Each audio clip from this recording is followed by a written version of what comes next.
Uchiha will divide Konoha. Hello again, dear adventurers of the multiverse. Thanks for joining us once more on this epic journey. Remember, this story is pure science fiction from our wild imagination, so don't go trying to summon dragons in your backyard.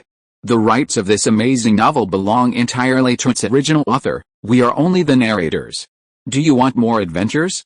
Show some love to our YouTube channel with a subscription and a like, and if you want exclusive content, our Patreon is waiting for you with open arms. Chapter 101 The Mighty Hero's Enduring Power Remains. The Hokage's office meeting room was brightly lit. Hiruzen Sarutobi, a cigarette dangling from his lips, looked down at the three. He was no longer the elderly man he was during the Chunin exams. Even in his final, powerful years, he still exuded authority. The Hidden Cloud Village's methods are indeed despicable. Fight. Now, after the Third Shinobi World War and the Nine-Tails attack, although the younger generation hasn't fully matured, I fear other ninja villages will ultimately benefit. If we don't fight, the Hidden Cloud Village will have a difficult time explaining itself. Hiruzen Sarutobi's imposing presence caused Hamura Medicato to frown deeply. Sarutobi, don't act rashly. The village hasn't even had a chance to recover from the losses of the Third Shinobi World War. If Konoha and the Hidden Cloud Village are dragged into the quagmire of war, and other ninja villages have a few years to recuperate, I fear they might join forces and not give us a chance to breathe. That's right. Iwagakure, Kirigakure, and Tsunagakure, these three villages are all recuperating. We can't act rashly, Kahoru Udatane added, also frowning as she discussed the current situation. The Third Shinobi World War was undoubtedly the most devastating war in Konoha's history. While the First and Second Shinobi World Wars were also fierce, Konoha was at least keeping the enemy at bay, with most battles fought on foreign soil. The Third Shinobi War, however, extended into the Land of Fire, turning Konoha into defensive war. The Battle of Kikayo Mountain took place within Fire Country, and Kirigakure even dared to send the 7 ninja swordsmen of the Mist deep into Konoha's territory. This gives you an idea of the extent of Konoha's desperation. They were completely exhausted. The Battle of Canopy Bridge allowed Minato Namikaze to withdraw Iwagakure from the battlefield, instantly boosting his prestige to rival the legendary Sannin and becoming a crucial factor in his Hokage nomination. The Third Shinobi War was truly the most tragic. Otherwise, why would the Third Hokage have ultimately had to resign? At this moment, the usually taciturn Shimura Danzo let out a sinister sneer. I think you're overthinking things.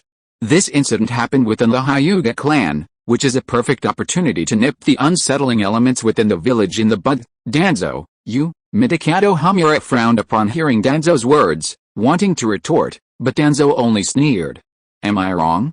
The Uchiha and Hyuga are known as the two strongest clans in Konoha.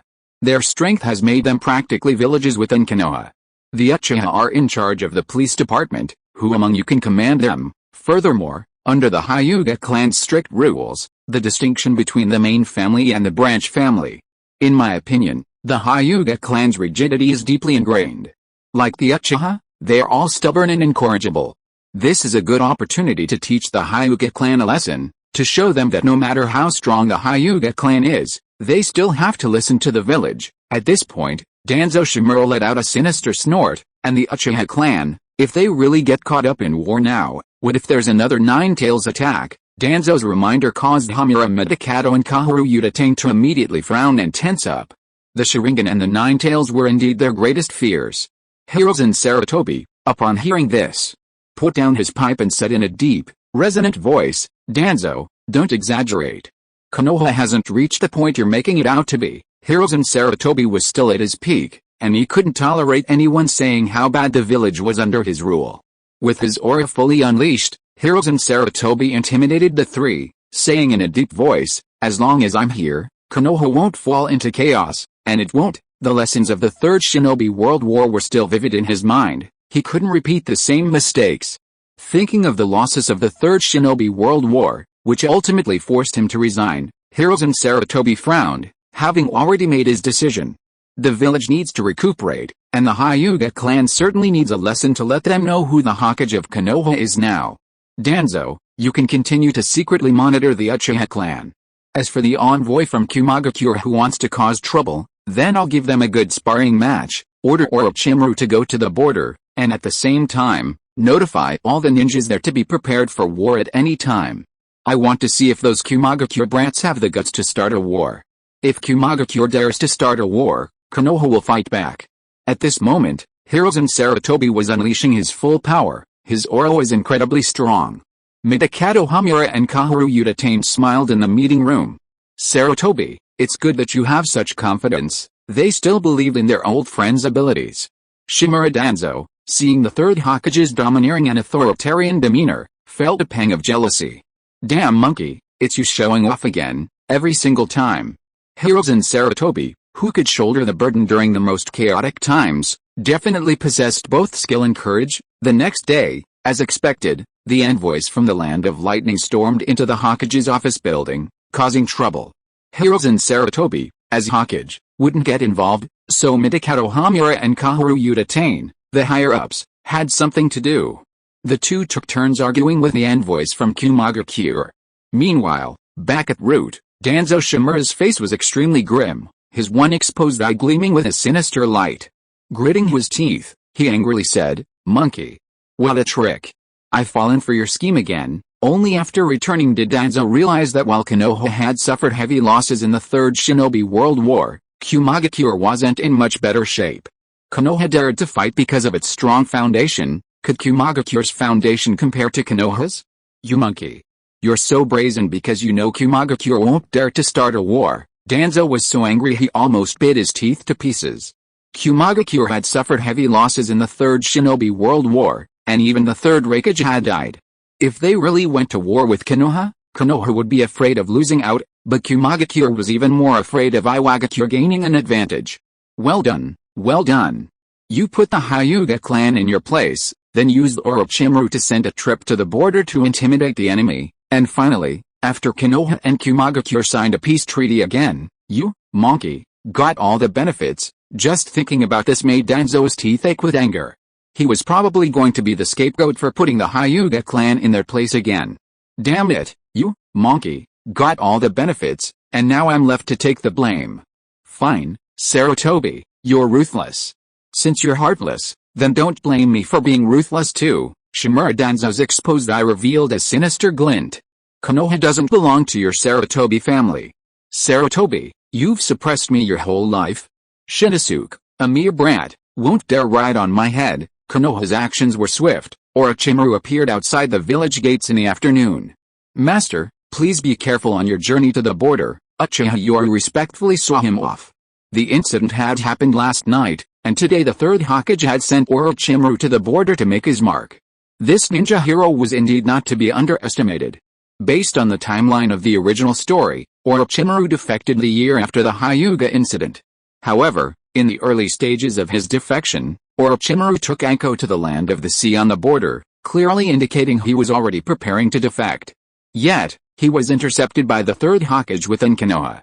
Therefore, it is speculated that Orochimaru was dispatched by Sarutobi to the border to intimidate the enemy country during this period. Self-justification, haha, don't worry, Yoru. At this moment, Materashi Anko, carrying a backpack, was full of excitement. She didn't know what this trip would bring her. Sensei, will Anko be a burden to you if she goes with you? As Yoru said this, he glanced meaningfully at his teacher, while Materashi Anko's eyes widened. Yoru, don't think you're a genius just because you've awakened the Sharingan. You wait, I'll catch up with you sooner or later. Orochimaru seemed unaffected by their bickering. Instead, he showed his unique smile and said hoarsely, Yoru, perhaps Anko will need to rely on you in the future.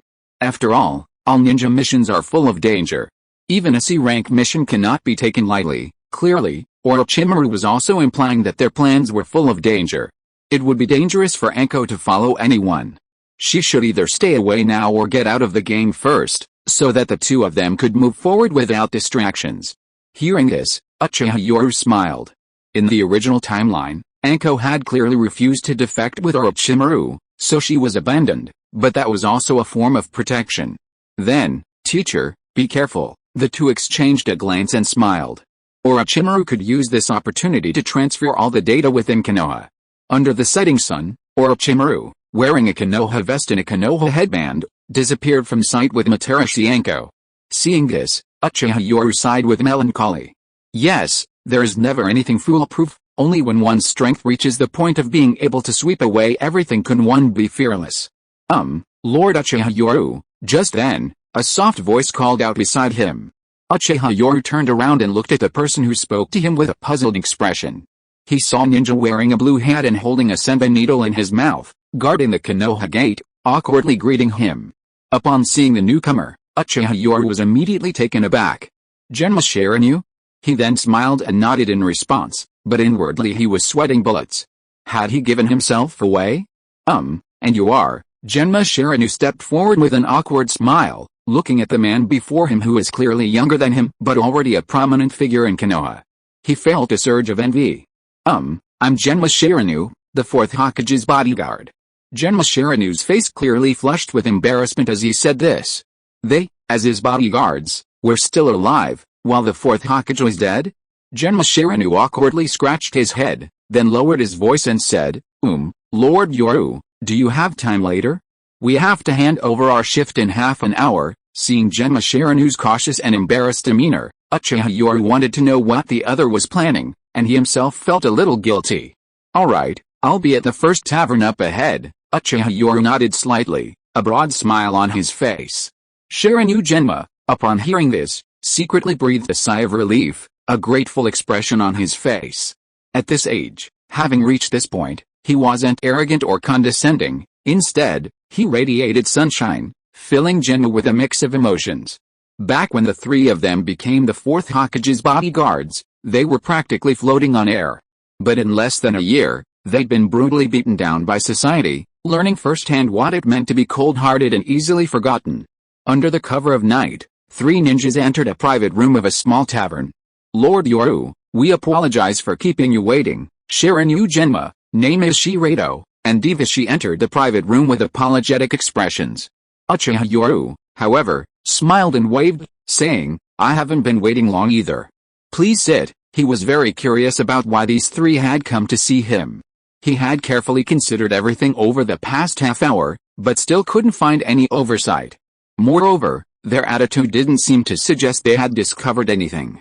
Thus, Shirinu Genma, name is Shirado, and Devishi, three ninjas who were clearly 18 or 19 years old, were filled with nervousness and even some unease in front of a ninja younger than themselves. Seeing the expressions on the three men's faces, Uchiha Yoru smiled and nodded, saying, "I wonder what brings you three here." In terms of rank, Genma Shirinu and Rado Nameishi were special Jonin, Iwashi was a Chunin, and Yoru Uchiha was a Jonin. In terms of status, the three were commoners, while he belonged to the powerful Uchiha clan and was a disciple of Orochimaru, one of the current legendary Sannin.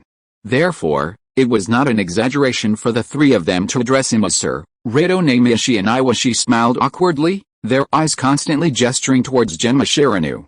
It was clear that the three considered him their leader, as evidenced by their name, Genma Squad. Under the watchful eyes of his two teammates, Genma Shirinu gave an awkward smile. Then, suppressing his nervousness, he hesitated for a moment before speaking tentatively to the even younger boy before him. "Well, the Hidden Cloud Village and the village are about to sign a peace treaty. That will likely be the time when Lord Orochimaru ascends to the Hokage position. Genma Shirinu stammered, gritting his teeth and bowing deeply. "Our Genma squad wants to join the 7th Division of the Police Department, willing to serve Lord Orochimaru." At this, Rado Nameishi and Iwashi also quickly stood up and bowed respectfully at a 90-degree angle to Genma Shirinu. Seeing this, Yoru Uchiha suddenly understood, so that was the three's intention. However, if something is so easily obtained, it's unlikely to be cherished. Thinking this, Yoru Uchiha gave the three a meaningful smile. In this strange atmosphere, after a long while, as the three endured their agonizing wait, the other finally spoke. "Sit down first, perhaps we can talk." Uchiha Yoru smiled. This was truly a subordinate delivered right to his doorstep. He'd definitely accept him, but he needed to give him a good talking to, otherwise the other party wouldn't appreciate it. Thanks to Black-Clad Puppet Master for the 100 coins, and Book Friend 20180216023000244 feed for the 100 coins. Thank you to all the brothers for your support. Chapter 102 The Pledge of Allegiance of the Zuanjian Squad. Inside a tavern in Konoha, 16-year-old Uchiha Yoru, his fingers tapping on the table, surveyed three 18 or 19-year-old ninjas with an air of superiority. The three ninjas were somewhat uneasy. It wasn't that they were bad-natured, they were simply too ashamed. Their resumes were utterly disgraceful. As the Fourth Hokage's bodyguards, they had survived the Fourth Hokage's death unscathed. It was impossible not to feel embarrassed. Now, they were shamelessly begging for favors, clearly trying to curry favor with the future Fifth Hokage. They felt their faces burning, but they were forced into a corner. Shirinu Genma, name is Shirado, and Devishi are known as the Genma team. They were once highly regarded by the Fourth Hokage. Born commoners, their achievements at such a young age are truly remarkable. Despite being younger than them, Uchiha Yoru spoke of their information with an air of superiority, and the three ninjas showed no discomfort whatsoever.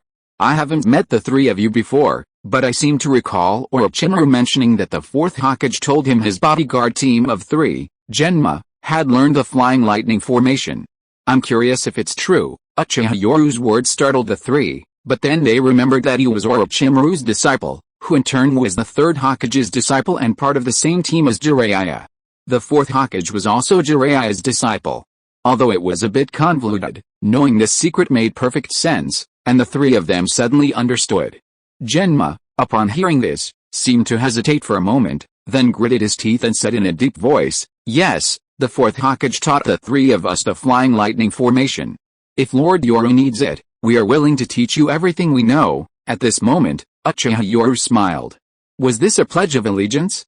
When the three of them handed over this ninjutsu to him, it meant they were completely branded with his mark, or rather, the mark of the Orochimaru lineage. After all, this was supposed to be an advanced ninjutsu taught to the three of them by the Fourth Hokage.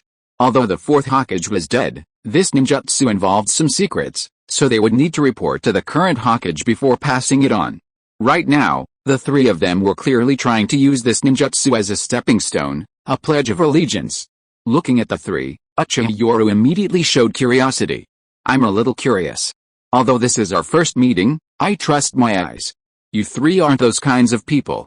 Can you tell me why you three went against your original intentions to join the 7th Division of the Police Department? Good grief, just a phrase "I trust you aren't those kinds of people" immediately made the three awkward and uneasy people feel a deep sense of gratitude, as if they were willing to die for someone who understood them.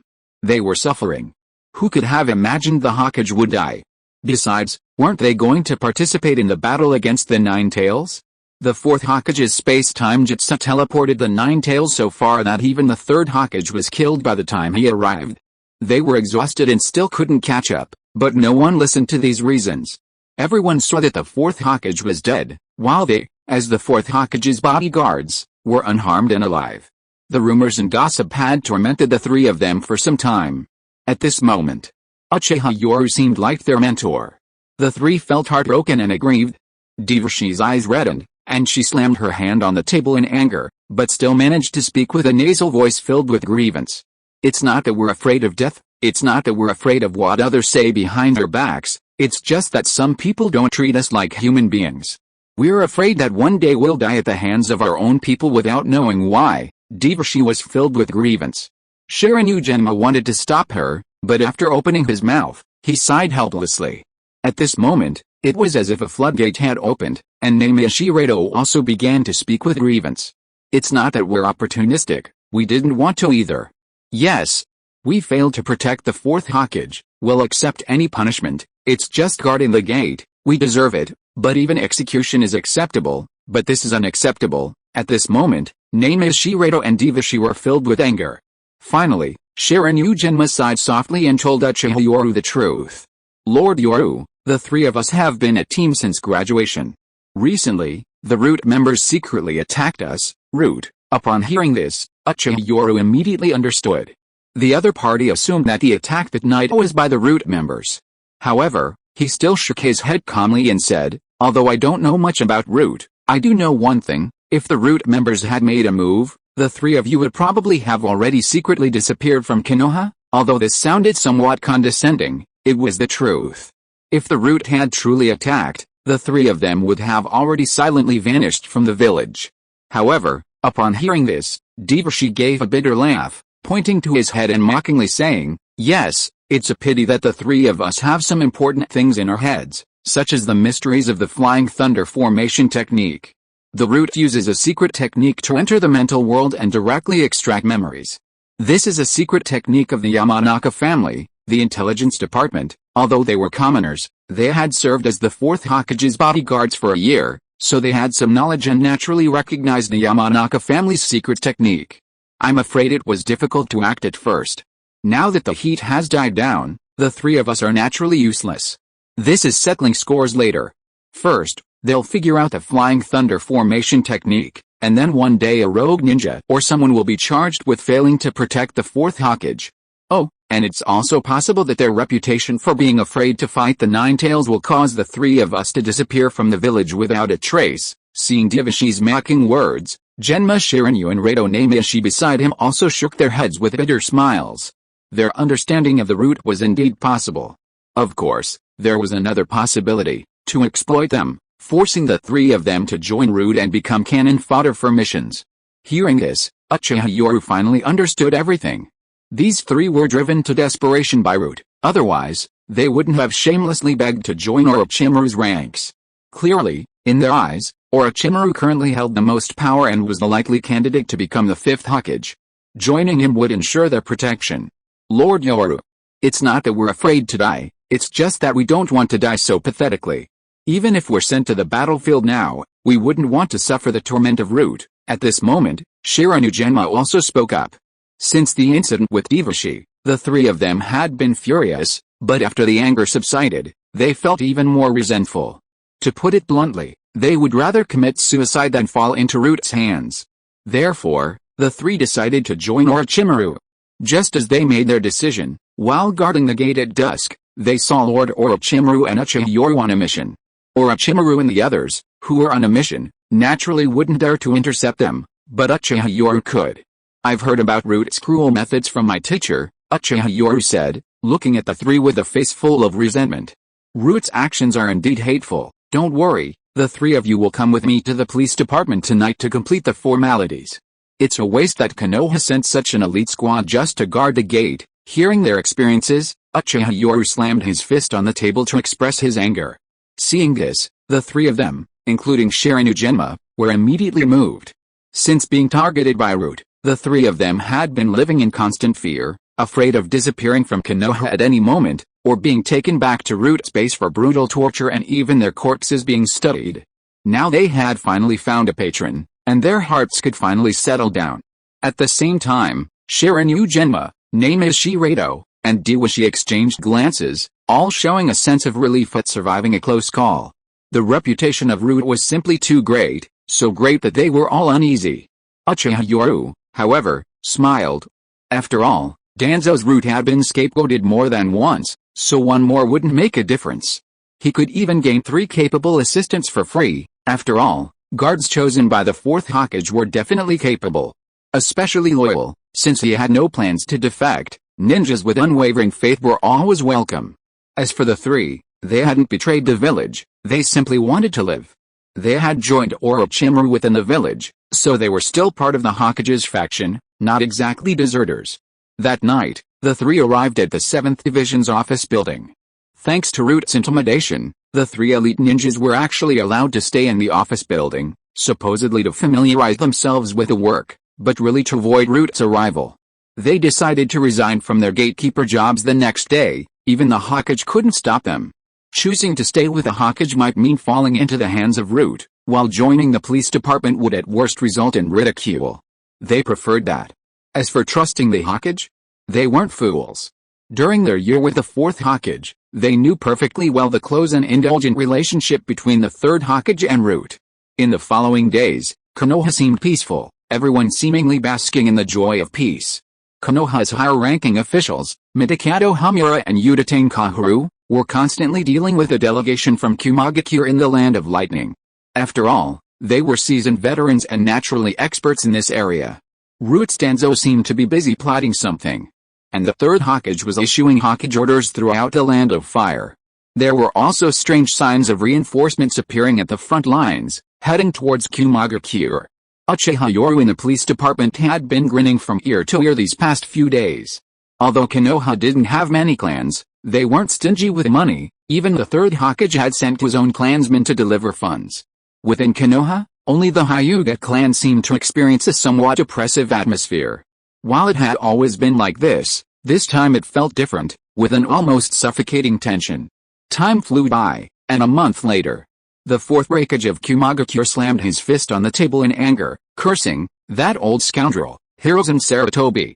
He's truly despicable, Lord Hokage. Some elite squads from Konoha have begun reinforcing the front lines, and at the same time, Orochimaru, one of the legendary Sannin, has been spotted near the Land of the Sea." Hearing his subordinates report, the fourth Hokage, couldn't help but slam his fist on the table and stand up, cursing, "That old man Sarutobi is truly cunning, damn him." Hiruzen Sarutobi's methods were truly ruthless. Reinforcing the front lines, and Orochimaru, one of the legendary Sannin, appearing at the border, this was a clear threat. If you dare to make a move, Konoha will dare to start a ninja village war against you. Do you dare? The fourth Hokage, in his rage, could only grit his teeth and swallow his anger. It wasn't that he was afraid, but if they really fought, the resources of Kumagakure alone wouldn't be enough. Konoha had already revealed its powerful reserves in the previous battles, capable of holding its own against many opponents. Send word to the delegation heading to Konoha. No matter what, even if it's just nonsense, the third Hokage has to give us an explanation. Having suffered a silent defeat, the fourth Hokage, could only vent his frustration with this underhanded tactic. After all, it wasn't just Konoha that had just experienced the Third Shinobi World War. Kumagakure had also suffered significant losses. Konoha, Hyuga clan. Dim candlelight illuminated the room. Inside the ancient, historically significant room, the Hyuga main family and 6 elders sat on either side. Seated at the head of the table was the third Hokage, wearing his Hokage hat, which he pulled low, puffing out smoke from a pipe. Now, the head of the envoy from the Land of Lightning has been killed within the Hyuga clan's territory. Regardless of the reason, this is Konoha, and the Hidden Cloud Village is using this as an excuse to claim that Konoha violated the alliance treaty immediately after signing it, making many unreasonable demands. Even recently, due to the unresolved disputes, tensions have risen at the border. The third Hokage, with his cunning and experience, smoothly shifted the pressure onto the Hyuga clan. Your Hyuga clan, aren't you just like the Uchiha, claiming to be a powerful clan of the Warring States period? So powerful that even I, the Hokage, can't interfere in your clan's territory? Fine, now that someone has died on your doorstep, you'll have to deal with the mess you created. Do you expect me to clean up your mess? Once war breaks out on the front lines, the Hyuga clan will be the sinners of the entire Konoha, all because of you. If you say that the Hidden Cloud Village envoys deserve to die, that they abducted your Hyuga clan's bloodline? Would anyone believe that a mere envoy from Kumagakure dares to abduct a Hyuga bloodline from Konoha and fight their way out? Even the second Hokage couldn't escape Kumagakure back then. Do they really think this envoy is some kind of god of the ninja world? In short, the Hyuga clan is now caught in the middle. Hiruzen Sarutobi's methods are cunning. He's completely absolved himself of any responsibility.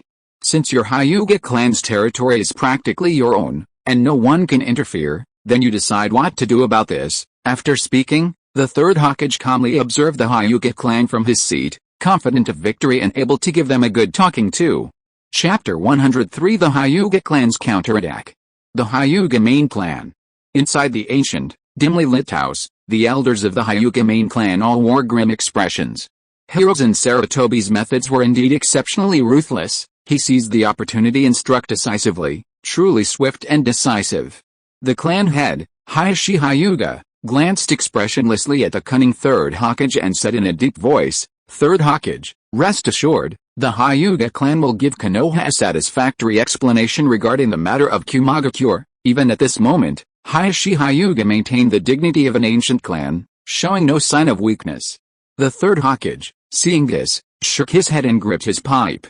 "Alright, I'll try to stall for a few more days, but it's been a month already. I'm afraid we can't stall for much longer." As the third Hokage's not-so-tall figure departed, the elders of the Hyuga main clan frowned and began to speak.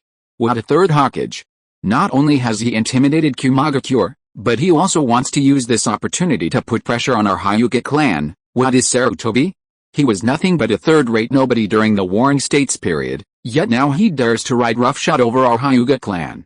It's outrageous. Why didn't the Sarutobi clan have this guts when the village was founded? Now they've got a Hokage, and they want another one. The main clan elders were also furious. As rigid and arrogant people, they had always considered themselves superior. If the Uchiha were arrogant, then the Hyuga clan was superior to everyone else by nature. The Hyuga were a powerful clan that confined themselves to their clan's territory. Within the clan's territory, they were the rulers, controlling everything, and the branch families were their servants. Seeing the elders' frustration, Hyuga Hayashi, the clan head, remained calm. Since the third Hokage wants an explanation, then our Hyuga clan will give him one. Let's not let this cause friction with Kumagakure, lest the whole village spread rumors that our Hyuga clan caused this trouble. Hayashi, what are you trying to do? An elder, seeing Hayashi's composed demeanor, immediately lowered his voice and shouted. At this moment, it was clear that Hyuga Hayashi, for the sake of his clan's dignity, would not bow down, and therefore chose to retaliate. Perhaps Hayashi's idea is correct, but we can use someone else. What do you mean? Everyone seemed to look at the eldest elder, who smiled calmly. Sarutobi Hiruzen is indeed a good maneuver, but he forgot that the dignity of a noble clan is never to be trampled upon. Does he really think everyone is his third-rate Sarutobi clan? The branch family has always been responsible for protecting the main family. Now, isn't it perfect? Hisashi can replace Hayashi. This is our Hyuga clan's way of showing respect. Upon hearing this, the usually composed Hyuga Hayashi's expression changed drastically. He angrily shouted, Hisashi can't go. In an instant, pairs of eyes turned to him. Hyuga Hayashi, under the pressure of everyone, stared intently at them. I am the head of the Hyuga clan, and Hisashi is my younger brother. I absolutely cannot allow it. He could not change the fate of the caged bird, so he could only accept it all, but he absolutely could not let his own brother die in his place. However, the elders of the main Hyuga clan remained calm. Hisashi, one elder said, remember you are the head of the Hyuga clan. You bear the responsibility for the clan's rise and fall. Hisashi's destiny is to protect the main clan. Indeed, another added, the branch family was created to protect the main family. Let Hisashi go. Let's see what Hiruzen Sarutobi has to do then. Hiruzen Sarutobi wanted to use this opportunity to teach the Hyuga clan a lesson, but the Hyuga clan wasn't going to back down. They immediately devised a fierce counterattack. Once the Hyuga clan surrendered their members, the fire would be thrown at the third Hokage. A life for a life? The Hyuga clan had offered the life of their branch clan head. Third Hokage, is that enough? If not, the Hyuga would send more corpses.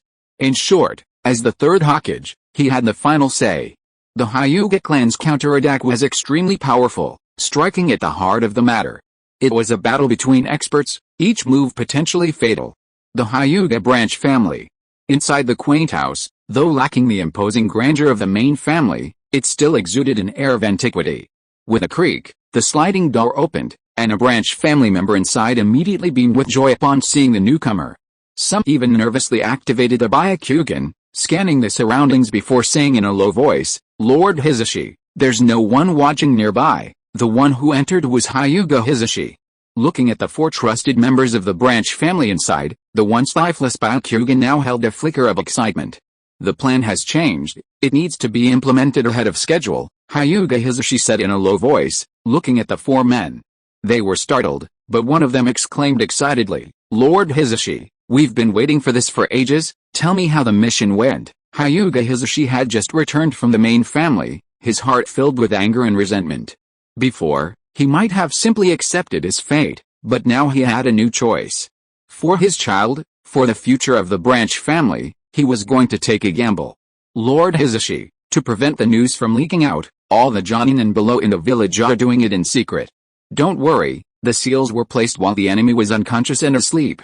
They themselves don't even know the caged bird has been sealed, it's just that we can't contact some members who are on missions in the Land of Fire or those stationed at the border, as it's easy for the news to leak out. Children and women are easy to deal with, almost none have been missed. It's just that we haven't dared to act rashly against some Jonin whose level is still uncertain. Listening to the four's report, Hisashi Hyuga nodded under immense pressure and said in a deep voice, Alright, tomorrow, under the guise of a branch family and main family meeting, we will summon all the Jonin from the branch family together at night.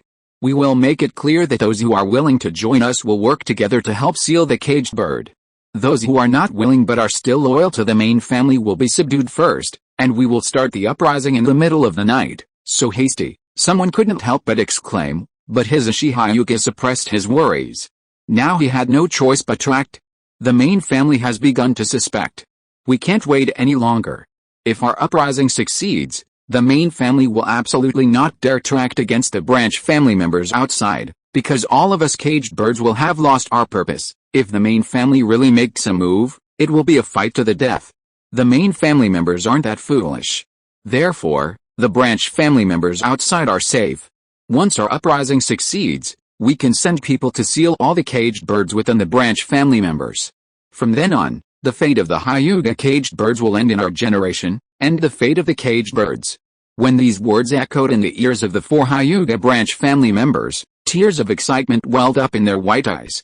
Their hearts had long since succumbed to despair, accepting their fate. However, a month ago, their branch family patriarch, Hyuga Hisashi, secretly approached them, saying he had found the seal to seal the caged birds. At that moment, they were shocked to realize that their hearts hadn't died, they had simply been locked by the fate of the caged birds.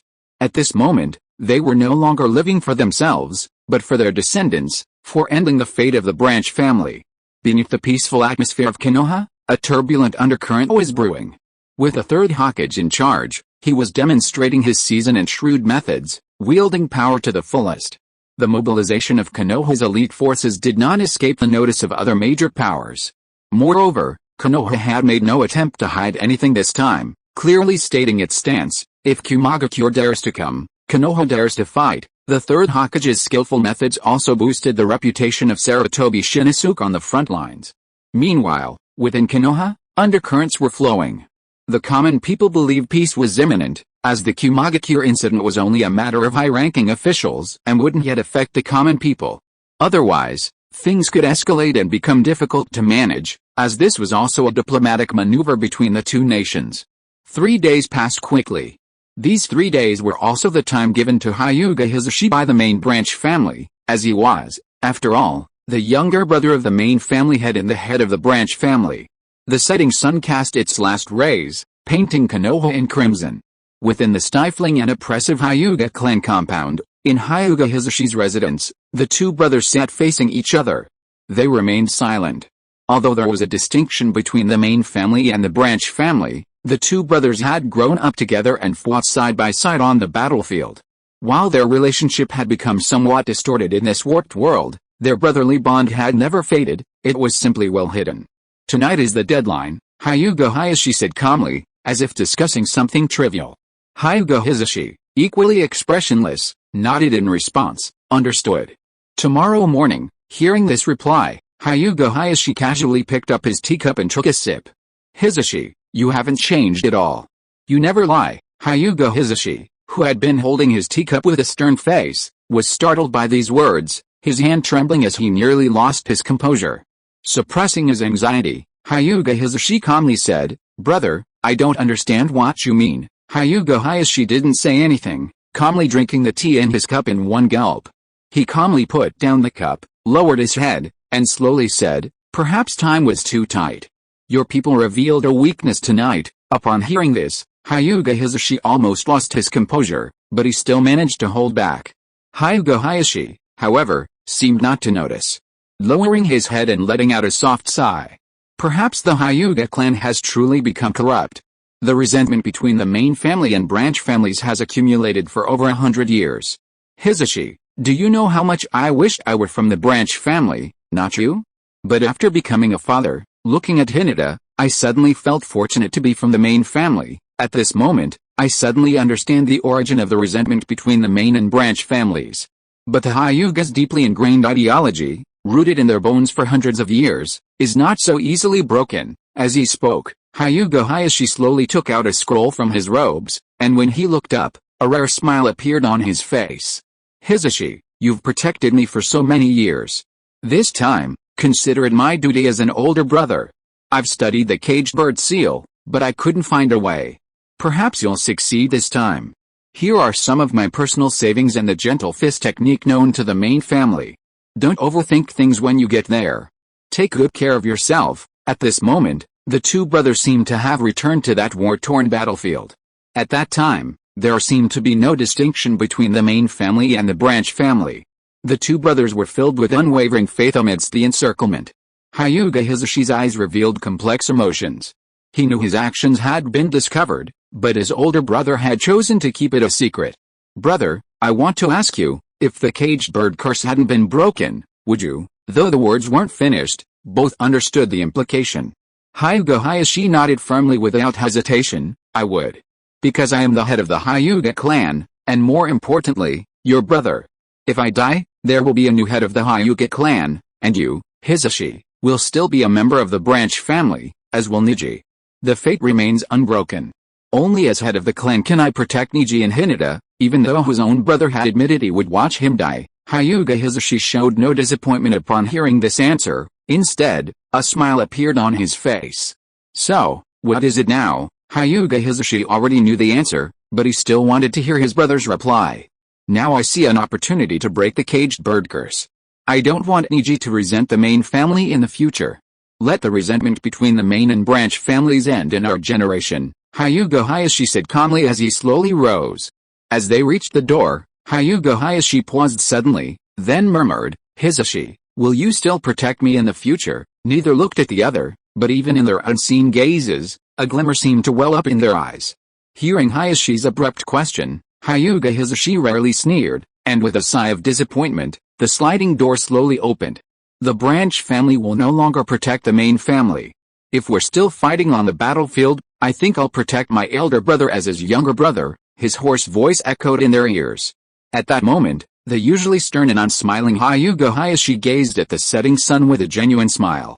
"If that time truly comes, I also want to protect my younger brother as his older brother." This feeling is truly comforting. The footsteps faded into the distance, and a deep abyss seemed to separate the two Hyuga brothers, yet both wore faint smiles. At this moment, they were no longer the main family and the branch family, but older and younger brothers.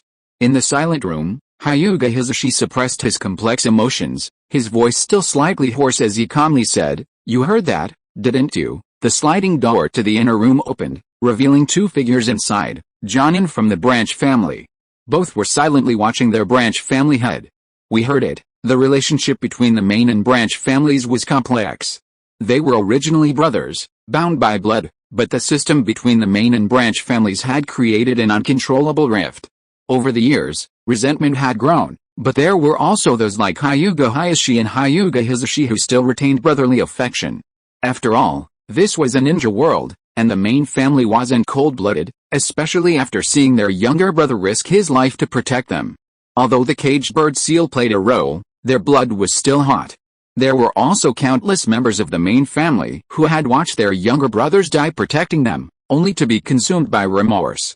The grudges between the Hyuga clan's main and branch families were complex, a feud between brothers. They envied the brotherhood among commoners, yet were also proud of their own background. "My child caught a flu, but I ended up getting it myself XX. Thankfully, I have enough drafts saved up, otherwise I really would have had to write while sick. However, I really don't have the energy to check for typos anymore. I'll correct them as soon as I recover. Sorry in advance." Chapter 104 Something big has happened. Konoha. In the Hokage's office, shrouded in night, Mikado Hamura and Uchiha Yoru frowned as they looked at the Third Hokage. "Third Hokage, the Hyuga clan's rigid nature, if we keep pushing them, they might just hand over a corpse." From the beginning, their intention with the Hyuga clan was to teach them a lesson, to make them understand that Konoha is ruled by the Hokage, not by their privileged background, and that the Warring States period is history. The Third Hokage, Sarutobi Hirozen, calmly exhaled a puff of smoke and said quietly, "These are turbulent times. The Hyuga clan's so-called noble identity still keeps them living in the Warring States period. If we're going to teach them a lesson, we need to wake them up. Only when they recognize reality will they understand their place. After all, we still have to deal with the Uchiha clan, the Uchiha clan." When this name echoed in the office, Mikado Hamura and Uchiha Yoru's brows furrowed deeply. This clan was far more troublesome than the Hyuga clan. The warning to the Hyuga clan was, frankly, a political maneuver. They hadn't done much in terms of profit.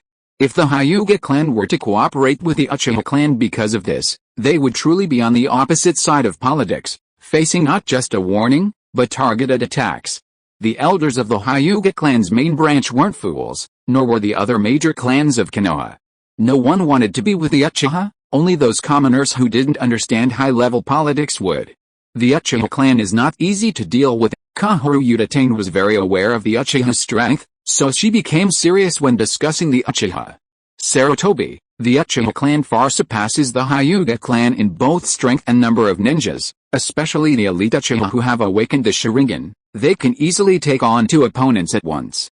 We must be cautious, as comrades who had fought side by side for so many years. Kaoru Uchiha and Hamura Midikato had dealt with the Uchiha clan for a long time and were well aware of the terrifying power of this powerful clan.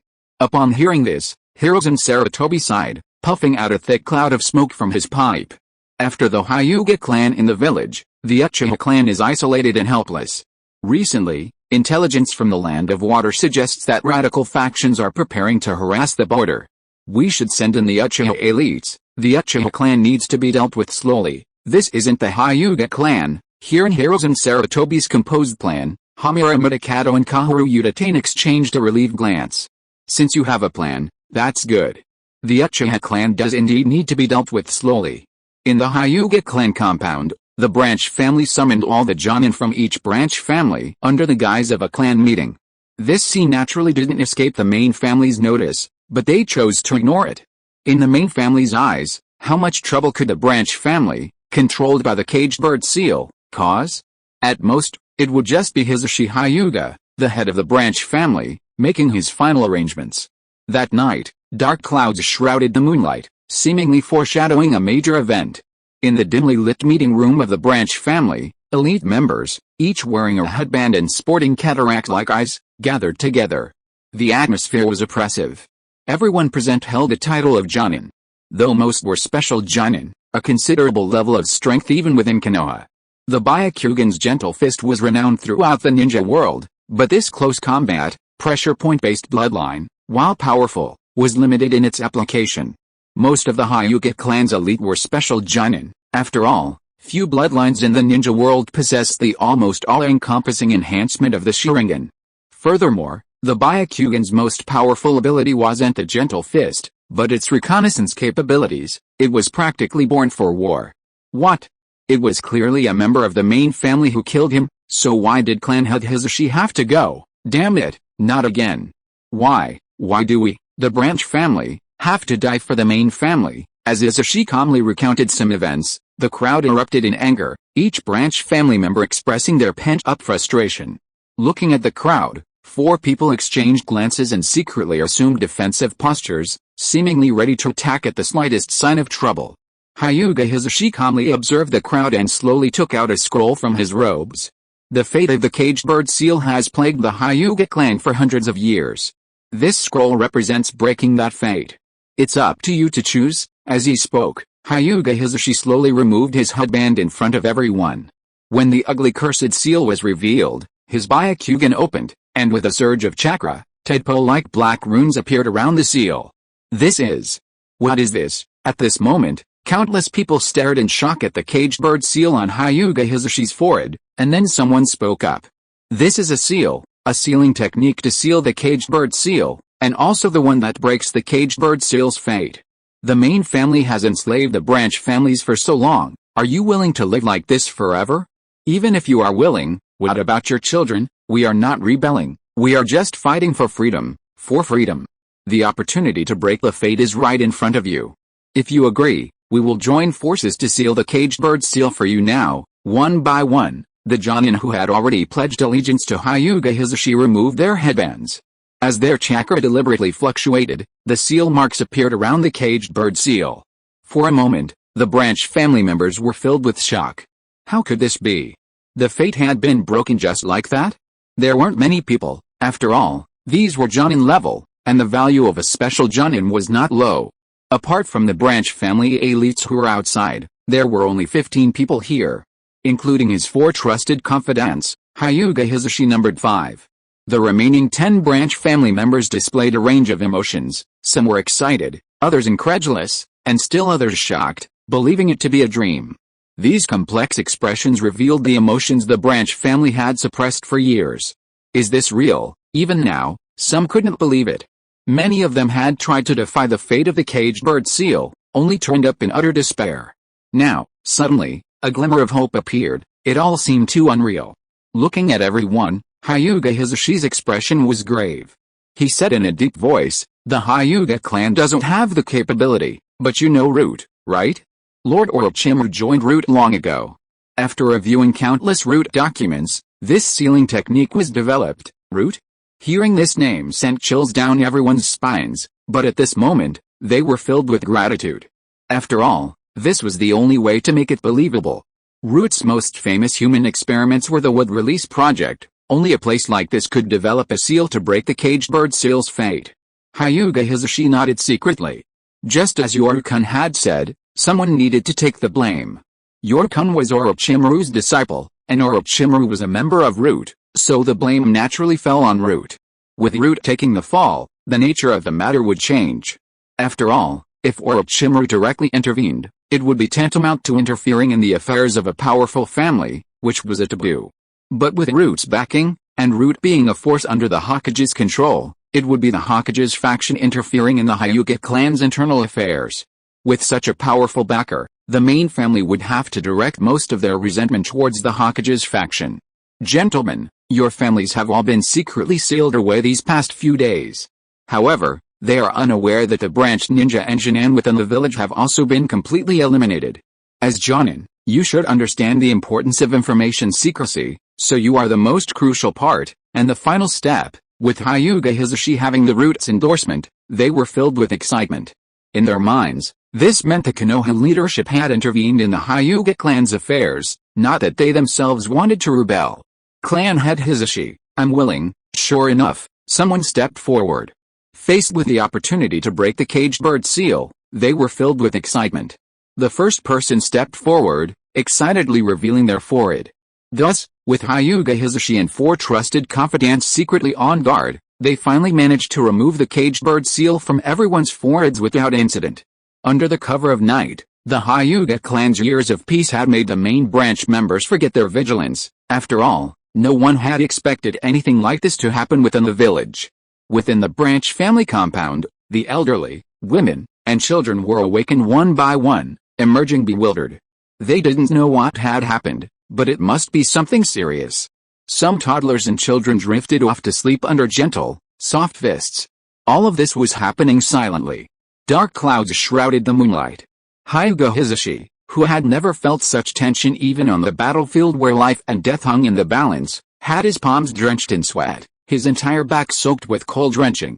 Just then, a sound came from behind him, and Hyuga Hisashi turned around nervously. Who is it? Hyuga Hisashi appeared behind the gate.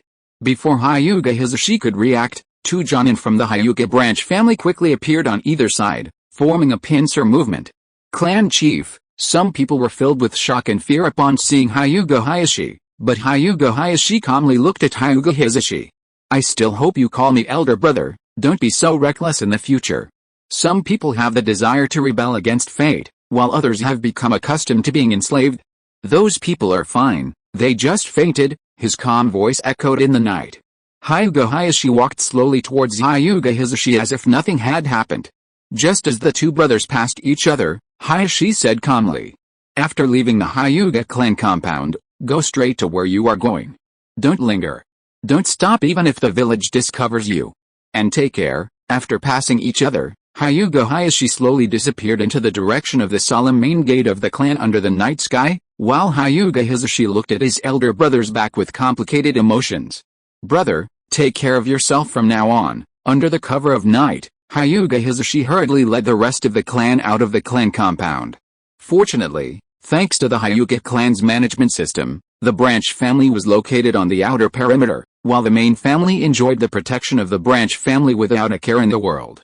Under the cover of night, Hyuga Hisashi, hiding behind the high walls of the main clan compound, calmly stared at the walls. The veins in his eyes were bulging with rage. Only after he saw his younger brother leave and disappear into the clan compound did he sigh softly and get up. Hisashi, this time it's my turn to protect you. Take care. After getting up, Hyuga Hayashi calmly returned to the main clan compound. In the main clan compound's courtyard, several branch chunin lay unconscious on the grass.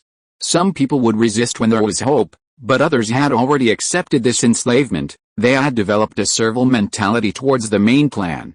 The dark clouds in the sky slowly dispersed, revealing the bright moonlight that shone upon the earth. Under the peaceful night sky of the Hyuga clan's territory, no one noticed that the branch family was now deserted. Even the breathing of ordinary people had ceased. Night fell. Hundreds of members of the Hyuga branch family, including ninjas, women, and children, rushed frantically towards the address of the 7th Police Squad. Fortunately, due to the Hyuga clan's strict traditions, they happened to be on the outskirts of the village. Although they weren't driven into the forest like the Uchiha clan, this prevented them from initially attracting attention.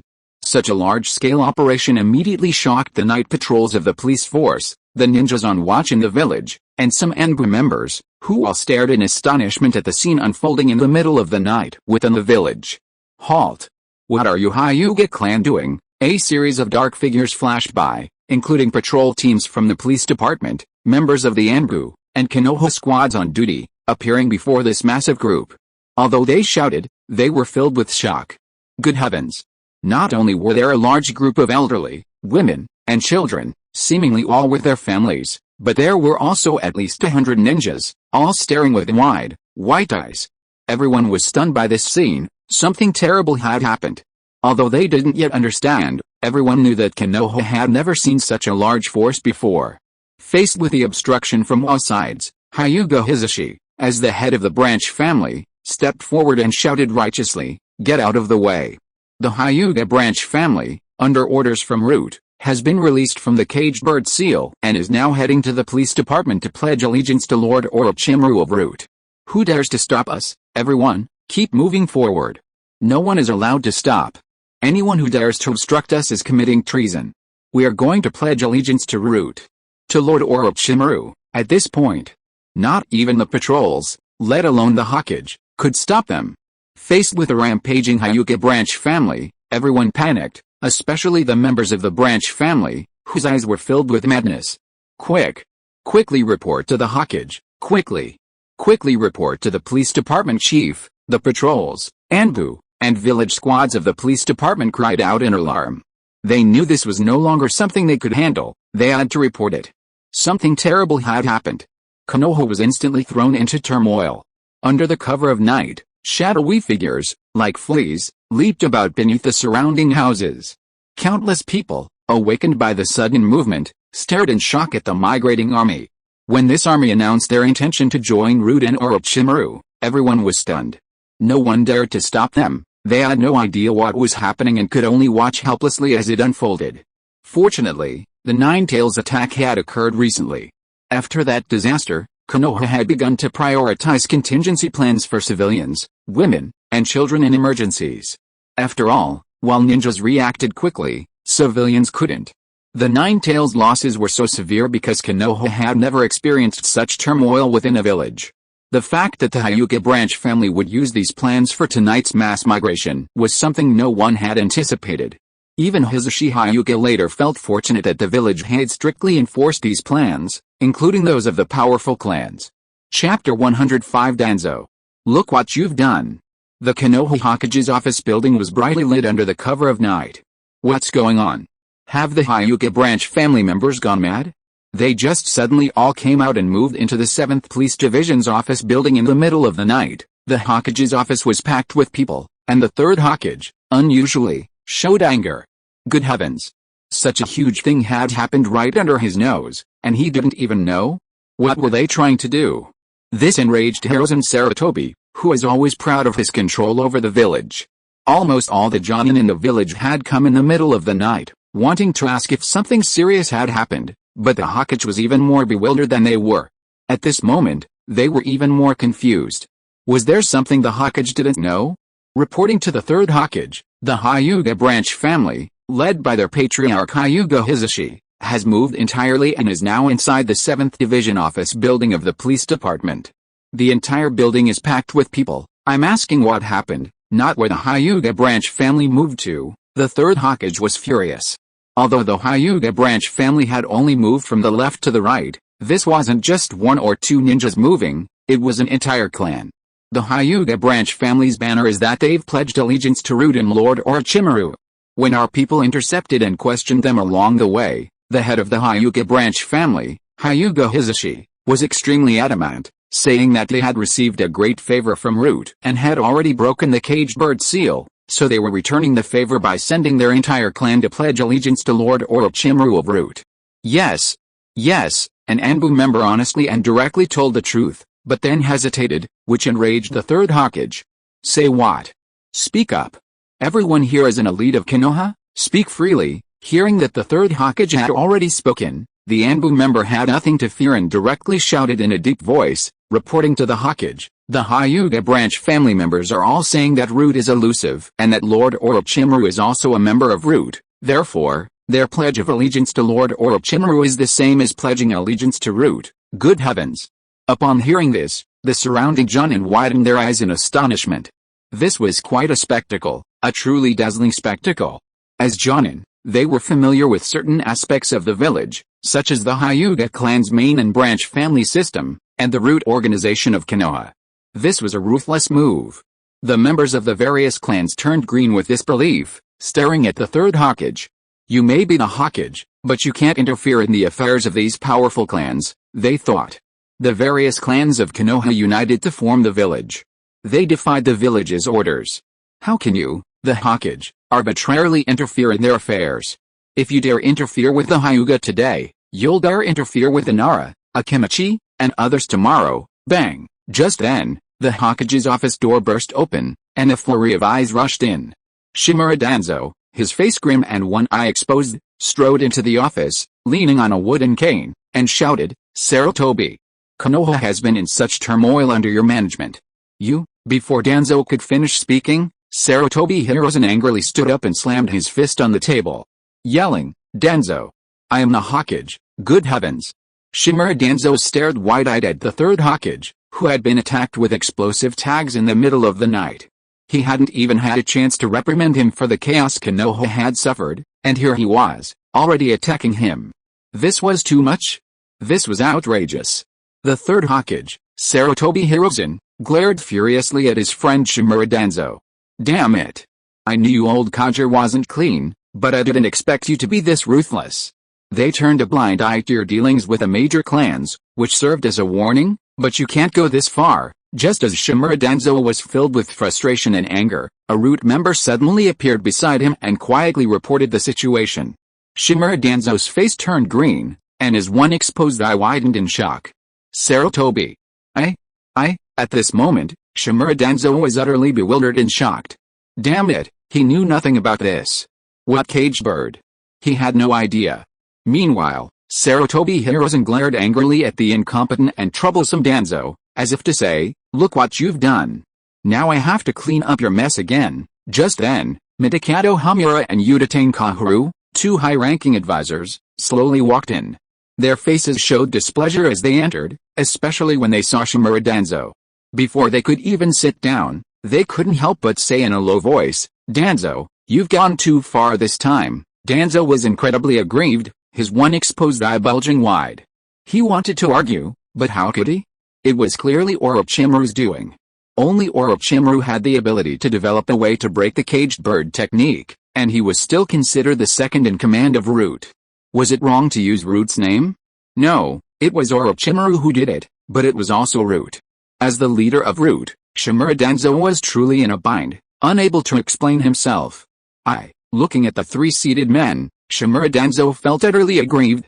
He had only ever felt this aggrieved in his life when he failed to be elected Hokage. Danzo, sit down. Hirozen Sarutobi truly showed his anger this time, and with a single command, Danzo could only snort and reluctantly walk to his seat. He had come with a fierce air, intending to humiliate Hirozen, but instead, he was slapped in the face. Hirozen glared at Danzo, annoyed. He wasn't stupid, he quickly analyzed the situation. Someone had to take the blame for something this big. He admitted that Danzo certainly didn't have the talent, since the research problem was Orochimaru's responsibility, but Orochimaru was a member of Root, so Danzo had to take the blame.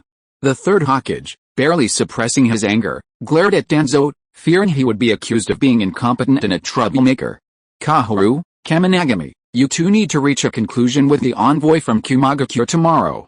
I want results. The peace treaty was negotiated by the Land of Lightning.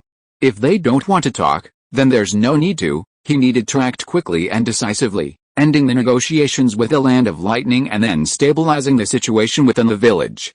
The peace treaty was just a piece of paper. If they didn't negotiate, the border would remain deadlocked. Konoha was large and powerful. They could afford to waste resources. While the Hokage's office building was brightly lit, the office building of the 7th Division of the police department was packed with people. All with their families. Their white pupils were particularly eye-catching. The members of the 7th Division, who were supposed to be at work that morning, were all there. Even the Uchiha members stared wide-eyed at the sight, their usual arrogant expressions crumbling.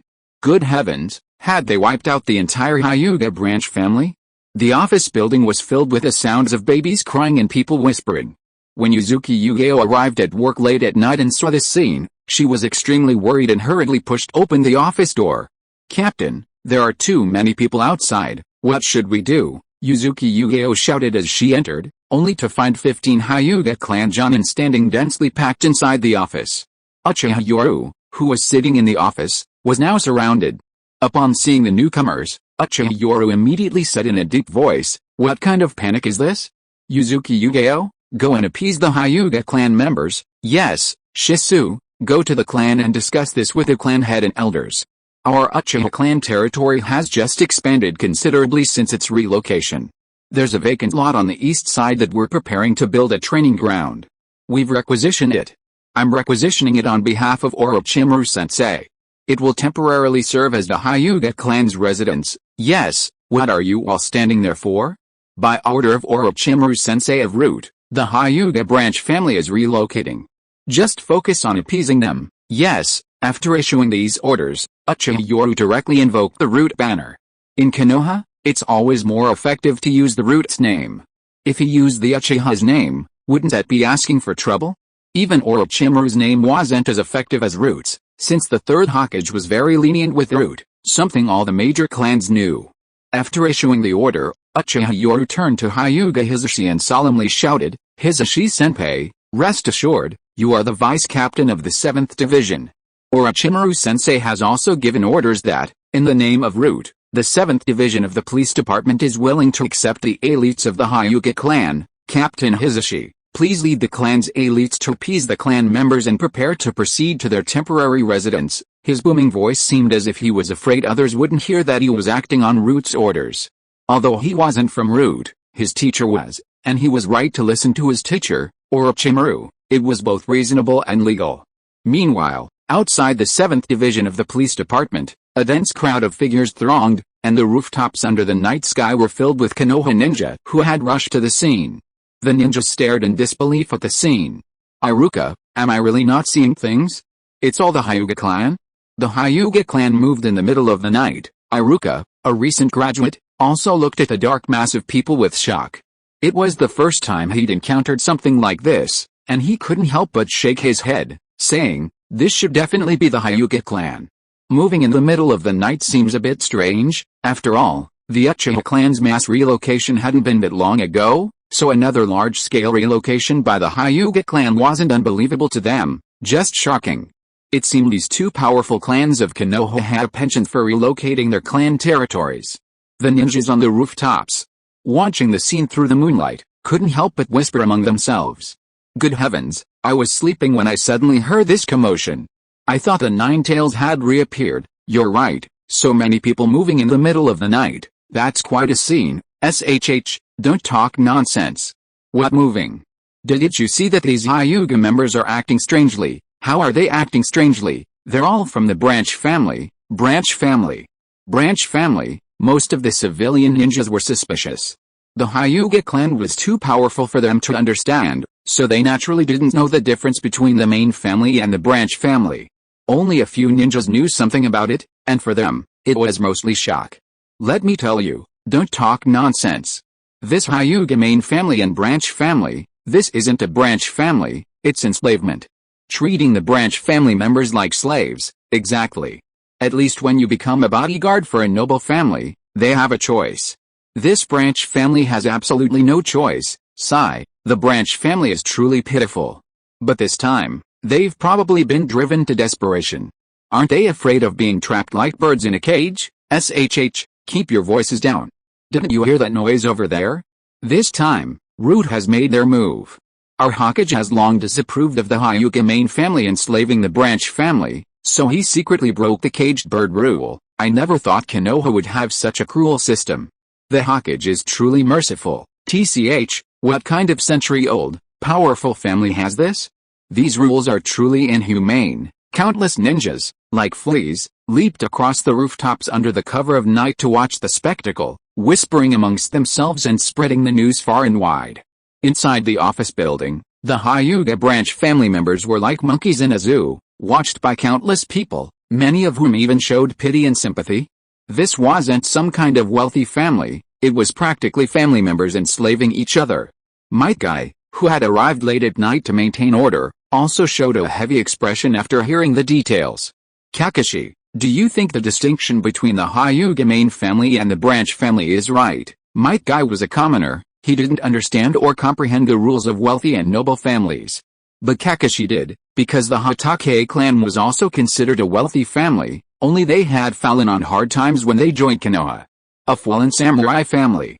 Looking at Might Guy's question, Kakashi sighed softly. Guy, wealthy and noble families that have existed for over a century naturally have their reasons for survival and their ideals, but this distinction between the main family and the branch family is rather cruel. The main family and the branch family are all blood relatives, they are essentially one family, yet the elders are enslaving the younger ones.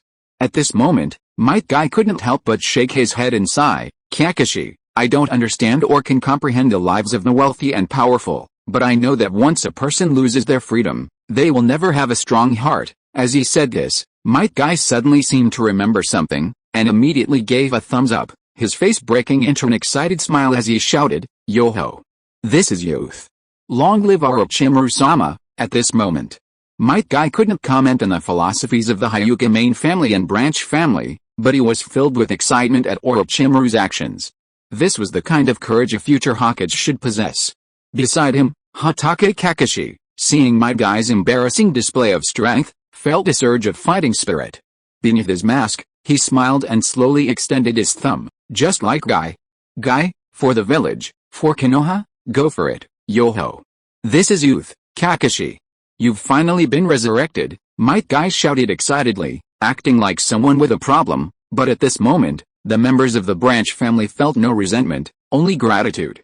Chapter 106 The Hyuga clan's shift in conflict. Under the cover of night in Konoha, even the sleeping main branch of the Hyuga clan was disturbed. Countless main branch ninjas were seen filled with shock and anger, their fury mingled with panic. The branch family had spiraled out of control. The caged bird seal was useless. After so many years of enslavement, they knew all too well the branch family's resentment towards the main family. If a fight broke out, only one would survive. Clan head, the branch family is a bunch of ungrateful bastards. We absolutely cannot let them get away with this. Has the branch family forgotten their ancestral teachings? Forgotten the rules of the Hyuga clan? The entire Hyuga clan was abuzz with activity, and Hyuga Hayashi, his face grim, roared at the arriving clan elites. What time is it? Don't you know the priorities? Hyuga Daichi and Hazen, you two, quickly lead the main clan's elite to take all the family members to the shelter. Clan head, we should be hunting down the branch family now, an elder roared angrily, but Hyuga Hayashi retorted with bloodshot eyes, the Hyuga branch family is just fleeing to find a backer. If we hunt them down now, what will you use to withstand their frenzied counterattack? Do you want to become a sinner of the Hyuga clan? Hyuga Hayashi's sharp shout caused the main clan elites who had rushed over to react, and they all broke out in a cold sweat. The feud between the branch family and the main family, if it were to escalate into full-blown conflict, would be a fight to the death, with only one side surviving. As the head of the main family, I, Hyuga Hayashi, am responsible for the entire clan and for the continuation of the Hyuga lineage. I cannot act on momentary pleasure. If you pursue the branch family now, who among you is confident in annihilating them all? Then I, Hyuga Hayashi, am willing to lead the charge and obey your command. Hyuga Hayashi had never been so domineering before. He stood tall in the courtyard, surveying the crowd. The elders, intimidated by his imposing presence, shrank back, while others, after their initial anger, were sobered up by this sudden display of power. Yes, Hayashi is right. If the branch family pursues them now that they've broken free of the caged bird seal, it will be an internal war. It could even become the fuse for the decline and destruction of the Hyuga clan. An elder immediately thought of the branch family's fighting strength. While the main family retains some secret techniques to limit the branch family is almost always on the most dangerous front lines, with far more combat experience than the main family. Both the main family and the branch family are part of the Hyuga clan, and if war breaks out, only they will suffer. Quickly, the Hyuga clan enters combat readiness. All non-combat personnel, move to the shelters. All Hyuga clan ninjas, enter combat readiness mode. At the same time, begin setting up defenses and traps on the clan grounds. Be prepared for battle at any time. At this moment, Hyuga Hayashi, with the composure of a great general, calmly and loudly commanded the main family ninjas. This was the first time the Hyuga clan had encountered such a situation. No one had expected the entire branch family to defect. Amidst the panic, thankfully Hayashi was there.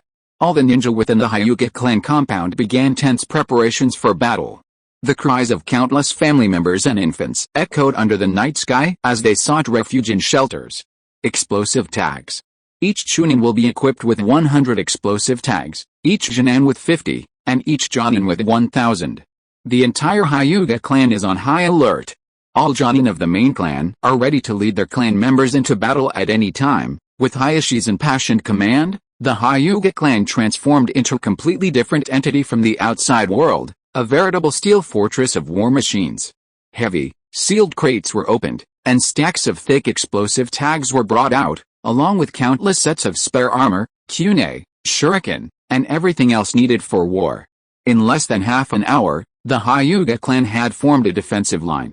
Standing atop the highest point of the Hyuga clan, Hyuga Hayashi gazed solemnly at the first rays of dawn, thinking to himself, "Hashi, I've tried my best to buy you time. You must hurry. The Hyuga clan can split, but it absolutely cannot have an internal war, otherwise, we will both be sinners against the Hyuga clan." Reporting, clan leader, the scout team reports that all members of the branch family have arrived at the 7th Division of the Police Department, and have announced their allegiance to Root. To Lord Orochimaru of Root, upon hearing this, a glint flashed in Hyuga Hayashi's eyes. A perfect opportunity. This was an excellent chance. Realizing this, he feigned fury and roared, "Prepare for war. Summon all elders and Jonin for a meeting." Yes, Hyuga Hayashi appeared calm and collected, acting as if he were acting for the Hyuga clan's sake, but every order he gave seemed to be a delaying tactic, albeit a cautious one. Soon, on the high ground of the Hyuga clan, the elders of the Hyuga main family and the Jonin who could come all arrived. "Hayashi, all the Jonin who could come are here, and those who couldn't are preparing for battle." Looking at the main family members who had arrived, Hyuga Hayashi looked around and then said in a deep voice with a solemn expression and a grim face, "Everyone. The Hyuga clan is at a critical moment of life and death." "What happened, clan head?" "Hayashi, what's going on?" The changes over the past night were too great, and no one could react in time. Hyuga Hayashi's sudden change in attitude shocked the elders. Hyuga Hayashi glanced at everyone, lowered his head, and said in a deep voice, "The information has been gathered. This time, the branch family was plotted by someone behind the scenes. It's Root. The entire branch family has arrived at the 7th Division office building of the police department. You should know that's Orochimaru's territory, and Orochimaru is the vice commander of Root." As soon as Hyuga Hayashi finished speaking, the usually extremely composed elders of the main family turned red and began to curse loudly. "I knew it. The branch family has been fine for so many years, but tonight something terrible has happened. Something's definitely fishy." Sure enough. Only the Root clan in Konoha has the ability to develop a way to break the caged bird technique, Shimura Danzo. Damn it, that one-eyed rat hiding in the shadows, he's ruthless indeed. Damn it, what Shimura Danzo? They're clearly in cahoots. First the envoy from the Land of Lightning, now the branch family. This is clearly the Hokage's faction using this opportunity to warn our Hyuga clan. Warn? What kind of warning? Do you know that if we had been even slightly careless and discovered this before the branch family withdrew, the scene would likely be the Hyuga clan's territory in ruins, This place a battlefield, Shimura Danzo. Sarutobi Hiruzen. The Konoha higher-ups are ruthless. They actually interfered in our clan's internal affairs. Damn it, what is this? This is splitting the Hyuga clan. How dare Sarutobi and Danzo, the usually composed and well-mannered elders of the Hyuga clan, were now roaring with conflicted expressions, their hatred palpable. They truly wished they could kill these two filthy creatures. This was utterly ruthless. Only Danzo of Root could pull off such a tactic, and Sarutobi too. No one else could do it. With a single move to break the caged bird technique, they split the Hyuga clan, the second most powerful clan in Konoha, in two without firing a single shot. They could have easily brought the Hyuga clan to the brink of extinction. Meanwhile, Hiashi Hyuga secretly breathed a sigh of relief when he saw the hatred shift. Fortunately, he and Hisashi had discussed the matter and tried to avoid an internal war within the Hyuga clan. Now that the Hokage's faction was going to give them a warning, this was a perfect scapegoat. Gentlemen, Hyuga Hayashi's grim gaze swept over the crowd, instantly drawing everyone's attention. He suppressed his rage and roared, "The Hyuga clan has suffered such a terrible fate under my watch. I, Hyuga Hayashi, am undeniably responsible. But now, the Hyuga clan faces a life-or-death crisis. I, Hayashi, am willing to commit seppuku before our ancestors to atone for my sins, but this is a matter concerning the branch family." The entire Hyuga branch family has now assembled at the 7th Division of the Police Department's office building. I am willing to lead the main family's elite forces directly to the police department. The branch family members are in disarray, and they are undoubtedly most relaxed in their vigilance. We will seize this opportunity to wipe out these traitors in one fell swoop. Good heavens, he's all set up for a massacre. At this moment, Hyuga Hayashi's furious expression clearly indicates he's mobilizing everyone to join the battle. No, seeing Hiashi Hyuga's seemingly suicidal attack, some of the elders panicked. This was clearly a scheme by the Hokage's higher-ups. If they started a civil war, wouldn't that be playing right into their hands? Hayashi, don't be impulsive, that's right. You're brazenly storming the police department. Yes, you're right, the branch family is in disarray with their families, but what about the police department? That's Uchiha territory. Not to mention Root. A war here would be like throwing an egg against a rock. One elder, realizing a possibility, panicked and hastily voiced his terrifying thoughts. His words caused a drastic change in the expressions of those around him. The branch family alone was enough to give them a run for their money, let alone the police department. The Uchiha clan wasn't just for show. Even with a branch family, they might not be able to defeat them. Besides, they had Root. This is the darkest organization in Konoha. Clan leader, don't be impulsive. This is an enemy's scheme. You mustn't act rashly, that's right. Hayashi, you are the only hope for the Hyuga clan now. If anything happens to you, the main Hyuga family will have no one to carry the torch. How can you, as the clan head, so easily mobilize troops?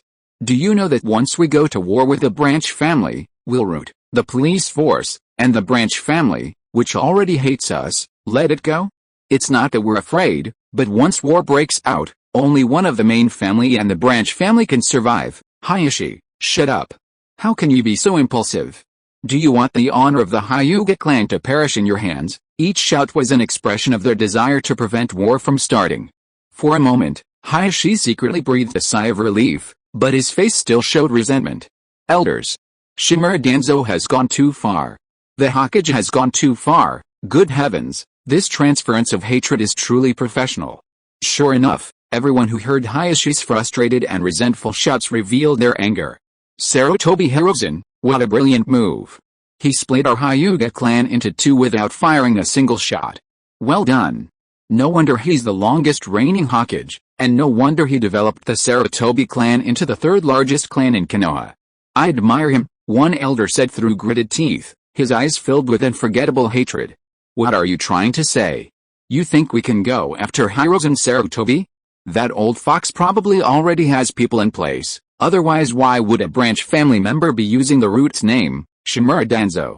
Goodness, Hiruzen Sarutobi plays the good cop, Shimura Danzo plays the bad cop, and with Midakato Hamura and Udatane Kahoru mediating, they're really playing their tricks well. I was wondering why that old scoundrel Sarutobi was so kind 3 days ago. We thought a warning would be enough, and we'd tolerate it, but we never imagined his ambitions were so great. He's completely aiming to crush the Hyuga clan in one fell swoop. Damn it, even if we go after Hiruzen Sarutobi, what good will it do? In the end, we'll just use Shimura Danzo as a scapegoat. The Hyuga clan is now completely focused their hatred on the Hokage's higher-ups. It's just a coincidence that Hiruzen came to warn them 3 days ago, saying he'd delay for a few days before leaving. Clearly, he was trying to lower the guard. Hayashi. We absolutely cannot start a war with the branch family now, the eldest elder, barely containing his rage, gritted his teeth and said, Go. Go now and unite with the other major clans. Ask them why the Hokage's higher-ups are interfering in our clan affairs. We must work together to force Sarutobi to give us an explanation. His heart was bleeding as he spoke these words. This betrayal of the branch family had completely broken the backbone of the Hyuga clan. Their most prized century-old tradition was about to be severed, and the situation could worsen at any moment. Elder Hayashi Hyuga feigned a frustrated expression, but the elder, seeing this, became even more furious. Hayashi, you are the clan leader. At this time, you must consider the clan's well-being. Do you really intend to start a war and lead the Hyuga clan to its demise? Moreover, the most prestigious elder of the Hyuga clan looked around at everyone, gritting his teeth. I hate it.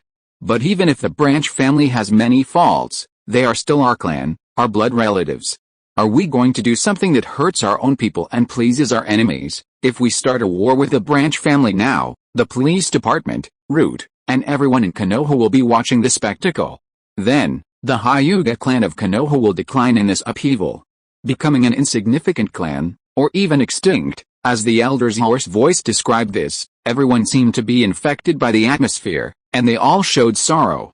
Their Hyuga clan had not declined in the war, but instead, they had been schemed against and declined within their own village.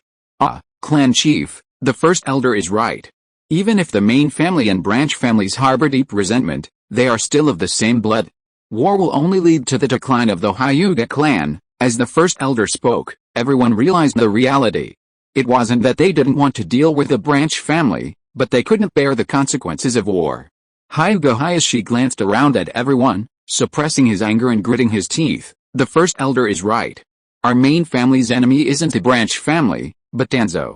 We must ask the Hokage what he's up to. Root is interfering in the Hyuga clan's affairs. With the conflict shifting, the Hyuga clan members all revealed their anger. This was clearly a premeditated rebellion by the branch family, and they absolutely could not let those who destroyed their Hyuga clan's centuries-old heritage get away with it. Chapter 107 Sarutobi. You'll regret this. As the morning sun rose, the atmosphere in Konoha was anything but peaceful. A dense mass of ninjas, instead of going to their missions or training, had gathered on rooftops and telephone poles, much like sparrows swarming in the early morning, prompting the sparrows to chirp angrily at the ninjas for taking over their territory. They're moving. Where are these Hyuga branch family members going? A sudden exclamation rang out from the crowd. Countless figures turned towards the police headquarters building, where a large group of Hyuga branch family members, accompanied by their families, slowly emerged, with police officers maintaining order. By order of Root Vice Chief Orochimaru, all members of the Hyuga branch family are proceeding to their new base. The dark mass of ninjas, maintaining order, led the Hyuga branch family towards the edge of Konoha, drawing curious onlookers from both sides. This was a major event, unprecedented in the ninja world. A powerful clan had split apart. This juicy gossip filled the already dull ninjas with curiosity.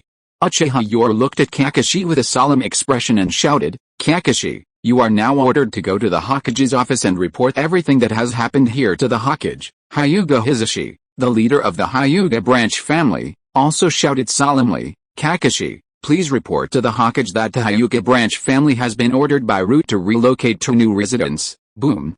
Hyuga Hisashi's loud shout was like being spoken to in the ears of ninjas with their heightened senses. Countless people widened their eyes.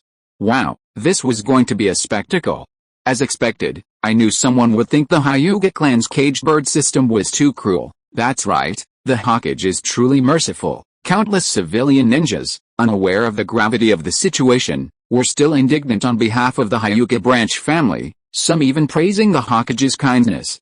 However, they were unaware that Hyuga Hisashi's loud shout caused some ninjas in the shadows to change their expressions drastically. This was bad. The Hyuga branch family, escorted by numerous village ninjas who came to watch the spectacle, arrived at their new residence in half an hour, albeit awkwardly. When the Konoha ninjas who had followed to watch the spectacle saw the Hyuga branch family's new residence, they were all filled with shock. Wasn't this the Uchiha clan's territory? At this moment, many felt pity for the Uchiha. Good heavens, Root had played this move brilliantly. Not only had they split the Hyuga clan, but they had also planted such an elite force within the Uchiha clan, and now they were even seizing their land. As expected, many people witnessed the enraged Uchiha clan chief leading the elders straight to the Hokage's office building. Seeing this lively scene, Uchiha Yoru's eyes were filled with amusement, but he still shouted righteously, "Squad 7, under the orders of the Root Vice Chief, is assisting the Hyuga branch family in settling in." The 7th squad of the police department was mostly composed of Orochimaru's followers. There weren't many Uchiha ninja, so they were simply carrying out a mission. After all, it wasn't their own land they were occupying, so they didn't care. Yu-Gi-Oh! Quickly go and buy food. The Hyuga branch family members came lightly equipped. They'll probably run out of food today. Yes, at this moment, Yuzuki Yu-Gi-Oh! Was completely bewildered. She still couldn't understand what was happening, let alone her. Countless Konoha ninjas were also bewildered. Hokage's office building. Uchiha Fugaku, along with Elder Uchiha Setsuna, stormed angrily into the Hokage's meeting hall. Even before they entered, they heard the elder's furious roar. "Shimura Danzo! You've gone too far." The conference room was filled with Jonin, all watching this scene with their heads bowed. Good heavens, this drama had been unfolding since last night and still hadn't ended. It was thrilling. Facing the old man Uchiha Setsuna, who burst in and immediately began cursing, Shimura Danzo angrily stood up, glaring at his one-eyed opponent and shouting, "Insolence! This is the Hokage's conference room, not your Uchiha clan's, Danzo. Stop spouting nonsense. Who do you think you are? When did you become qualified to divide Uchiha clan lands with the Hyuga branch family? Then Uchiha Yoru, take your roots transfer order and give me an explanation." Although Elder Uchiha Setsuna was old, his fury caused many Jonin to take a step back. This hot-tempered old man had clearly come to lodge a complaint. Elder Setsuna Uchiha, clutching the root organization's order, strode angrily to the conference room and slammed his fist on the table before the Third Hokage, glaring at him. "Third Hokage, can you give me a reasonable explanation? Since when has Root been allowed to interfere in Uchiha affairs? You're directly ordering us Uchiha to cede territory to the Hyuga clan." Hearing this, countless Jonin in the conference room turned to look at Danzo Shimura. The various clans, already harboring resentment towards Root, now openly displayed their discontent. Root's bullying and tyranny were outrageous. Now they've blatantly divided the Hyuga clan and then forced a branch family to take advantage of the Uchiha clan, a double whammy. This plan was absolutely brilliant. Danzo, why didn't I, as the Hokage, know about this transfer order from Root? Just as Danzo was filled with resentment, the Third Hokage, Hiruzen Sarutobi, saw the transfer order in Setsuna Uchiha's hand and was enraged. He turned and roared at Danzo. "Eh? Sarutobi, you?" At this moment, Danzo was truly speechless. The transfer order was genuine. It was Orochimaru, the vice president of Root. Wasn't it also Root? How could he escape responsibility? How frustrating. When had Danzo ever felt so frustrated? Even missing out on the Third Hokage's position back then wasn't this much? The Third Hokage was also furious. If Danzo had just admitted to plotting the Hyuga split earlier, why would he have gone through all that trouble? What was a mere envoy from the land of lightning? He had never taken him seriously. It was just a petty trick. He had only used this as an excuse to secretly put pressure on the Hyuga clan. In the manga, the Raikage once said that Konoha was extremely assertive regarding the Hyuga matter. Mitakato Hamura and Udatane Kaharu also glared at Danzo with dissatisfaction. They weren't fools. This was all Orochimaru's doing. But since Orochimaru was now a member of Root, who else could take the blame if not Danzo? Besides, Orochimaru wasn't even in the village right now. Elder Setsuna, I will definitely give you a satisfactory explanation for this matter. What do you say? After reprimanding Danzo, Hiruzen Sarutobi turned to the Uchiha elder, his expression full of sincerity. With just one sentence, he shifted the blame onto Danzo, making him the good guy. Elder Setsuna Uchiha naturally knew that these four high-ranking members were all in cahoots, but for now, he could only snort coldly. To express his dissatisfaction, he stepped back and sat cross-legged on the ground. Fine, Today I hope the Hokage will make Danzo Shimura's root give the Uchiha a satisfactory answer. At this moment, Fugaku Uchiha also stepped forward. Compared to Elder Setsuna's anger, he appeared calm. Hokage, your Uchiha delivered this transfer order directly to me, stating righteously that this is a transfer order, not a discussion. The Uchiha clan knows nothing about this, but for the sake of the village's stability, the Uchiha can only watch helplessly as the Hyuga branch family moves in. The Uchiha are Konoha, and the Hyuga clan are also Konoha, but this major matter has already involved our clan's internal affairs. Clearly, Fugaku Uchiha was also expressing his strong dissatisfaction. At this moment, Hiruzen Sarutobi was also very troubled, and he glared at Danzo with exasperation. You're more trouble than you're worth, Lord Hokage. The Hyuga clan's territory is now on high alert. This situation has reached an extremely dangerous point. One wrong move and it could escalate into an internal war among the Hyuga clans of Konoha. Indeed, the Hyuga main family and branch families are matters of the Hyuga clan's own internal affairs. We shouldn't be involved, but now, members of various clans expressed their dissatisfaction. Even the Ino Shikacho trio tentatively expressed their discontent. After all, Root dared to plot against the Hyuga clan's division. Apart from the Uchiha, no other clan in Konoha could rival them. If Root continued this stunt, how many clans could withstand it? Just then, the door was suddenly pushed open again, this time with even greater force than the Uchiha's earlier attack, slamming against the wall with a bang. Everyone looked over and saw Hyuga Hayashi and the Hyuga's Grand Elder walking in with grim and angry expressions. At that moment, everyone fell silent. The main figures had arrived. This was no small matter. Lord Hokage, did the envoy from the Land of Lightning want the Hyuga clan's bloodline? Now the Hyuga clan head and I are right here. Hand us over. If that's not enough, the main family still has many Hyuga clan members. If that's still not enough, then let our Konoha's Danzo leadership hand over the branch family as well, lest they falsely accuse the Hyuga clan of starting the war. Good heavens, a critical hit right from the start. With the Hyuga clan in such a state, what does the first elder care about? He opened the door and immediately glared angrily at the third Hokage and Danzo, confronting them directly. Just then, the Uchiha clan elder saw the Hyuga elder and was secretly delighted, but feigned anger, glaring and shouting, Hyuga clan, you can't even manage your branch family properly, letting them seize our land. This time, your Hyuga clan must give me an explanation. The two old men, both seething with anger, instantly confronted each other. The Hyuga clan's elder was incredibly frustrated, his composure crumbled, and he unleashed a torrent of curses, shattering the centuries-old entity passed down through the Hyuga clan. What does the branch family matter have to do with me? If I could control the branch family, I would send them to the Shimura clan right now. To the Sarutobi clan.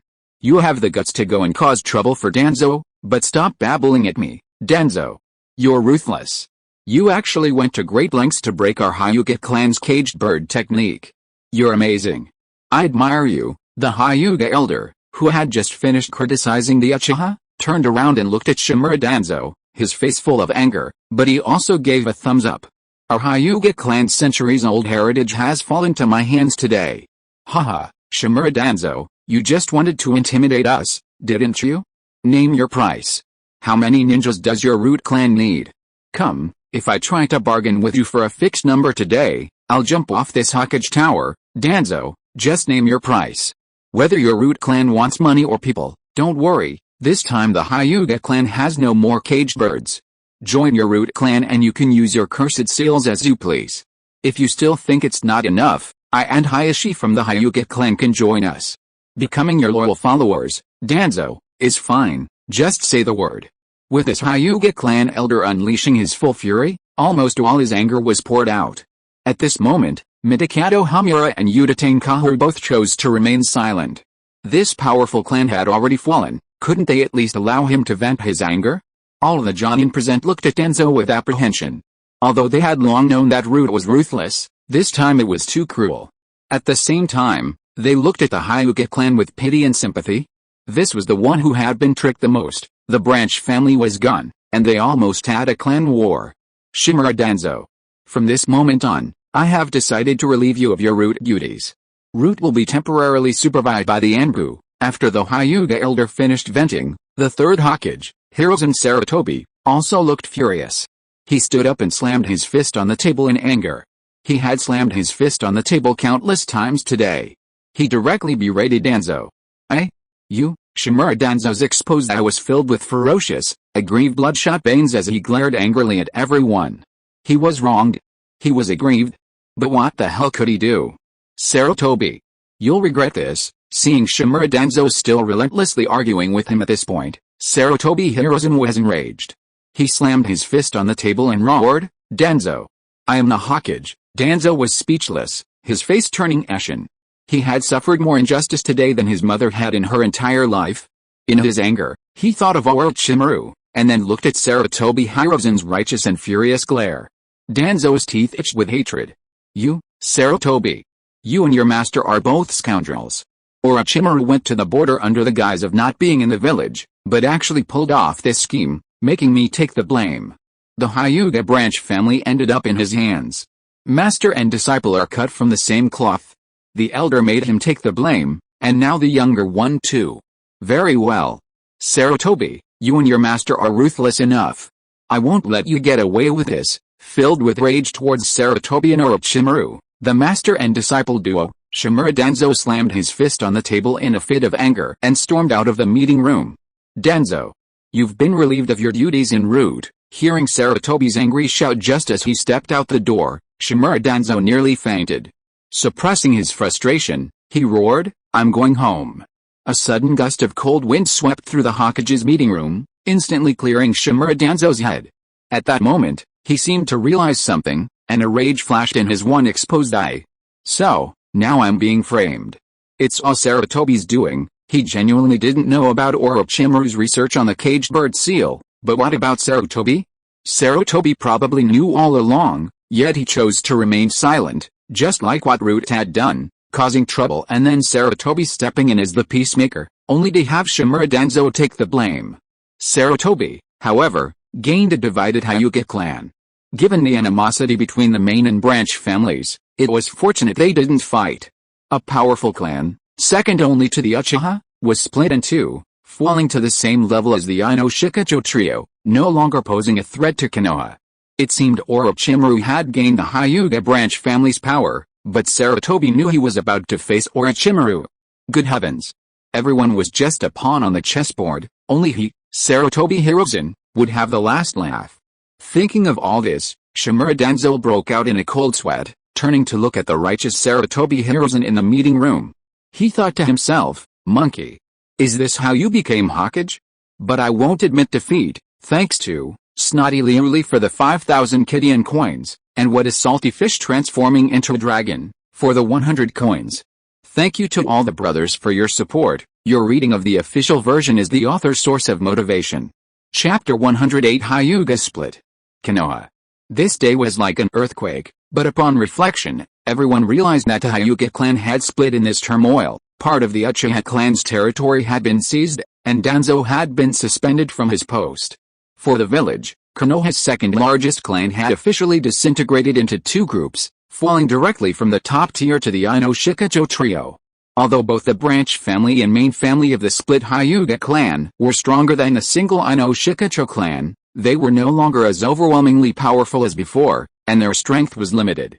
Now, the Uchiha clan was the only top clan in Konoha, but they were constantly marginalized.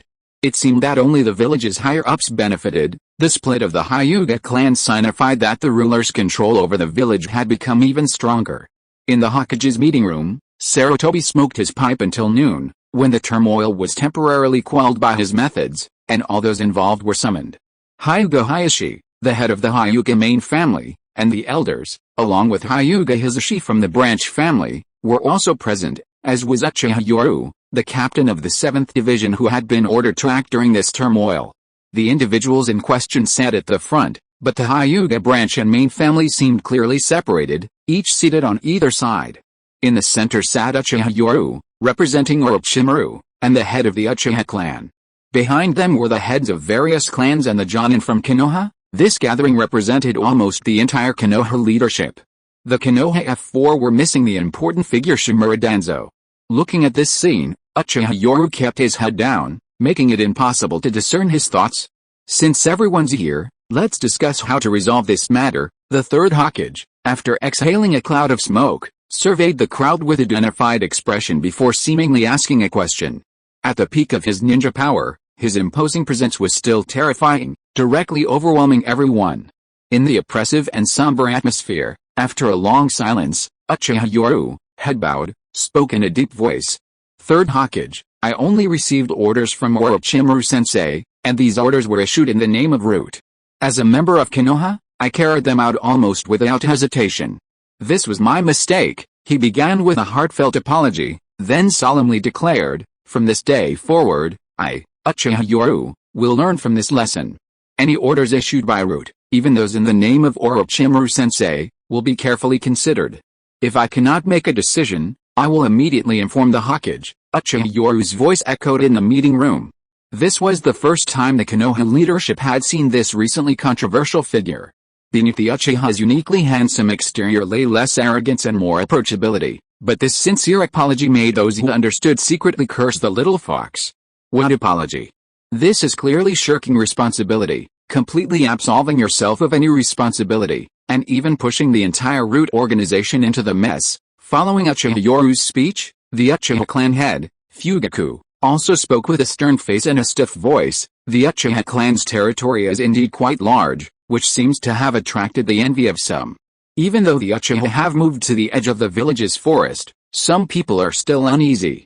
Even sending the Hyuga branch family to monitor them, the Uchiha clan welcomes all Konoha ninja to reside here. After all, Lord Danzo personally allocated a large portion of land to the Uchiha. Fugaku's words were barbed and sarcastic, directly revealing the Hokage's targeting and distrust, and even adding a touch of sarcasm. You're not at ease? I'll just open up the clan's territory. Come on then. Upon hearing this, the third Hokage coughed lightly twice, glancing subtly at Fugaku. He pondered to himself, perhaps Danzo's Root organization had actually done something good this time, dividing the Hyuga clan while simultaneously planting spies within the Uchiha clan. A double kill indeed. The Hyuga branch family siding with Orochimaru?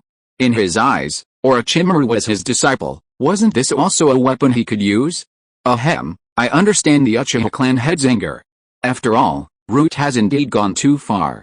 On behalf of Danzo, I apologize to the Uchiha and offer compensation to the Uchiha clan. The third Hokage, a seasoned political veteran, appeased the Uchiha with a single sentence, without paying anything in return, a perfect example of getting something for nothing. Hyuga Hisashi coughed lightly, instantly drawing everyone's attention. Everyone was filled with curiosity. After all, this was the protagonist.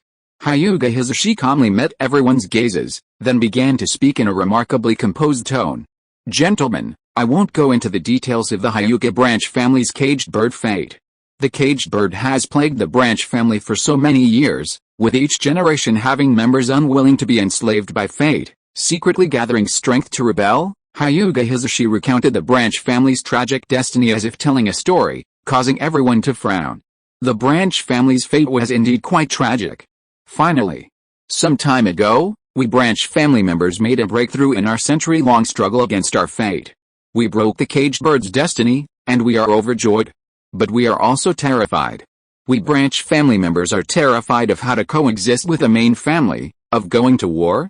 Will the Hyuga clan decline or perish? Although the fateful feud between the main family and the branch family has lasted for over 100 years, we are all Hyuga. We are all of the same bloodline, so we chose to escape the cage. For survival, we turned to Root, and you all know what happened next. Lord Orochimaru, the vice president of Root who inherited the will of fire, enthusiastically helped us. Looking at Hisashi Hyuga's grateful expression, everyone inwardly cursed him. What nonsense. What enthusiastic help. And the statement was clearly questionable. Your branch family broke free from the caged bird? Nobody believed it. And Orochimaru, he's on the border now, and besides, the orders he gave last night were from Root. Although Orochimaru had the authority, it was clear that no one believed him. Even some of the more astute individuals narrowed their eyes as Hyuga Hisashi explained, their minds seemingly piecing together the whole picture. Root had broken the caged bird seal, then used the feud between the main and branch families to directly split the Hyuga clan. Orochimaru? In this upheaval, Orochimaru was at most someone who researched the caged bird seal. Splitting the Hyuga clan, causing the branch family to relocate, and then taking advantage of the Uchiha clan, Another perfect spy. Tisk tisk. These methods were clearly something only Danzo could have devised. Hyuga Hisashi didn't mention Shimura Danzo at all, but everyone attributed everything to this high-ranking official hidden in the shadows of Konoha. The darkness of Konoha. Truly living up to its reputation. At this moment, all the Jonin who thought of this felt a chill in their hearts, while the various clans became even more wary. Danzo was too ruthless, they had to be careful in the future. After Hyuga Hisashi finished speaking, he solemnly performed a shijiza, a deep bowing gesture, towards Uchiha Fugaku, his forehead slamming heavily into the ground. Clan head Uchiha. I am deeply sorry for this. But the Hyuga branch family truly had no other choice. Please forgive us, clan head Fugaku. Good heavens, you not only occupied part of their territory but also monitored them, and now you ask for forgiveness?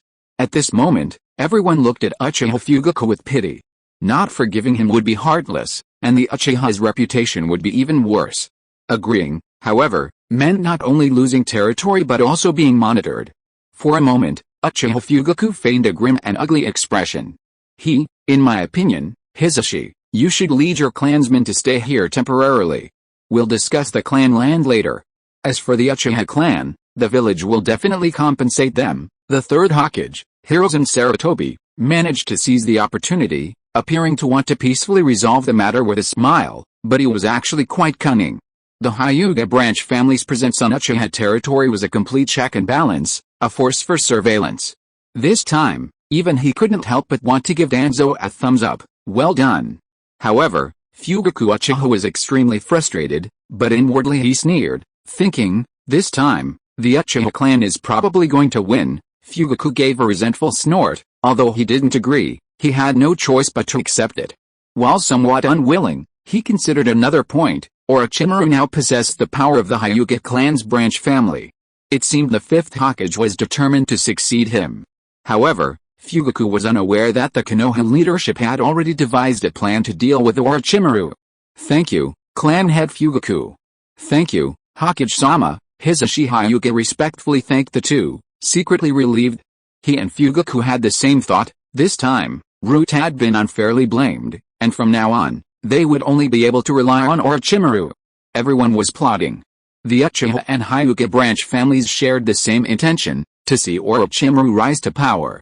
The Hokage's faction, however, believed that with Orochimaru out of the picture, the Hyuga branch family would be their weapon, their eyes and ears, providing surveillance and a check on the Uchiha clan.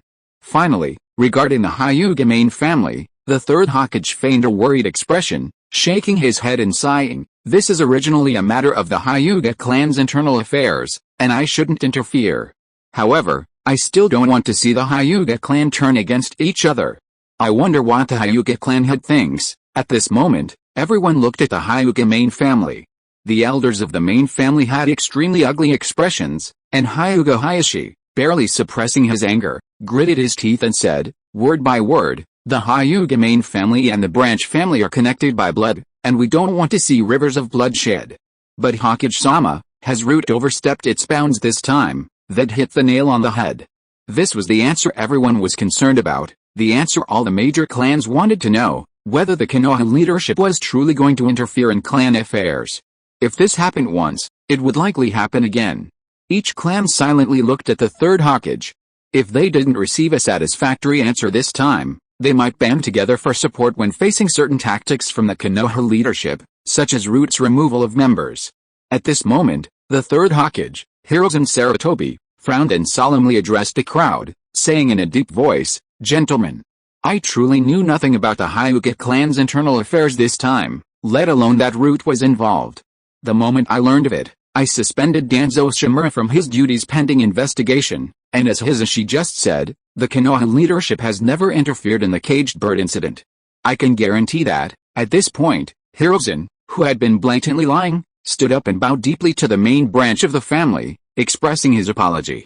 As for Root secretly instructing the Hyuga branch family, I will investigate to the end and make Danzo give the Hyuga clan an explanation. Good heavens, Hiruzen's methods were incredibly smooth. Danzo took the blame for everything, while he himself appeared magnanimous and righteous. I hereby solemnly declare, at this moment, Hiruzen Sarutobi revealed the aura of a ninja hero. A powerful pressure of chakra swept through the entire meeting room. He declared resolutely, "Aside from my identity as Hokage, I am also the head of the Sarutobi clan. The rules of Konoha are inviolable. No one can interfere in the internal affairs of any clan before they violate the village's regulations. Not even me." This was a solemn declaration from the Third Hokage, Hiruzen Sarutobi. This matter ended there. There would be no further transgression. Everyone understood that this was a guarantee. If the higher-ups dared to interfere again, it would lead to a crisis of trust among the clans. The Third Hokage, Hiruzen Sarutobi, led Konoha to victory after victory in the Shinobi World Wars. Although he suffered 3 defeats and was driven into the Land of Fire, for which he resigned once, it must be said that no one in Konoha possessed the prestige of the Third Hokage. This solemn guarantee carried weight. For a moment, all the clan representatives fell silent. In their judgment, even if the Hyuga clan's actions weren't the work of the Konoha leadership, the Hokage had likely chosen to remain silent. Ultimately, Danzo took the blame, and the Third Hokage made his stance clear, which they reluctantly accepted. The Third Hokage inwardly cursed Danzo, thinking, "Danzo, you've created this mess, and I'm cleaning it up again. If you hadn't done a good job this time, I would have punished you severely." Meanwhile, Uchiha Yoru, looking at the situation, was secretly delighted. With today's events, dealing with the Uchiha clan would be much more difficult for the Konoha leadership in the future. After all, dealing with the Uchiha again would be a blatant slap in the face. And then there was the Hyuga branch family. Thinking of this, Uchiha Yoru sneered. This sword wasn't for the Konoha leadership, it was for himself. The Hyuga main clan members were all incredibly frustrated. They were the ones who suffered.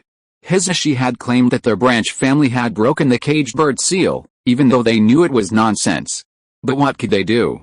This is a Hyuga clan matter. They either accept the Hokage's mediation or resolve it themselves. Since the founding of Konoha, there's been a rule that the village cannot interfere in the internal affairs of any clan unless the clan violates its rules. Currently, the Hyuga main clan has 2 options: either engage in internal war, resulting in bloodshed, and regardless of the outcome, the Hyuga clan's decline is inevitable, or swallow this bitter pill, preserving the main clan's strength and having a chance to recover to its current power over several decades. Similarly, the Third Hokage remains unmoved. Either the Hyuga main clan accepts, or they simply let them fight it out. Ninjas aren't just about fighting. At this level, it's about human relationships and social graces. Hisashi, the Hyuga clan's elder's voice was hoarse this time, as if he had aged considerably. Clearly, this blow was too great, leaving him exhausted. Seeing the elder's weary and weak appearance, Hyuga Hisashi showed a complex expression. "Hisashi, the future of the Hyuga main family is in your hands. Do not let the branch family overshadow the main family." The Hyuga elder weakly comforted him, then stood up, his face flushed, and shouted loudly, "Hyuga main family. Branch family. Blood ties. The caged bird is not a so-called destiny, but protection. Now that the branch family has decided to leave, the main family still remembers the bond of brotherhood. Hyuga main family. May the branch family have great fortune in the future." This shout almost used the last of the Hyuga elder's strength. His face was flushed, and his eyes were red. This was humiliation. However, everyone's hearts were filled with admiration. This elder had endured all the humiliation and chosen to let the head of the family continue to shoulder the responsibility. This elder was also almost a last burst of energy after exhaustion. If you are listening to this novel on a channel other than Fanfic World, it means it was downloaded and re-uploaded without effort. We warmly invite you to visit our channel, Fanfic World. There you will find the original version of this story and many other novels of various genres. We look forward to seeing you dive into a world of incredible novels. Chapter 109 Danzo, the Scapegoat King. Konoha. The streets and alleys were filled with joy. One reason was that the Land of Lightning and Konoha had finally signed a peace treaty. The other was a major development. The Hyuga clan, Konoha's second most powerful family, had split. For the common people and ordinary ninjas, this was a huge shock. Outside the Hokage's residence, the Land of Lightning's envoys, their faces full of frustration, could only swallow their anger. Konoha had stated that their unauthorized incursion into the Hyuga clan's territory was the catalyst for the split, and that they were already being lenient by not holding the Land of Lightning accountable. Adding to this Konoha's series of deployments along the border, and Orochimaru's presence there, all these factors combined led the Raikage to reluctantly choose to sign the peace treaty quickly. After all, Konoha and Kumagakure were the last to want war, but the other ninja villages were more than happy for the two major villages to clash. Within the joyous atmosphere of the village, however, one place exuded a somber and oppressive atmosphere, a stark contrast to the rest of the village. The Hyuga clan.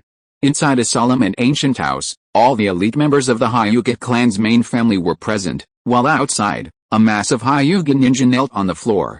On the bed inside, the great elder, who had been furiously berating the third Hokage in the Hokage's meeting room just yesterday, lay ill today. His once rosy complexion was now replaced by a gaunt, sickly appearance, his hoarse coughs echoing weakly in the room. Great elder, the Hyuga ninjas on the floor looked at their great elder with sorrow. This ancestor, who had existed since the founding of Konoha, had survived 3 shinobi world wars and injured so much, yet had fallen so suddenly. The eldest elder, lying weakly on his sickbed, looked at the members of the main clan, his face showing a weak and sorrowful expression. "Everyone, I'm afraid I won't make it this time.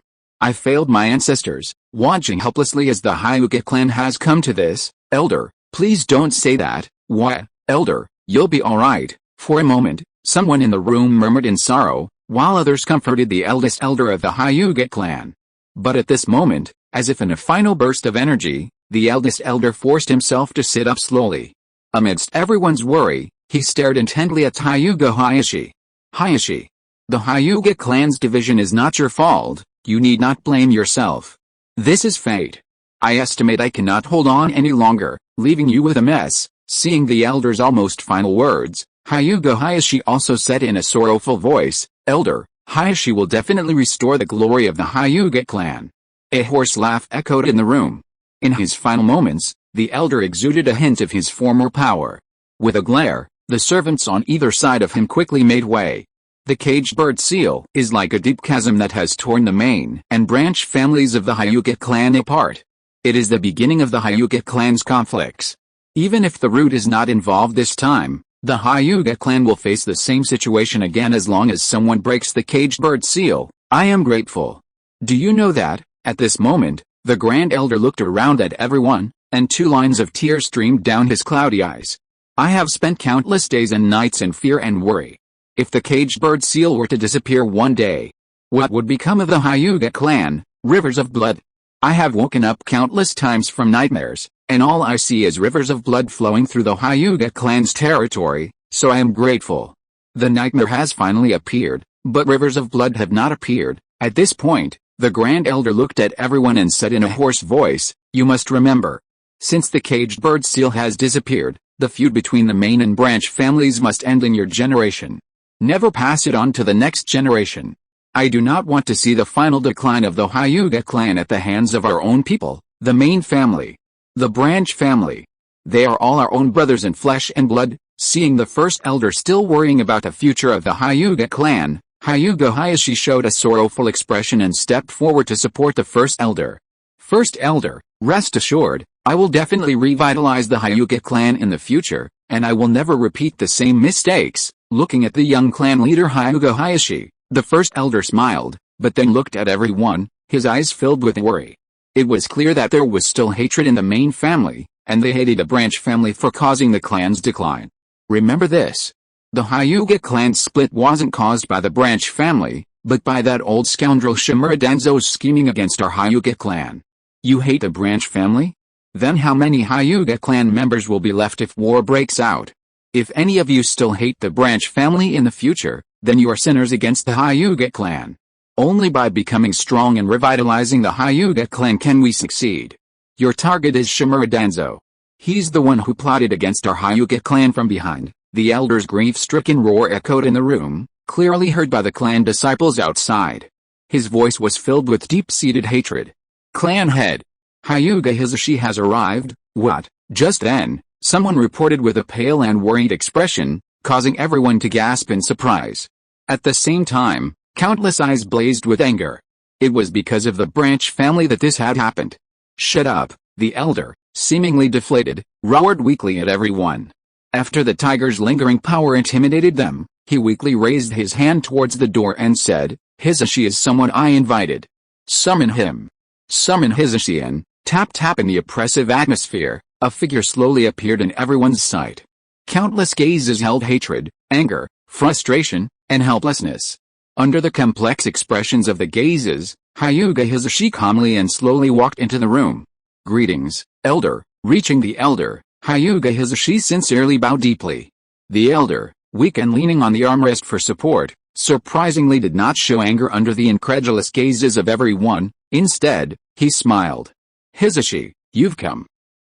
Good, come here." With a weak voice, Hyuga Hisashi respectfully approached, appearing on either side of the elder alongside Hisashi. "Hisashi's situation isn't your fault. If it were me, I probably wouldn't have handled it as well as you. Although you've left the branch family, you're still part of the Hyuga clan.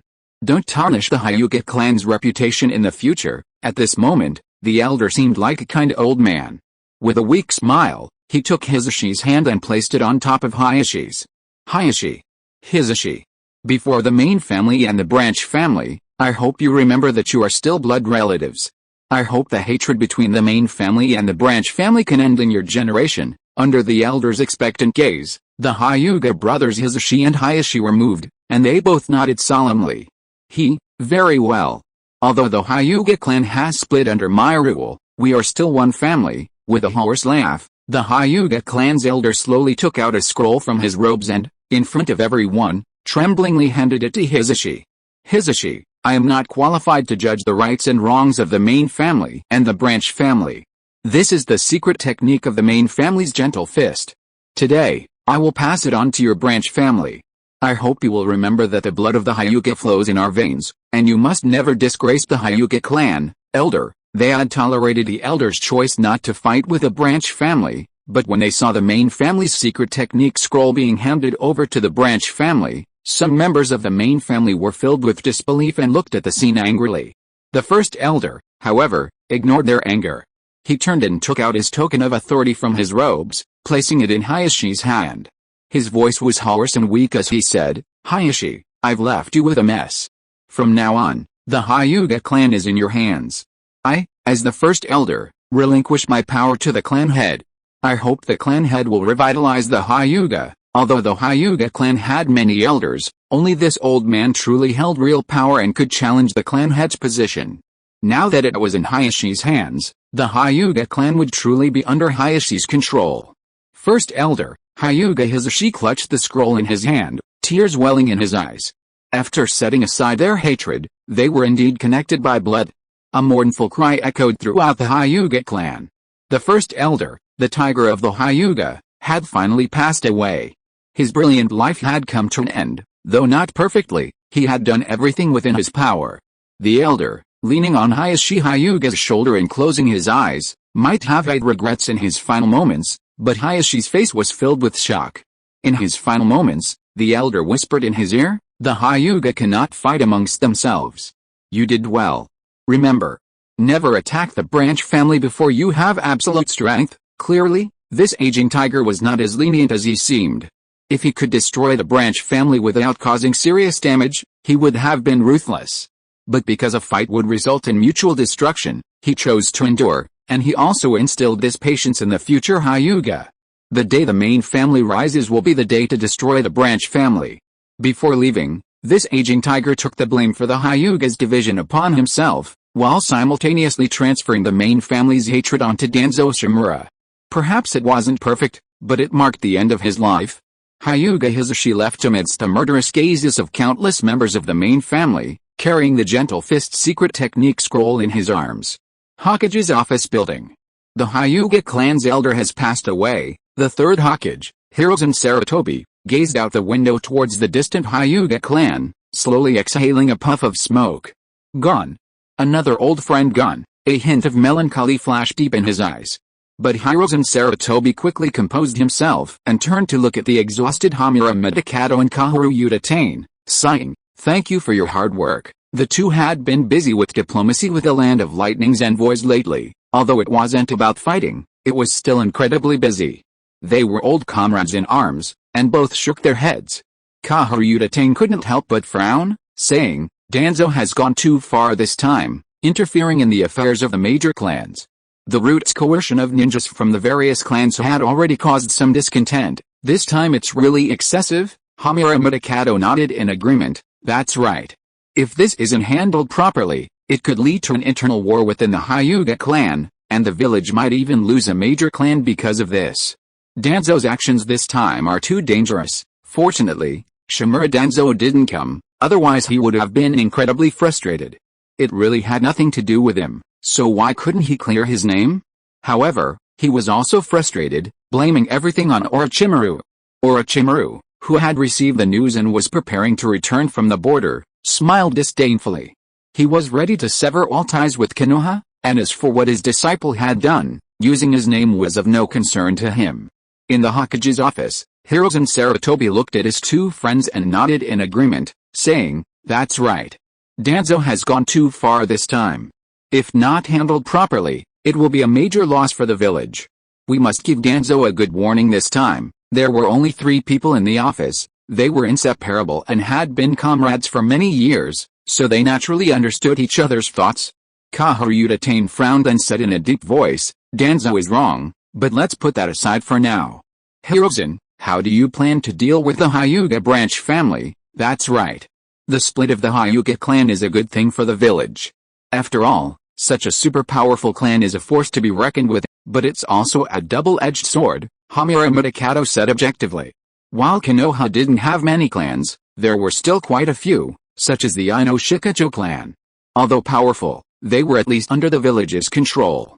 But there were 2 clans within the village that were practically above all other clans, even above the rules of Konoha. These 2 clans are the Uchiha and Hyuga, essentially villages within villages. Konoha has its own rules, but when returning to the clan territories of these 2 clans, one must abide by their own clan's rules, even if they are outsiders. Furthermore, due to the extremely high status of these 2 clans, ninjas who commit offenses are often interrogated according to their own clan's rules, not Konoha's. Danzo went too far, but it must be said that the Hyuga branch family is a very good weapon. It not only weakened the Hyuga clan but also became an eye, even a sharp blade, embedded in the Uchiha clan's territory. Hiruzen Sarutobi said this after exhaling a puff of smoke. His acquaintances, Hamura Mutakato and Kahoru Uchiha, nodded in agreement. Since things had come to this point, it was better to use the branch family to help them deal with the Uchiha. If that's the case, then Danzo will have to suffer. Kahoru Uchiha blurted out these words in the blink of an eye. They were all doing this for the sake of the village. Hiruzen Sarutobi, upon hearing this, lowered his Hokage hat and said quietly, "Yes, since the branch family has accepted Root's orders to stay in Uchiha territory, then Danzo will have to suffer." Clearly, Danzo was going to take the blame again. They were determined to keep the Hyuga branch family in Uchiha territory, so someone had to take the blame, and naturally, they found Danzo again. Chapter 110. Oh no! Orochimaru-sensei. Konoha, the shadowy Root headquarters. Shimura Danzo, relieved of his duties, hadn't returned home. He remained calmly seated at the Root headquarters, still in charge of the organization. It must be said that Hiruzen Sarutobi truly favored Shimura Danzo. Such a major incident only resulted in a verbal reprimand. "Lord Danzo, this time, it seems the Cold Lord's counterattack is truly sharp." Sitting opposite him was the current head of the Anbu, and also the Third Hokage's eldest daughter-in-law. She said softly, "To be able to stir up Konoha from 1,000 miles away, truly worthy of the title Cold Lord, single-handedly dragged all the major clans of Konoha into this mess. The Hyuga clan split, the branch families becoming mere weapons in their hands, but this infamy has been borne by Root. No one will believe this was Orochimaru's doing alone, don't you think, Lord Danzo?" the voice echoed in the dark room. Upon hearing this, Shimura Danzo let out a frustrated snort. This time, he had truly been caught off guard, without any chance to react. Now, all the major clans of Konoha believe that Orochimaru, the Dark Lord of Konoha, orchestrated the whole thing, while Orochimaru has actually reaped the greatest benefits. Holding the power of the Konoha branch family, coupled with the support of the Uchiha clan and the following of numerous ninja, he has now become an uncontrollable force. I've already been suspended by Sarutobi. I'm just back to pack my things and make some arrangements for Root. From now on, Root will be temporarily under the command of the Anbu chief, Shimura Danzo said sarcastically, his tone dripping with bitterness. The Anbu chief, however, smiled and shook his head, saying, "Elder Danzo is joking. Although the Third Hokage has been suspended, The Hokage's decree hasn't been issued yet. Root will naturally remain under Elder Danzo's command until the Hokage's decree is received. Having spent his life playing scheming games, Shimura Danzo knew exactly what the other party wanted. He sneered inwardly but feigned ignorance, coldly asking, "What do you want me to do?" The Anbu chief smiled faintly. "Elder Danzo, what do I want to say? Isn't this what you and I have always wanted to do?" Orochimaru is already on his way back. Did Elder Danzo already prepare everything? I hope this time, this snake will never be able to rise again. A chilling voice echoed in the room. Watching the disappearing figure, Danzo Shimura's one exposed eye gleamed coldly as he sneered, "Long hair, short wits, you've already left the handle on Root today. This time, I'll see how Sarutobi tries to make me take the blame again." This is exactly what your Sarutobi clan is so eager to see. Prevent this snake from turning the tables, Orochimaru. Blame it on your own uncontrollability. With that chilling voice, Danzo Shimura secretly began making arrangements. The Land of Lightning signed a peace treaty. As for the so-called threat of war to demand the Hyuga corpse, it was nothing more than a rogue political tactic, a way for Konoha to teach the Hyuga a lesson. If the Third Hokage yielded, the title of the greatest village in the ninja world would be lost, a fatal blow to his reputation. Now that the Hyuga clan is split up, there's no need to continue pressuring them. The farce in the Land of Lightning has ended through diplomacy, the border seems stable again, and Orochimaru, a cage-level ninja, has returned from the front lines. The thriving Konoha is brewing another storm. The Hyuga main family has fallen silent since the incident, seemingly choosing to recuperate. After all, they still hold all the Hyuga's assets, and with a large influx of resources, they want to quickly restore their strength. The Hyuga branch family's situation seems to have come to a close. Despite the Uchiha clan's pent-up frustrations, thanks to the delays of the two advisors to the Hokage, a compromise was finally reached. The Hyuga branch family has now fully integrated into the Uchiha clan's territory, and the higher-ups have given this force a wide berth, as the branch family has essentially left with nothing. The prison is under the jurisdiction of the Uchiha Police Department's 7th Division. Uchiha Itachi, looking hurried and serious, rushed out of the prison. His speed far surpassed that of an average Shinin. Shisui, Itachi, who had rushed out of the prison, found his older brother, Uchiha Shisui. Shisui was even more astonished. "Itachi, what happened?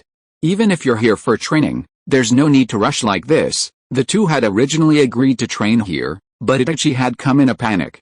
After all, he was only 7 years old and had just graduated, lacking the maturity and composure of his later years. "Shisui, what's going on with those imprisoned boys in the prison?" Itachi's words immediately made Shisui's expression change drastically.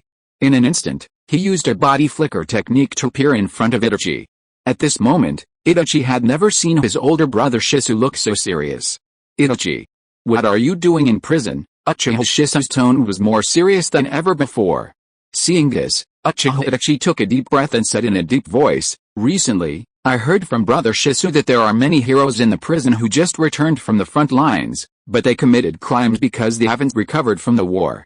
I wanted to go and see." Although Uchiha Itachi was not old, his thinking was beyond that of his peers.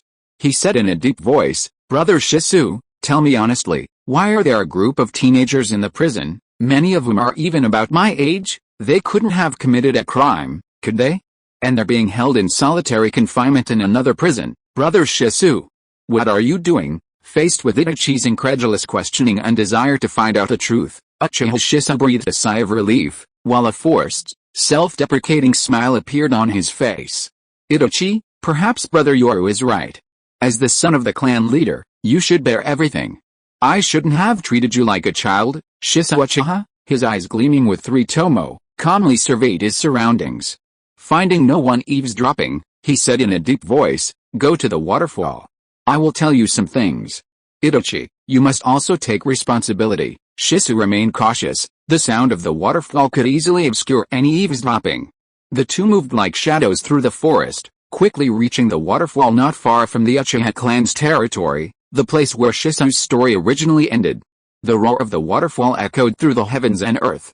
It had to be said that Konoha's prosperity truly made the four great ninja villages envious. On the waterfall, Shisui, his face grave, spoke to Itachi Uchiha about some secrets that had been bottled up for too long. Or perhaps he simply wanted to confide in someone. "Itachi, you know now, All of this was for Konoha. Although Yoru and Orochimaru-sama disobeyed some of the village's orders, we don't regret it. After all, those children were precious lives. After pouring out his secrets, Uchiha Shisui seemed to have found a like-minded comrade in arms. At that moment, he felt incredibly relieved, yet also proud. They had disobeyed some of Root's orders, secretly hiding these children, but he had a clear conscience. However, when Uchiha Itachi heard this, his face turned deathly pale, his expression one of shock. Seeing this, Shisui shook his head with a smile, saying, "Itachi, perhaps this is beyond your imagination, but you must know, we were all doing this for the village." No, the darkness of the village shocked Uchiha Itachi, but then, as if realizing something, a chill ran down his spine, and cold sweat poured down his face. "Brother Shisui, you mean those children were sent by Root? Are you sure?" Uchiha's face was extremely pale, as if he had realized something, revealing a hint of terror. At this moment, Shisui seemed to also see something was wrong, and his expression became serious. "What's wrong, Itachi?" "Yes, these children were sent by Root, although Root kidnapped them privately. Brother Yoru and I intercepted them. Don't worry, none of the human experiments were conducted on Konoha ninjas." However, upon hearing this, Uchiha immediately raised his head, staring at Shisui, and gritted his teeth, saying, "Brother Shisui, I saw two faces in the prison, and I recognized them. One is a young master from the daimyo's mansion in the Land of Fire who came to the village for a visit, and the other is a classmate from the Nara clan. They were both poisoned and rendered mute. Why would Root attack the daimyo's mansion and the Nara clan?" 7-year-old Uchiha's thinking ability was already comparable to that of an adult. He instantly realized a terrifying possibility, and cold sweat poured down his back. Uchiha Shisui, who had just been proudly proclaiming himself a hidden hero, paled upon hearing this. "Itachi, what did you say? The daimyo's mansion and the Nara clan? Are you sure?" Uchiha Itachi, pale-faced, nodded firmly. "No mistake. I personally saw the village's Jonin accompanying the daimyo's people when I went to receive my mission, and the Nara clan member was also my senior. I saw him at the academy." "Oh no. Something terrible is about to happen. Brother Shisui, tell me. The Root ninjas secretly raiding the village are crazy enough, but why would they attack the Nara and daimyo's mansions?" At this moment, Shisui was deathly pale and nearly fell off the waterfall. He fearfully considered many horrible possibilities. "Itachi, something terrible is about to happen. Go tell the clan head." "No. Don't worry about it, you don't know anything." With a whoosh, Uchiha Shisui used his fastest body flicker technique to run towards the 7th Division of the police department. He had to tell his brother, Yoru, that something terrible was about to happen. Although young, Uchiha, left alone on the waterfall, knew something was wrong. His face grave, he hesitated for a moment, then followed Shisui in his direction. Police Department, 7th Division Office Building. While the 7th Division was nominally under the jurisdiction of the Police Department, everyone knew it had long been Orochimaru's private force. For the sake of the Hyuga branch family, the Third Hokage personally signed the order to expand the 7th Division, and a large number of Hyuga branch family members joined. Inside the office, Yuzuki Yugeo respectfully brewed tea, performing her assistant duties almost perfectly, especially recently, her radiance even more dazzling, seemingly exuding a beauty on the verge of maturity. "Kakashi, look at Guy's spirit, and then look at you," Uchiha Yoru, holding a cup of hot tea in the office, teased with a smile, while Kakashi maintained his indifferent, deadpan expression, completely devoid of passion. Bang! Just then, the door was suddenly flung open, startling everyone in the office. They were met with Shisui, his 3-tomo Sharingan still open, his angry eyes flashing as he lunged at the figure inside. "Kakashi Hatake. What do you have to say? You said you investigated everything, is this what you found out?" Shisui's murderous glare fixed on Kakashi, his hands gripping the man's collar. This sudden turn of events stunned everyone. "Excuse me. I must leave." The first to react was none other than his assistant, Yugeo Yuzuki. Though somewhat panicked, she instinctively made the most reasonable response. With a click, the office door slammed shut, and the only sound in the room was the breathing of the 3 people inside. Seated upright in his office, Uchiha Yoru exuded an air of authority without anger. "Shisui, I need an explanation." Kakashi, seeing Shisui's unusually impulsive grabbing of his collar, was completely bewildered, but this sudden treatment also revealed a hint of displeasure in his eyes. However, Uchiha Shisui angrily shoved Kakashi away, then pointed at his older brother Yoru and said, "Brother Yoru, do you know? There are two special individuals among those children in prison, one is from the daimyo's residence, and the other is from the Nara clan. Kakashi cooperated in investigating these children, and recently he has uncovered almost all of their information, but this information is fake. Someone is setting a trap." What? Upon hearing Shisui's accusation, both Uchiha Yoru and Hatake Kakashi's expressions instantly changed drastically. "Uchiha Shisui, do you know the seriousness of your words? Can you take responsibility for this?" Uchiha Yoru was so shocked that he stood up abruptly. His mind raced. The higher-ups had made their move, but he hadn't expected it to be so ruthless. This was a complete attempt to cut off Orochimaru's escape routes. Once the daimyo lost trust in Orochimaru, he would be crippled. If he were to stir up trouble within the village, he would be driven to the brink of destruction. Hatake Kakashi's mind was in turmoil, but he instantly realized the target. This was a meticulously woven net for Orochimaru, not targeting anyone present, but Orochimaru himself. "Oh no! Orochimaru-sensei!" Instantly, Uchiha Yoru was so shocked that he dropped his teacup to the ground. Recent events flashed through his mind. Good heavens, Danzo was ruthless, he had retaliated so quickly. Rumor has it that Lord Jiraiya has returned to Konoha these past few days. Quickly inform Hyuga Hisashi to find Lord Jiraiya. Only by joining forces with outside help can we have a chance to overcome this crisis. Uchiha Yoru angrily slammed his fist into the table, smashing it to pieces, and roared at Kakashi. At the same time, he turned to Shisui and shouted, "Kakashi! Shisui! Go! Quickly report to Orochimaru-sensei. It will be too late if we're late." Boom! The office window shattered, and Uchiha Yoru, Uchiha Shisui, and Hatake Kakashi rushed out of the office. The wooden door of the shattered office slowly opened, revealing Yuzuki Yugeo's shocked expression. Jiraiya? Orochimaru? And the children in the prison? The daimyo's mansion? The Nara family? These pieces of information were a jumbled mess in her mind. Although she didn't know the details, she knew that something big was about to happen, as it involved so many important figures. Chapter 111 Orochimaru's Defection. The Hokage's office. In the oppressive atmosphere, the Third Hokage, enraged, emanated a powerful, surging chakra. He was not yet the frail figure he was during the Chunin exams. The oppressive force of his chakra filled the Anbu members, secretly protecting him with pressure. From today onwards, you are suspended from your position as Anbu captain. The vice captain will take over the Anbu captaincy. Effective immediately, the Third Hokage's roar echoed in the office. He angrily ripped off his Hokage robe, revealing a black, tight-fitting combat suit underneath. In his fury, the Third Hokage slammed his Hokage hat onto the table and donned his combat cap, which featured green, layered armor plating on both sides and two extra-long straps at the back. The combat suit included silver shoulder pads that extended to the back, bearing the character for fire. Two vertical ninja tool pouches were strapped to the back, secured with purple ribbons, and mesh wrist guards covered the arms and calves. The Third Hokage, Hiruzen Sarutobi, donned his armor once again after the Nine Tails attack. Inside his office, he was loudly reprimanding the head of the Anbu, who was also his eldest daughter-in-law.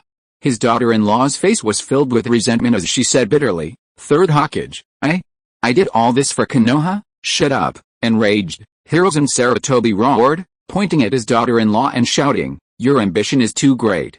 You actually cooperated with Danzo of Root. I misjudged you, you too, come with me." In his fury, Hiruzen Sarutobi showed no mercy to his daughter-in-law, directly ordering his two guards to disappear from the Hokage's office. Watching the disappearing figure, the Hokage's eldest daughter-in-law, wearing an Anbu mask, was filled with resentment.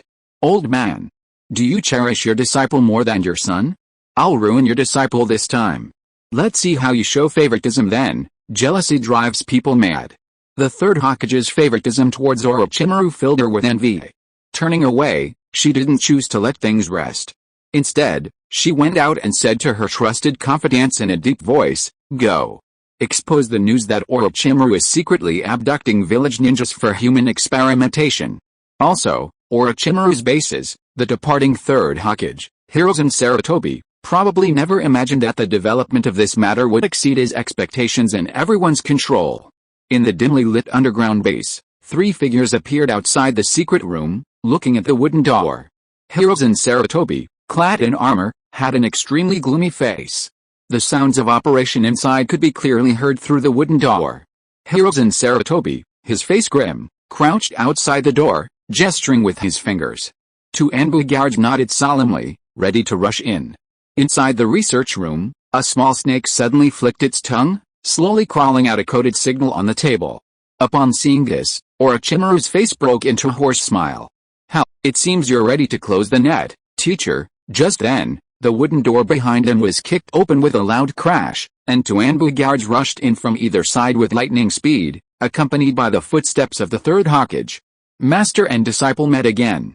Hiruzen Sarutobi's face was ashen as he stared at the bottles and jars in the research room, and at his disciple Orochimaru, who was now facing away from him. On the operating table lay a lifeless figure. The scene was undeniably visually jarring. "Finally discovered," the hoarse voice echoed in the research room. Orochimaru showed no panic, instead calmly turning his head to look at his teacher with a gentle smile.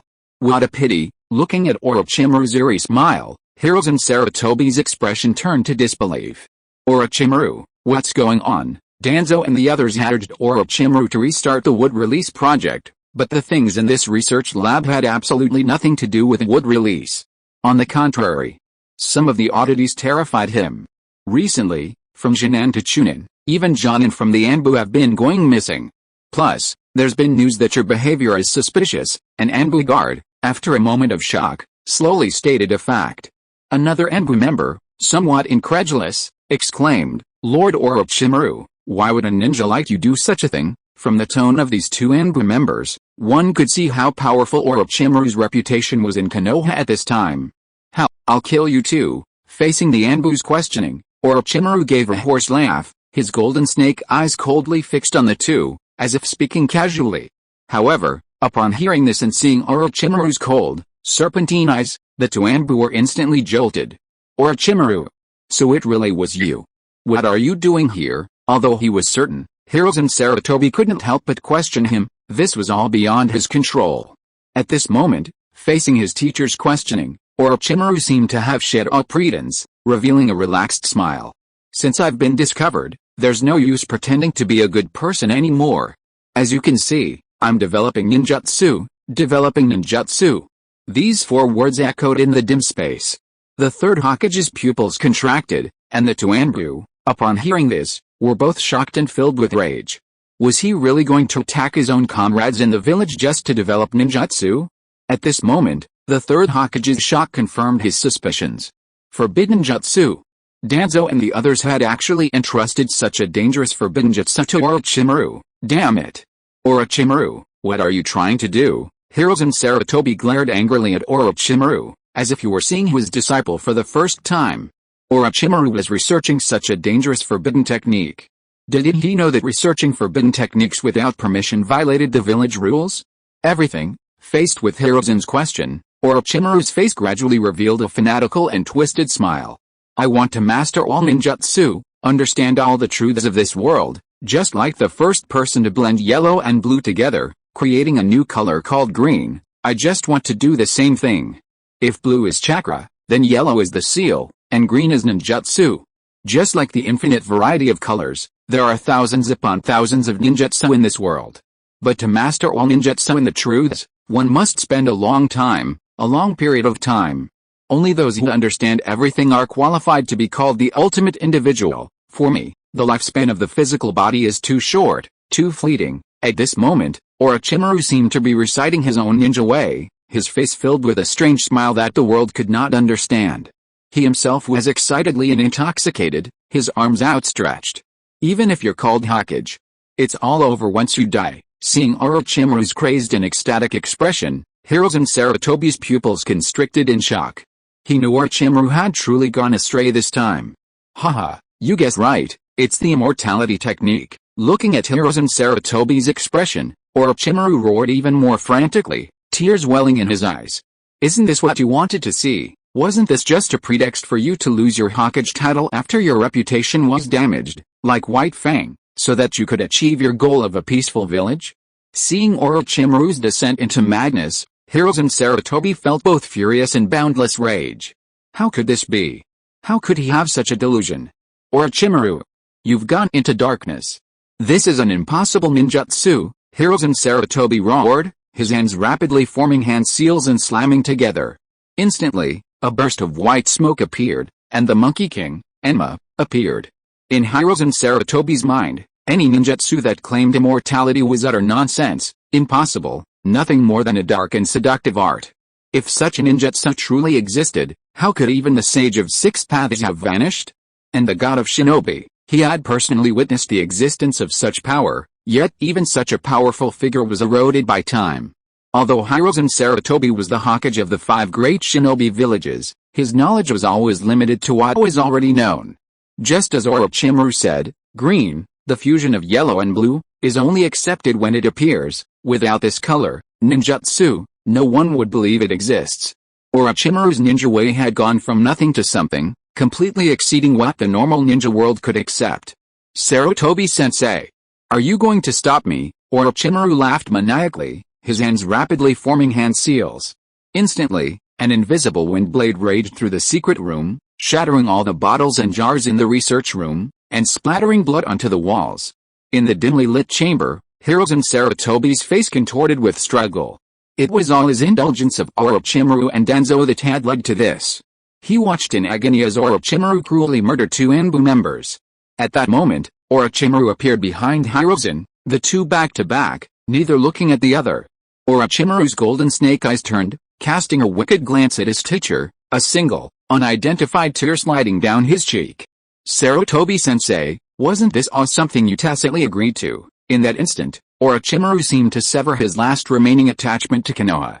Then, the legendary Sannin, clad in a Konoha Jonin vest and headband, vanished into the dark tunnel without looking back. The third Hokage, Hiruzen Sarutobi, closed his eyes in anguish. Enma, standing beside him, roared, Sarutobi, you'll regret letting Orochimaru escape like this. Hearing this, Hiruzen slowly opened his eyes, trembling. He took a deep breath and stared at the cruel laboratory, muttering to himself, Orochimaru, you've gone to darkness. To attack your own village's ninjas is unforgivable. From the moment Orochimaru unleashed his ninjutsu, killing 2 Anbu right before his eyes, he knew Orochimaru was gone. This had completely severed the bond between master and disciple. The initial plan was merely to damage Orochimaru's reputation, like the White Fang, but how had it come to this? Orochimaru had actually severed everything for the sake of this evil ninjutsu. He had chosen to defect. Orochimaru had just made everything clear. He chose not to resist the bond between master and disciple. You higher-ups ordered me to research, so I'll research.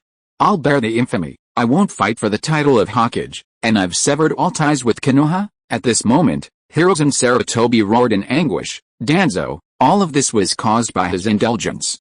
Danzo and the others were causing trouble behind the scenes, completely beyond his control. In a large crater in the forest, hurried footsteps echoed as Orochimaru emerged from the tunnel. He was now wearing a Jonin green vest and a headband, with a few drops of blood on his face. However, Orochimaru, who had just escaped from the tunnel, suddenly stopped. Looking at the 4 figures appearing in the dark forest before him, a wicked smile appeared on his face. Oh! Orochimaru-sensei, it was Uchiha Yoru, Uchiha Shisui, Hatake Kakashi, and my guy who had rushed over. The 4 of them stared in shock at Orochimaru's panicked escape. This moment completely overturned their understanding of the world. How, so these are my students and my subordinates? Are you also going to ambush me? Orochimaru's wicked smile masked a hint of madness in his snake-like eyes. Having experienced this, his emotions were at their peak. The word subordinates wasn't wrong. Shisui, Kakashi, and my guy all served in the 7th division, making them Orochimaru's subordinates. Sensei. How? How could this be? Uchiha Yoru, arriving late, showed disbelief and shock. Orochimaru, however, laughed hoarsely and wickedly. How could this be? Shouldn't it be like this? The ending was predetermined from the beginning. Just like White Fang, those who possess immense power yet are uncontrollable must be restrained. White Fang.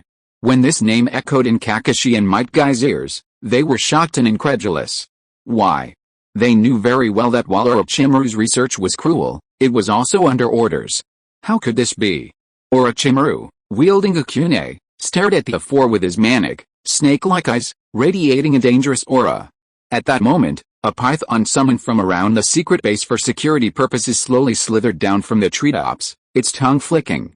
It climbed onto Orochimaru's body, unaware of his presence, and instead, gripping the kunai, laughed wickedly, saying, "As you can see, the evil research has been discovered. Justice is about to descend, and evil will naturally be driven back. Isn't that how it has always been?" However, at that moment, the python suddenly opened its mouth, revealing explosive tags inside. Orochimaru's pupils contracted, and before he could react, a deafening explosion ripped through the room, splattering blood onto the four men's faces.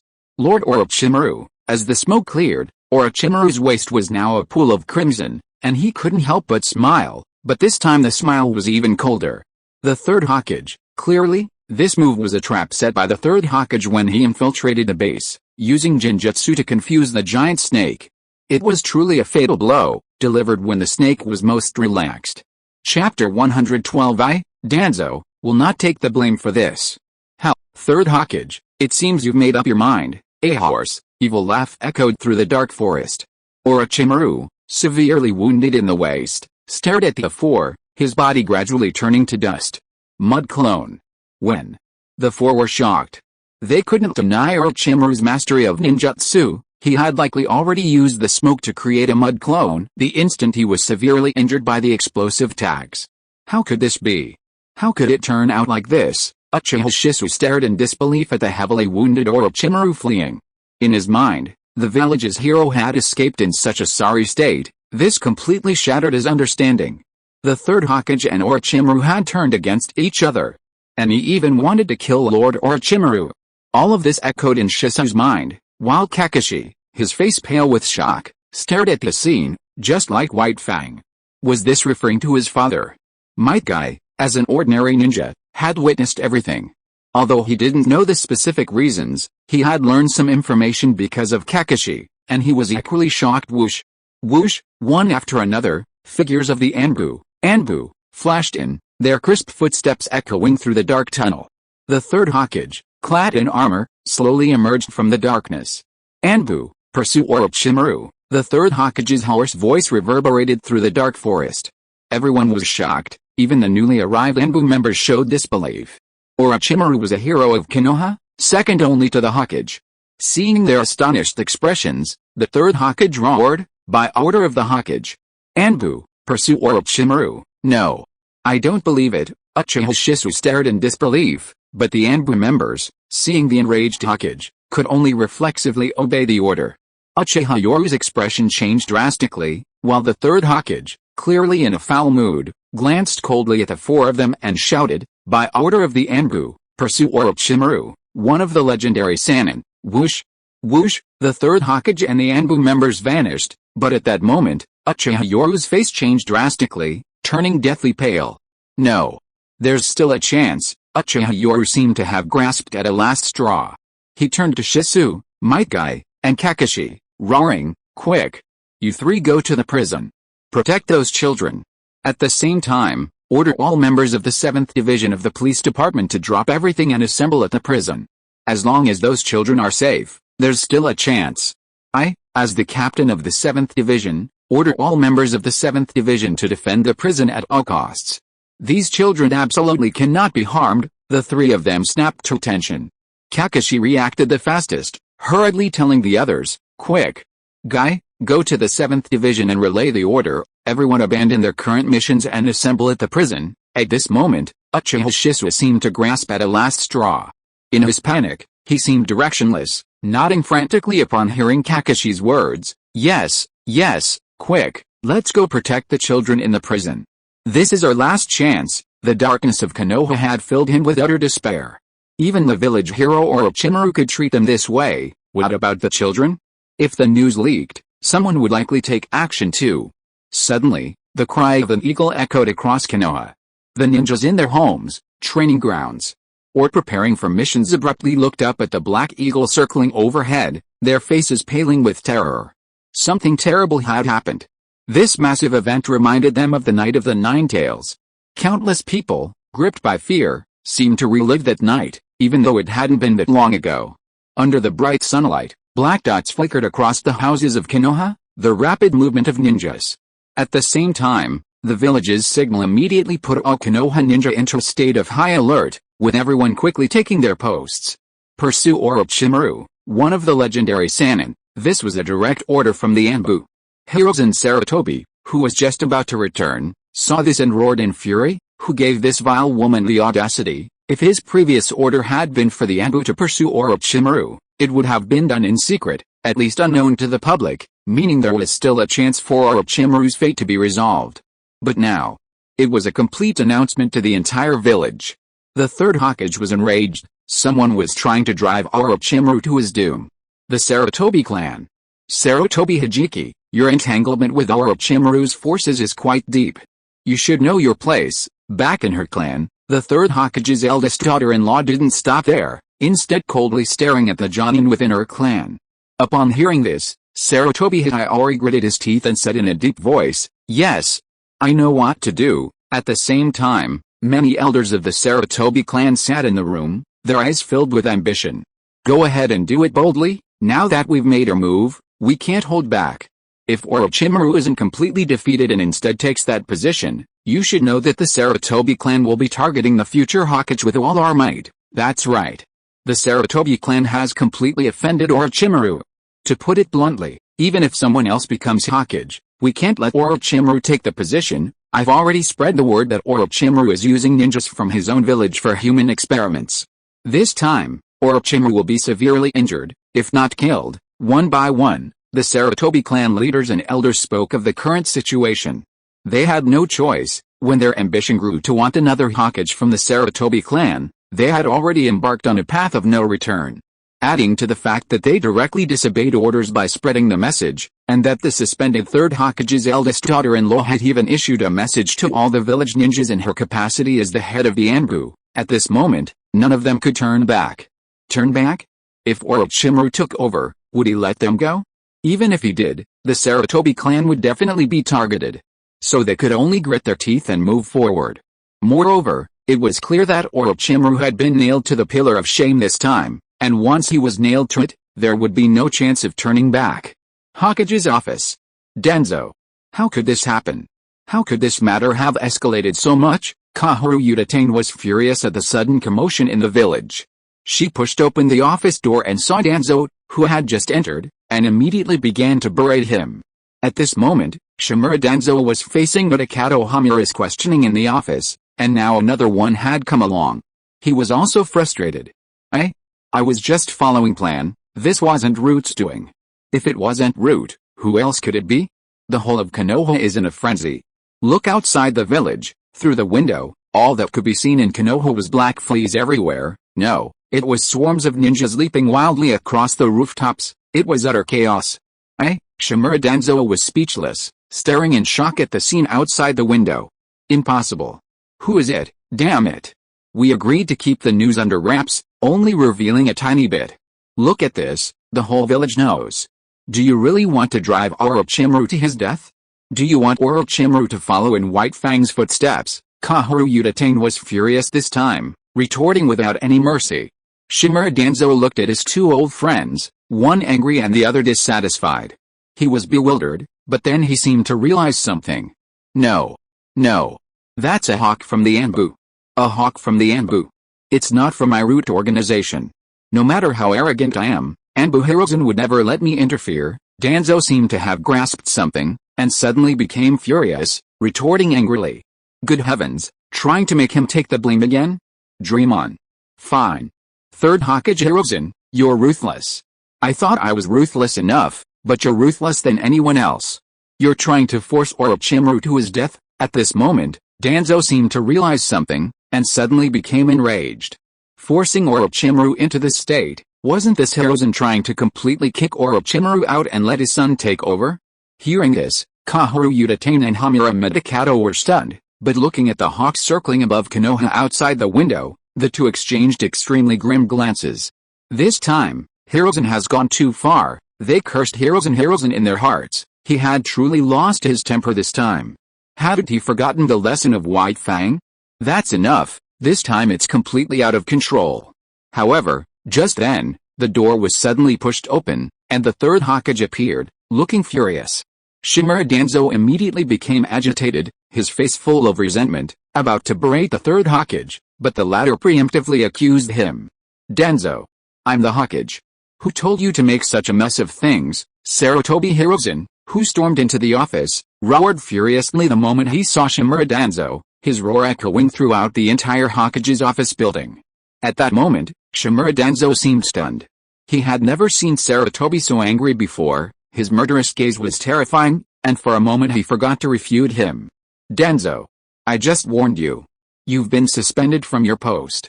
You've gone too far this time. Have you forgotten White Fang? Are you really determined to wreak havoc on Konoha? Hiruzen Sarutobi, clad in armor, charged forward furiously, grabbing Danzo by the collar and spitting in his face. Danzo was stunned for a moment, but quickly recovered, his face turning red, his single eye bloodshot and menacing. His anger erupted. Hiruzen Sarutobi. You old monkey, I won't take the blame this time. Shimura Danzo was utterly aggrieved. Damn it, don't you know what I did? I even had Root report to you, and you agreed. Now you want me to take the blame? This is outrageous. All the bad things happened to me, Danzo. I told you to restrain yourselves. Restrain yourselves. Don't repeat the mistakes of the past, and this is what you did. The third Hokage, his eyes blazing with fury, roared as he grabbed Shimura Danzo by the collar. Kahoru Uchiha and Hamura Midikado, standing nearby, rushed forward to break up the fight.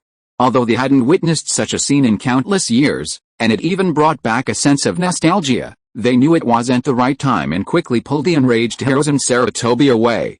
At this moment, Shimura Danzo, seeing the murderous look in Sarutobi Hiruzen's eyes, said resentfully, Fine. Fine, Sarutobi, you've got to play the good guy, enjoying the sunshine of Konoha while I'm just a root rotting in the ground, huh? But you still dare to bully me like this, Danzo, how dare you say that? Sarutobi Hiruzen glared angrily at Danzo. Uchiha Kahoru and Midikado Hamura quickly pulled the third Hokage away, shouting at Danzo, What time is it? You two should shut up and think of a way to make amends. The ambu outside the door had practically sealed off the Hokage's office, even setting up a soundproof barrier.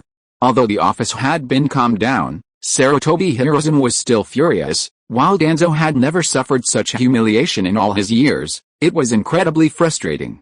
Sarutobi. These are all our own people, what are you pretending to be so high and mighty for? Didn't I send you the report on dealing with Orochimaru?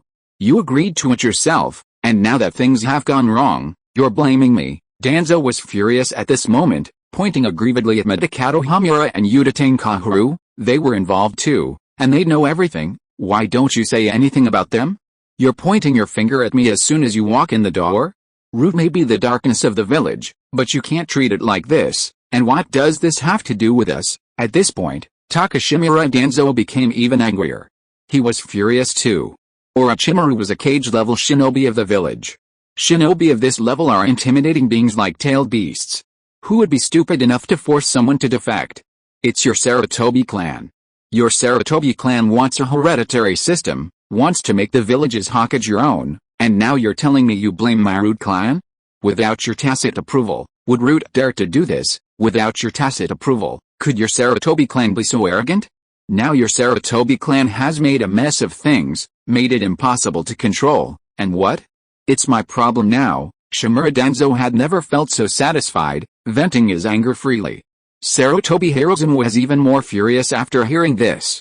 When did you send me a report? Good heavens! Seeing Sarutobi Hiruzen's clueless look, Shimura Danzo's face turned green with anger, his nose twisted, and he glared with one big eye, almost choking on his own anger. Fine. You, Sarutobi Hiruzen, are truly the leaf under the sun, and I am the rotten root. If it weren't for Midikado Hamura, Uchiha Kahoru, and your daughter-in-law being there last time, I would truly be unable to clear my name even if I jumped into the sea. Chapter 113 Jiraiya pursues Orochimaru. In the Hokage's office, the third Hokage, Hiruzen Sarutobi, stared in shock at Danzo Shimura, while Hamura Midikado and Kahoru Uchiha nodded awkwardly. He nearly choked on his own blood.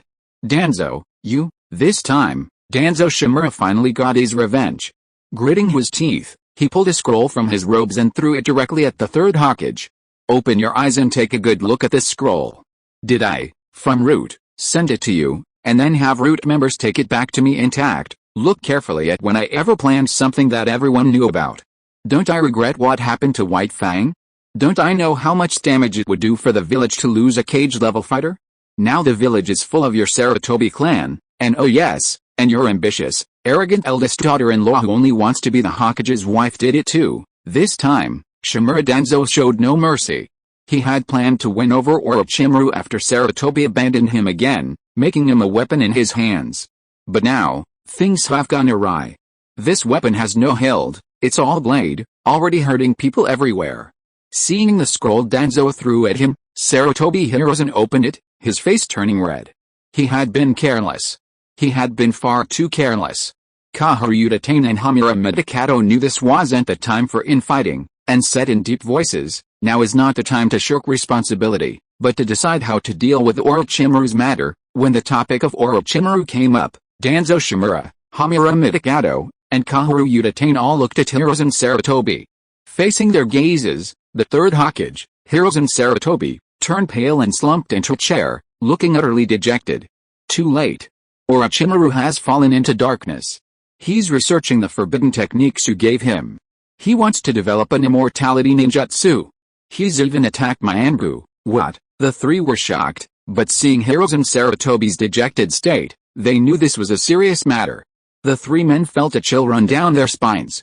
Shimura Danzo cursed, damn it. Orochimaru has defected? The Hokage candidate has defected? It would be a miracle if the village didn't suffer. Bring Orochimaru back immediately.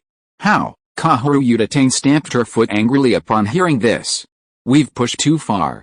Orochimaru's defection is no small matter. The entire land of fire will be in turmoil, and it might even trigger a chain reaction. Sarutobi. This time, you need to properly manage your Sarutobi clan, all three spoke up. Originally, their plan was to suppress Orochimaru and manipulate his reputation. The third Hokage himself was in great pain, realizing his carelessness. He hadn't expected Orochimaru to actually fall into such a dark ninjutsu. After all, immortality ninjutsu was impossible in the minds of ordinary ninjas. To truly be immortal would be to become a god. It was even acknowledged by the entire ninja world. Yet, Orochimaru, with his extraordinary talent, had exceeded everyone's expectations, plunging headlong into it and unable to escape. Furthermore, a woman, driven by ambition, made the matter even more public, leaving Orochimaru no way out. Once the details became clear, the third Hokage quickly calmed down. The situation was about to change for the entire village. Send out the order, 2 ambush squads to pursue Orochimaru. Root must cooperate unconditionally. Although Orochimaru is injured, he is not so easy to deal with. Danzo. You cannot escape responsibility this time either. After glaring fiercely at Danzo, the third Hokage, Hiruzen Sarutobi, suppressed all his emotions and looked at the three men, saying in a deep voice, we cannot bear the consequences of a Hokage candidate defecting, nor can the entire Hidden Leaf village. Order a full-scale manhunt for Orochimaru within the Land of Fire. At this point, there was no turning back, so he had to make a painful decision. Only by capturing Orochimaru or keeping him within the Land of Fire could the damage be minimized. The blow to Hidden Leaf Village would be heavy from a defector like Orochimaru hiding in the ninja world. Upon hearing this, Shimura Danzo sneered. He secretly plotted his next move. This is clearly the work of the Sarutobi clan. If Orochimaru succeeds in his defection, it will severely damage your reputation, and then I might have a chance too. As for Sarutobi Shinosuke, HMPH, what a woman's perspective. This matter has become so big, but he understands the third Hokage's intentions. The third Hokage will absolutely not tolerate someone who has caused so much harm to the village for the sake of the Hokage position and still holds a high position. Suddenly, Danzo realized this was actually advantageous to him, and a cold smile crept across his face. Sarutobi. This time it's your fault, don't blame me. Orochimaru was caught red-handed conducting human experiments by the third Hokage and escaped. This news swept through Konoha like a hurricane, shocking countless ninjas. Many couldn't believe it. How could this be? However, after the official arrest warrant was issued, everyone fell silent. Although he hadn't been officially labeled a rogue ninja, it was a fact. Orochimaru's experiments on the village's ninjas, his inhumanity, began to spread like wildfire. It seemed as if a powerful force was secretly pulling the strings behind the scenes. Although the Konoha leadership discovered this and tried to stop it, too many interests were involved. Many saw the wall about to collapse and secretly began to fuel the flames. The Sarutobi clan, for their own benefit, spared no effort in ensuring another Hokage would emerge. Then came the Ino Shikajo trio. Although usually low-key, they knew the principle of if you don't kill Orochimaru, you'll suffer the consequences. They were part of the Hokage's faction, which had clearly abandoned Orochimaru. The Ino Shikajo clan also wanted stability, and many secretly continued to spread the news. With Orochimaru gone, Sarutobi Shinosuke and Konoha would have no other rivals. The Ino Shikajo clan would continue to maintain their stable political interests. As the situation escalated, the interests involved in the Hokage's actions became increasingly vast. Over the years, with the Third Hokage in power, this had formed a massive, suffocating network of relationships. With covert manipulation, the Konoha leadership realized with horror that they were out of control. The power of public opinion was terrifying, and they experienced it once again. The White Fang incident was the first time they had utilized the power of public opinion. It required almost no resources to generate public sentiment. At that time, they didn't know how to control it, only feeling a sense of fervor. They were excited and satisfied, having almost completely destroyed White Fang's reputation with minimal cost. However, when White Fang committed seppuku, the Konoha leadership began to fear this power. It had actually driven a powerful cage-level ninja to his death. While Orochimaru had his own reasons this time, wasn't it also due to the Hokage leadership's tacit acceptance and abandonment? Orochimaru, utterly disillusioned with the village, plunged into the pursuit of immortality through ninjutsu, choosing to sever all ties with the village.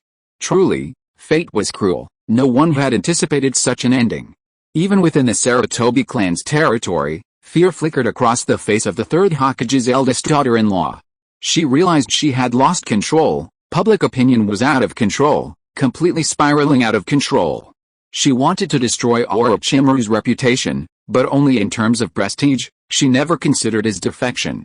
From the beginning, her plan was simple: completely destroy Orochimaru's reputation, ensuring he had no chance of recovery. Then her husband would ascend the throne, and Orochimaru would be exiled to a border post. Wouldn't that be better? The tremors in Konoha were now unknown to Uchiha Yoru. He had already chased after the enemy outside the village and was now in a vast forest. Orochimaru, clutching his severely injured waist, wore a unique smile on his pale face. "How, Yoru-kun, it seems you want your teacher to prove your strength this time." Clearly, Orochimaru had misunderstood. At this moment, his emotions were extremely sensitive. His teacher had abandoned him, the village had abandoned him, and he had severed all ties without resistance. But to say he didn't resent it would be a lie. Knowing full well the terror of forbidden techniques, they still gave them to him, all to scheme against him. How could he not resent it? Now, as you wished, he has discovered a new world, but no one acknowledges it. Orochimaru-sensei, Lord Jiraiya is coming, Uchiha Yoru said, looking at his disheveled teacher. Orochimaru smiled, but this time his smile was tinged with urgency. Jiraiya. And with his student now, it seems he's truly in grave danger. How, Yoru-kun is indeed more like a snake than I am, lying in wait for so long, only preparing to strike when victory is assured. Clearly, Orochimaru was aware of his student's ambition. He believed Uchiha Yoru wanted to use his name to gain fame and seize his inheritance in the village. Orochimaru. Just then, a furious roar rang out as Jiraiya descended from the sky. Jiraiya, clad in combat metal plate armor, was filled with rage as he looked at Orochimaru's disheveled state. Aren't you going to reconsider, Orochimaru? Jiraiya's rage, initially fueled by anger, vanished upon seeing Orochimaru's severely injured state. His eyes were filled with endless sorrow as he uttered his final, unwilling question: why? Why did you betray the village? Orochimaru turned, a wicked smile spreading across his face, watching Jiraiya pursue him. His kunai clenched tightly in his hand. Ridiculous. Even jokes have their limits. Just one step away. The research has reached its final stage. I will obtain everything. My capacity is beyond the reach of Konoha. For this purpose. From now on, I will use any village, no matter what. At this moment, Orochimaru was utterly deranged. He had clearly found his direction, but he was unwilling to give up. Jiraiya's face showed grief. His comrade, Orochimaru, had actually come to this. His hands clenched tightly involuntarily. However, at that moment, in Jiraiya's eyes, this cold and aloof Uchiha boy, also the first time he had seen Orochimaru's newly recruited disciple, stood in front of him. Orochimaru-sensei. You go first. Take this ninjutsu. Don't trust Rude on your escape. And another thing, at this moment, Uchiha Yoru, gripping the Kusanagi sword, his body crackling with electricity, coldly stared at Jiraiya, casually tossing a scroll to Orochimaru, and said hoarsely, I will do everything in my power to stop Lord Jiraiya. And escape. Only if you escape, sir, will you have a day to prove yourself. Stunned. Shocked. Jiraiya was shocked that Orochimaru's disciple, this Uchiha brat, was actually going to stop him. Orochimaru was astonished that his student seemed to give him a sense of trust, similar to that between Jiraiya and the other three legendary Sannin. He had always known his student's ambition, initially thinking that this student would hold him back for personal gain, but unexpectedly, at the last moment, he was holding off the pursuers for him. Upon seeing the character substitute on the scroll in his hand, Orochimaru's pupils constricted, and his shocked expression gradually transformed into a sickly smile. How, Jiraiya, it seems I've taken on a decent disciple this time. Orochimaru knew this ninjutsu. It was an idea proposed by his student some time ago, a ninjutsu that perfectly transfers injuries, like a snake shedding its skin. He had excitedly agreed that the concept was feasible, but he simply hadn't had the time. He never expected his student to actually develop it. In the original story, Orochimaru's defection and injury required considerable effort to escape Konoha's pursuit, suggesting that he hadn't developed this ninjutsu at that time. This was a real world, and he couldn't guarantee things wouldn't change. Furthermore, he needed the ninjutsu, so he exchanged it in advance. It was a perfect opportunity to give it to Orochimaru as a favor. At this moment, Orochimaru, who had severed all ties, was at his most emotionally sensitive. Jiraiya, it seems you can't stop me this time. Orochimaru was never one to show his emotions on his face. Instead, he turned to Jiraiya, shook the scroll in his hand, and revealed a wicked smile. However, upon seeing this, Jiraiya immediately laughed in anger. Orochimaru, you send this brat to hold me back? Aren't you afraid I'll lose this disciple? As he spoke, Jiraiya's powerful chakra aura surged forth, and blue chakra could even be seen flowing on his body, a sight only a ninja with a vast amount of chakra could create. A suffocating sense of chakra pressure swept over him, and a powerful gust of wind whipped his long hair wildly. Orochimaru glanced meaningfully at his student, a hint of disappointment flashing in his golden snake eyes. It's a pity, master. I'm afraid I won't have time to see your strength this time. But I'll lend you one last helping hand against Jiraiya. Orochimaru instantly began forming hand seals, and Jiraiya, seeing this, reflexively began forming his own. Boar dog rooster monkey sheep. Orochimaru and Jiraiya quickly formed the same hand seals, and finally slammed their hands heavily on the ground. Chapter 114 Battle with Jiraiya. Summoning Jutsu. A massive cloud of white smoke enveloped the towering forest. Two enormous plumes of smoke rose, and with a thunderous roar, two mountain-like summoning beasts appeared in the distant woods of Konoha. One was a giant snake covered in purple stripes, its head adorned with ferocious horns, its appearance instantly radiating a chilling aura of killing intent. The other beast, as the smoke dissipated, revealed a gigantic red toad with a giant pipe dangling from its mouth, bandages around its waist, and a short sword embedded in its skin. Orochimaru.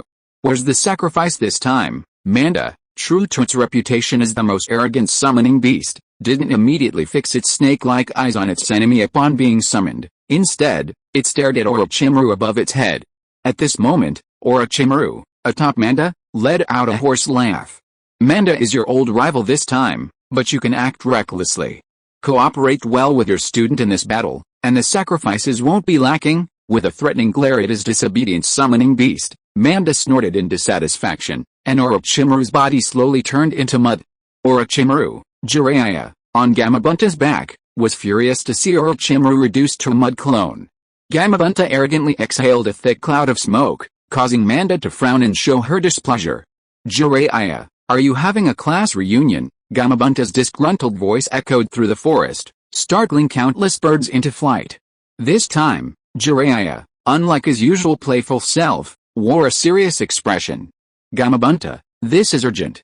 I need to finish this brat off quickly so I can catch Orochimaru.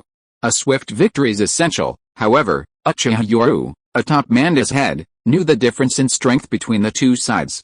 He was inferior to the Sannin in every aspect, especially in combat experience, so he chose to strike first. Yoru's hands were already formed with hand seals. In the instant Jiraiya was distracted, Yoru transformed the chakra gathered within him into scorching flames, exhaling them from his mouth. Fire release, great fire annihilation. A powerful storm of flames, like a waterfall of fire descending from the sky, surged forth. The sheer scale of the flames shocked Jiraiya, who exclaimed, "This brat's chakra reserves, Jiraiya, I'll settle the score with you when we get back." Gamabunta, seeing the surging waterfall of flames, roared in frustration. He pushed off with his legs, leaping high into the air with a deafening roar. His abdomen swelled as he slapped his stomach, unleashing a massive water sphere. Water release, gunball. Boom. A massive water sphere exploded amidst the sea of fire, the sizzling sound of water and fire colliding echoing through the mountains and forests, while rising steam transformed into thick fog. Gamabunta, watch out! Just then, Jiraiya, perched atop Gamabunta's head, noticed Manda's disappearance and cried out in alarm. Gamabunta, who had just descended from the sky, had nowhere to land and could only curse, "Jiraiya, I'm not finished with you when we get back." Toad dagger slash. A cold light flashed across the sky. Gamabunta, true to his reputation as a berserk summon, drew his short sword. Although he didn't know where that stinky snake was, he was extremely familiar with Manda's fighting style after years of fighting together on the battlefield. Just as expected. Just as Gamabunta was about to land, Manda's enormous, ferocious head suddenly burst forth from the earth, roaring, "Today I'll eat you, you giant toad, and I happen to need a snakeskin wallet." The two giant beasts roared as their short swords slashed down, only to be instantly caught by Manda's hard jaws. In the contest of strength, Gamabunta was clearly outmatched. He fainted, hastily releasing his massive sword, and his toad legs pushed off the ground, propelling him backward. "Jiraiya!" Gamabunta roared as he leaped backward. Thanks to their years of unspoken understanding, Jiraiya instinctively formed hand seals. Jiraiya took a deep breath, then spewed out a mouthful of flame. Gamabunta below also took a deep breath, and the two exhaled almost simultaneously, one spewing fire, the other spewing oil. Fire release, toad oil flame bullet. If fire is fueled by the wind, then this is a perfect combination of fire and oil, no less powerful than Uchiha Yoru's fire release ninjutsu from before. The waterfall of fire surges wildly, turning everything in its path into a world of flames. Especially with the oil, it differs from a simple fire release technique. The viscous oil doesn't linger on the ground but continues to burn, even raging over the forest streams. Amidst a towering sea of fire, the mournful cries of Manda echo. Even outside the world of flames, Manda's enormous figure is clearly visible, seemingly melted, not melted, but rather by the viscous toad oil. This combination of fire and oil ninjutsu is arguably more ferocious than ordinary fire release. While ordinary fire release can be intercepted by water release, this technique incorporates oil, making it a form of water release application. Its power is so immense that it's practically a born war machine. Not good. It's not an empty shell. Gamabunta's underground, Jiraiya, with his sharp eyes, spotted part of Manda's body amidst the sea of fire and shouted. At that moment, the ground beneath Gamabunta's feet shook, and in an instant, the earth trembled, revealing Manda's form. "You stinking snake! Stop being so arrogant," Gamabunta roared. Just as Jiraiya was about to form hand seals, he suddenly heard a bird's cry. So fast. Cold sweat trickled down his temples. A figure crackling with electricity rushed towards him during the brief moment of combat between the two giant summoned beasts. The Kusanagi sword. "Orochimaru actually gave you this sword?" Looking at the marks on his arm guards, Jiraiya exclaimed in surprise. He was wearing metal plate armor from his battle days, especially the forearm armor, which was infused with chakra metal. Otherwise, that slash would have severed both his arms. Clang. Clang. Uchiha Yoru, wielding the Kusanagi sword, his three tomo eyes spinning wildly, finally closed the distance. Instantly, arcs of electricity crackled around him, and he launched into a brutal melee, giving Jiraiya no time to create distance. Clang. Clang, the sounds of clashing metal echoed in their ears. The two had landed from their summoned beasts, Manda and Gamabunta roaring angrily as they faced each other, their battle raging in the forest. So fast. Damn Orochimaru, how did he produce such a student skilled in lightning release ninjutsu and taijutsu? He even taught this brat my fighting style. Jiraiya was incredibly frustrated. It was clear this kid knew his fighting habits and was using his strengths against his weaknesses. While taijutsu wasn't his weakness, his true strength lay in various ninjutsu, especially those combined with toads. And now, he'd run into this Uchiha clan anomaly. In his eyes, the Uchiha clan's fighting style was very similar to his own. Both were ninjutsu-type ninjas. But then, a taijutsu ninja resembling the hidden lightning village suddenly appeared. Such exquisite swordsmanship, the Kusanagi sword in his hand was as fast as lightning, giving Jiraiya no chance to breathe. Uchiha Yoru knew one principle well: press your advantage and give your enemy no chance to recover. Host, Uchiha Yoru, 3 Tomo, Chakra level, Jonin, 6.7 cards, Chakra attributes, Fire, LV5, Lightning, LV6, Earth, LV5, Swordsmanship, Taijutsu, LV7, Medical Ninjutsu LV4, with his current strength, thanks to rigorous training and the corresponding gold coins paving the way, he could be considered an elite among Jonin. His chakra level was more than 3 times stronger than that of ordinary Jonin, especially his taijutsu, which, combined with the divine weapon Kusanagi sword, had almost reached the limit of a Jonin. What a troublesome brat. But you underestimate me, the Toad Sage. Jiraiya, who had been relentlessly attacked, suddenly erupted in fury the moment he caught his breath. With a roar, he blocked the attack with his left arm while simultaneously conjuring a visible blue sphere of chakra in his right hand. Rasengan. Seeing the approaching Rasengan, Uchiha Yoru's 3 Tomo eyes spun wildly, too late. However, in the next moment, to Jiraiya's astonishment, a similar chakra sphere condensed in his opponent's hand and collided with it. With a deafening boom, both were blasted away by the massive chakra collision. Bang! Bang! The two crashed into several large trees before finally stopping. Uchiha Yoru, standing up and staring at Jiraiya in the distance, cold sweat trickled down his temples. How terrifying! The Rasengan is truly terrifying in actual combat. Cast instantly without hand seals, with only one hand, and it's an A-rank ninjutsu, its destructive power is astonishing. In his past life, the Rasengan seemed to be nothing special, only those incorporating nature transformation were considered powerful. However, in reality, this instantaneous ninjutsu, especially in close combat, can truly end a battle in an instant. After all, ninjas are a profession known for high attack but low defense. Kid, how do you know the Rasengan? Jiraiya, his arm aching, stared in shock at the nearly unharmed Uchiha Yoru in the distance. He cursed inwardly, thinking what a freak he was. However, his sharp eyes also noticed the reason, and he muttered to himself, is it lightning release chakra mode protecting his body? This kid is not simple, he has actually mastered this ninjutsu to such a level. At this moment, Uchiha Yoru looked at Jiraiya in the distance. The two were too far apart. At this point, the other could use ninjutsu without restraint. The next moment, a mocking smile appeared on his face. What? Has Jiraiya-sama become corrupt too? He's learned to collude and try to drive Orochimaru-sensei out of the village? Hell, as expected, you're all ninjas corrupted by self-interest. Hearing this, Jiraiya narrowed his eyes, recalling the words the brat and Orochimaru had just exchanged. Only by escaping could he prove himself? And Orochimaru's wanted poster seemed strangely eerie. Suddenly, the pressure on Jiraiya's hand loosened, and he couldn't help but reveal his idiotic grin. Haha, brat, what's the matter? We should invite your Orochimaru-sensei over and talk it out, shouldn't we? Once we talk it out, there's no misunderstanding that can't be resolved. For some reason, Jiraiya's idiotic grin possessed a relaxing quality, as if he were a born protagonist, or perhaps this was the charm of the legendary Sannin, Jiraiya. However, upon hearing Jiraiya's words, Uchiha Yoru secretly breathed a sigh of relief. He feigned indifference, as if he trusted no one, and gripped the Kusanagi sword tightly. Clear up the misunderstanding? Hell, Lord Jiraiya is quite the joker. You all clearly know everything Orochimaru-sensei has done, yet you all pretend to be superior and hypocritical. You've taken all the benefits, and in the end, you want to pin all the blame on Orochimaru-sensei, forcing him to flee the village. Do you only feel truly at ease after forcing him to become a rogue ninja? With a furious roar, Uchiha Yoru instantly transformed into a bolt of lightning and descended.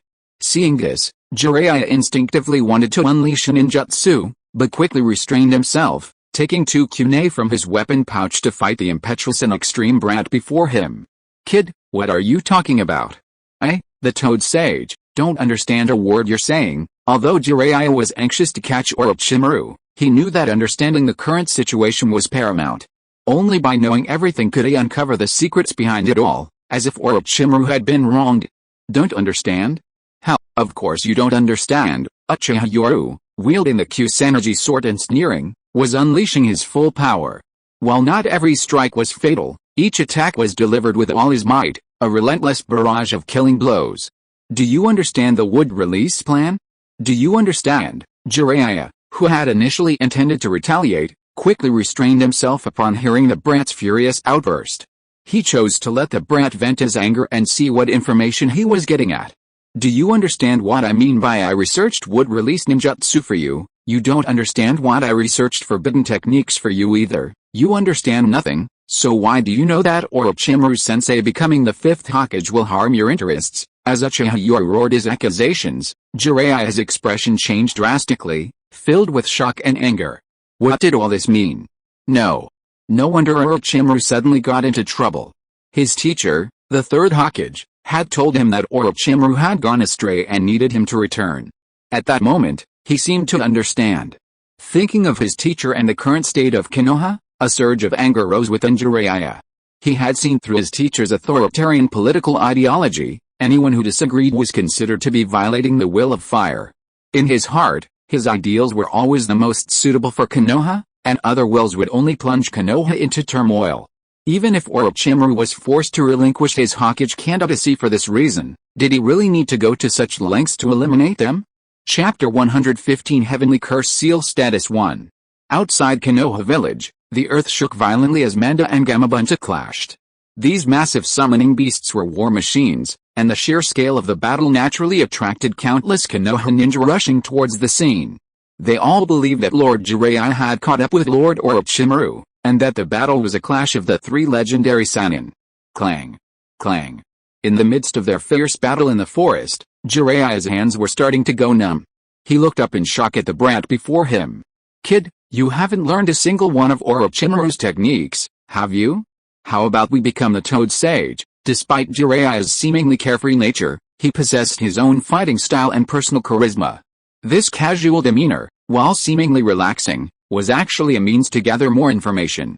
Hidden shadow snake hands. No sooner had he finished speaking than several venomous snakes suddenly sprang from his opponent's sleeve, their jaws gaping wide, and attacked with lightning speed. Startled and enraged, Jiraiya exclaimed, "Kid, you think you can just come like that?" It must be said that Jiraiya's quirky fighting style easily lulls people into a false sense of security. Even Uchiha Yoru, who was clearly engaged in battle, couldn't help but feel a sense of relief. He was secretly astonished, truly worthy of being one of the legendary Sannin, each with their own unique fighting style and characteristics. "Jiraiya, you can stay here." Looking at the stubborn brat before him, Jiraiya smiled while parrying the blows. "Kid, I'm one of the 3 legendary Sannin, the Toad Sage, and your teacher's teammate. Why don't you let me go and bring Orochimaru back, and we can go back to Konoha together and clear things up?" Seeing that Jiraiya was still trying to use psychological tactics, Uchiha Yoru feigned anger and distrust, roaring, "Shut up! Go back to the village? Are you going to betray us again? Orochimaru-sensei trusted you too much, saying that at worst he'd suffer the same fate as White Fang, and he could just follow your example and not go back to the village. And what happened? Look at the village's orders now. Can you clear your name if you go back? Do you have to force our teacher to commit seppuku like White Fang before you'll stop?" At this moment, Uchiha Yoru appeared furious and betrayed, his Sharingan with its 3 tomo spinning wildly. Jiraiya, seeing this, was startled, and his anger surged. "White Fang! Orochimaru! Damn it, those old bastards! Oh no!" The force of their exchange suddenly increased, and in an instant, the kunai in his hand was severed. Jiraiya hurriedly raised his arm to block with his metal bracers. As the Kusanagi sword sliced through the kunai and struck his arm, the force increased dramatically, and at the same time, his opponent kicked him in the abdomen. Boom! Jiraiya grunted and was sent flying dozens of meters away. After a scramble to the ground, he revealed his anger. "Kid, I'm getting serious. Fire release, flame bullet." With a quick roll, Jiraiya had already formed hand seals, and a huge fireball shot out from his mouth. Seeing this, Uchiha Yoru's pupils contracted, The cage-level ninjutsu's control was too strong. His hands moved with lightning speed, forming hand seals, and he slammed them into the ground. A thunderous roar followed, and a thick earthen wall rose from the earth, its surface adorned with carvings of snake heads. Earth release. Earth flow wall. Jiraiya, watching from afar, couldn't help but admire his opponent's defensive technique. This kid's reaction speed is incredible, and his ninjutsu release speed is even faster. Don't underestimate this C-rank ninjutsu. His fireball isn't just any ordinary fire release technique. It contains concentrated chakra oil. If an enemy tries to dodge, the fireball, under his control, explodes, the splattering oil causing damage from all directions. Therefore, the best approach for ordinary ninjas against this technique is defense, not evasion. Boom. The fireball slammed into the earth wall, its immense power destroying the snakehead carving. Jiraiya couldn't help but twitch his lips. Kid, an earth wall carving of a snakehead? Orochimaru even took you as an artistic student, but before he could finish speaking, Jiraiya's pupils contracted, and he shouted in shock, Orochimaru, you've told this brat all my information. Damn it, Uchiha Yoru, after unleashing the earth wall, didn't stop. Instead, he took a thick stack of explosive tags from his weapon pouch and slammed them against the wall. Then, he performed a backflip, landing with a powerful slam of his hands on the ground, causing an even larger earth wall to rise. This earth wall, besides being larger and thicker than the previous one, was also not connected to the ground. Uchiha Yoru shoved the massive earthen wall in front of him with tremendous force. The wall crashed against the wall in front of him, and simultaneously, the explosive tags flashed brightly. Boom! With a deafening roar, the explosive tags, with their immense power, blasted the earthen wall into fragments. To Jiraiya's astonishment, a hail of flying debris, coated with the oil from his fireballs, rained down like a torrential downpour. Ninja art, Needle Jizo. Suddenly, stimulated by chakra, his long white hair hardened and expanded, enveloping him, a comprehensive defensive ninjutsu, a secret defensive technique unique to Jiraiya. Rumble.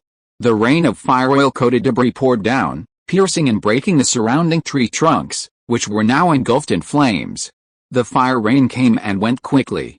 After the fire rain subsided, Jiraiya slowly gathered his long hair, unable to help but gasp.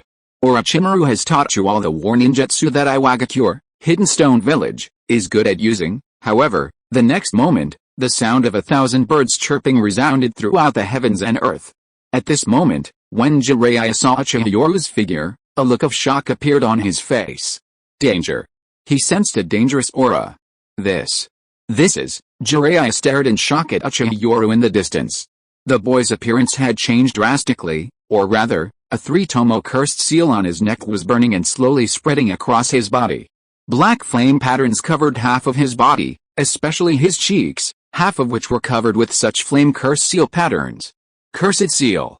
Orochimaru is actually using his own students for human experiments. After the initial shock, Jiraiya was even more furious at this sight. He knew that human experimentation was a dark practice in every large village, and he couldn't stop it, but he absolutely could not allow his own people to be used for experiments. This violated his ninja way. Heavenly Cursed Seal, State 1. At this moment, Uchiha Yoru's face revealed an evil smile. Under the power of the Cursed Seal, his speed and strength were greatly amplified. Although not perfect, this power was truly formidable. Human experimentation? Haha, weren't you the ones who used your own village's ninjas for experiments? As if influenced by the Cursed Seal, Uchiha Yoru's aura became even more evil and violent. After a roar, his figure instantly transformed into a streak of lightning and flashed past. Using the village's ninjas for experiments? At this moment, Jiraiya was shocked. He knew the other party was referring to the higher-ups. While shocked, Jiraiya also became serious when facing the enhanced Chidori attack. If he were careless now, he might actually be hurt. This brat now had the ability to harm him. At the same time, he understood why this brat's power had suddenly increased. It was probably all due to the blessing of this Cursed Seal. Earth release, earth flow wall. With a clap of his hands, a huge, thick earthen wall instantly appeared in front of him. Lightning release counters earth release. The attack was as swift as lightning, leaving only a flash of electricity. The massive, thick earthen wall was easily pierced as if made of paper, barely hindering the figure's speed. After breaching the wall, there was no one in sight. Just as Uchiha Yoru's three-tomo Sharingan frantically searched for someone, Jiraiya's smug laughter echoed from afar. Haha, brat, today I'll teach you a lesson. Powerful ninjutsu is useless if you dodge it, ha ha ha. However, just as Jiraiya was laughing triumphantly, Gamabunta, the toad fighting between two giant beasts in the distance, roared in a fit of rage. Jiraiya, if you don't come to my aid, I'm leaving, holy crap.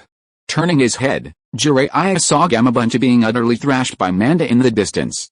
His smug grin vanished instantly, and he shouted, Gamabunta, hold on. I'm coming. Just then, a series of whooshing sounds came from behind.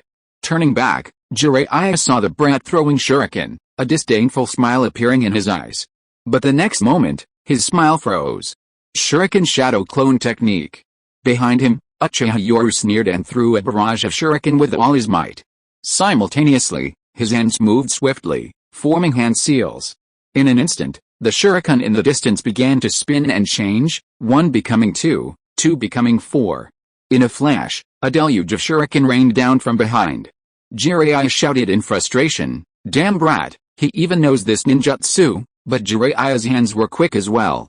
His hands rapidly formed hand seals, and Uchiha Yoru's three-tomo pupils shrank sharply. That seal was summoning jutsu. A massive plume of smoke rose again, and countless shuriken pierced through the white smoke, clanging and clashing. The smoke dissipated, revealing a gigantic, purplish-red toad with a U-shaped black tattoo on its face. It held a pottage-shaped shield in one hand, blocking the shuriken attack, and a harpoon covered in thorns in the other. Haha, underestimated by a little brat. Come to think of it, I'm no longer human. These tears of blood, born of rage, were once the Sannin, now I'm a sage, the toad of Mount Myaboku. Ouch! As the giant summoning beast's smoke swirled, Jiraiya, standing atop its head, once again began his unique monologue, a comical and hilariously exaggerated shout, like a clown. Suddenly, the summoning beast wobbled, causing him to lose his balance and fall flat on his face onto the toad. Seeing this from afar, Uchiha Yoru couldn't help but twitch his eye. Although he had long known Jiraiya was unreliable, you only realize this after actually fighting someone like him. Even you yourself unknowingly fall into his rhythm, albeit a somewhat comical one. It has to be said, however, that fighting Jiraiya must be the most mentally relaxed battle for any ninja. Even defeat wouldn't bring much pressure. Perhaps that's Jiraiya's charm. I may be clumsy, but I will try my best. Damn it, Gameken, don't move when I'm showing off. Jiraiya on Gameken's head stood up and glared at his summoned beast, scolding it. The scene was utterly comical, yet somehow it didn't feel out of place at all, as if it were born that way. Damn Jiraiya. I can't hold on much longer. Gamabunta, who had been excitedly preparing to beat Manda to pulp when Jiraiya summoned his allies, was caught off guard when Jiraiya, preoccupied with showing off, neglected him. Manda wrapped its arms around his neck, and Gamabunta's face flushed red with frustration. He was truly desperate this time. If he held on any longer, he would have to flee back to Mount Myaboku. Fleeing back was a minor matter, being mocked by Manda would be a lifelong disgrace for a toad. Gameken, go help Gamabunta fight Manda. Seeing Gamabunta being strangled by Manda, Jiraiya knew the urgency of the situation and immediately ordered Gameken to provide support without hesitation. Seeing this, Uchiha Yoru cursed inwardly. Jiraiya was too cunning. Not only was he powerful, but he also had ample combat experience. He was being forced to fight alongside Manda by Gamabunta alone, otherwise, Manda, a single snake, probably couldn't withstand two giant toads. Fighting in tandem with summoned beasts was Jiraiya's forte, even surpassing Orochimaru in this aspect, since Manda didn't know ninjutsu, while the combination of Gamabunta and Jiraiya was extremely powerful. Gamabunta, wielding a harpoon covered in spikes, thrust directly at Manda's ferocious snake head. Just as Manda was roaring furiously, trying to buy Gamabunta, Uchiha Yoru, seeing this from afar, angrily shouted, Manda! Get out of the way. This Manda was just that unruly, disobedient, and often relied on its strength to charge recklessly. Sure enough, in its rage, Manda ignored Uchiha Yoru's shouts. It wouldn't even dare to mess with Orochimaru. However, just then, a loud whooshing sound came from behind. Jiraiya turned around and his eyes widened in shock. He hurriedly shouted, Gameken! Behind you. It turned out that after seeing Manda disobeying, he couldn't afford to lose such a key fighter. Just then, Gamabunta's massive short sword was nearby.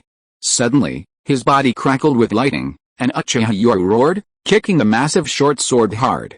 The sword instantly rose from the ground, kicking up a cloud of dirt, and hurtled directly towards Gamabunta's back. Thanks to Book Friend 2021030110526055037 feed for the 1000 coins reward, and White River Sorrow White for the 100 coins reward. Thank you to all the brothers for their support. If you are listening to this novel on a channel other than Fanfic World, it means it was downloaded and re-uploaded without effort. We warmly invite you to visit our channel, Fanfic World. There you will find the original version of this story and many other novels of various genres. We look forward to seeing you dive into a world of incredible novels. Chapter 116 Lightning Release, Kirin. Clang.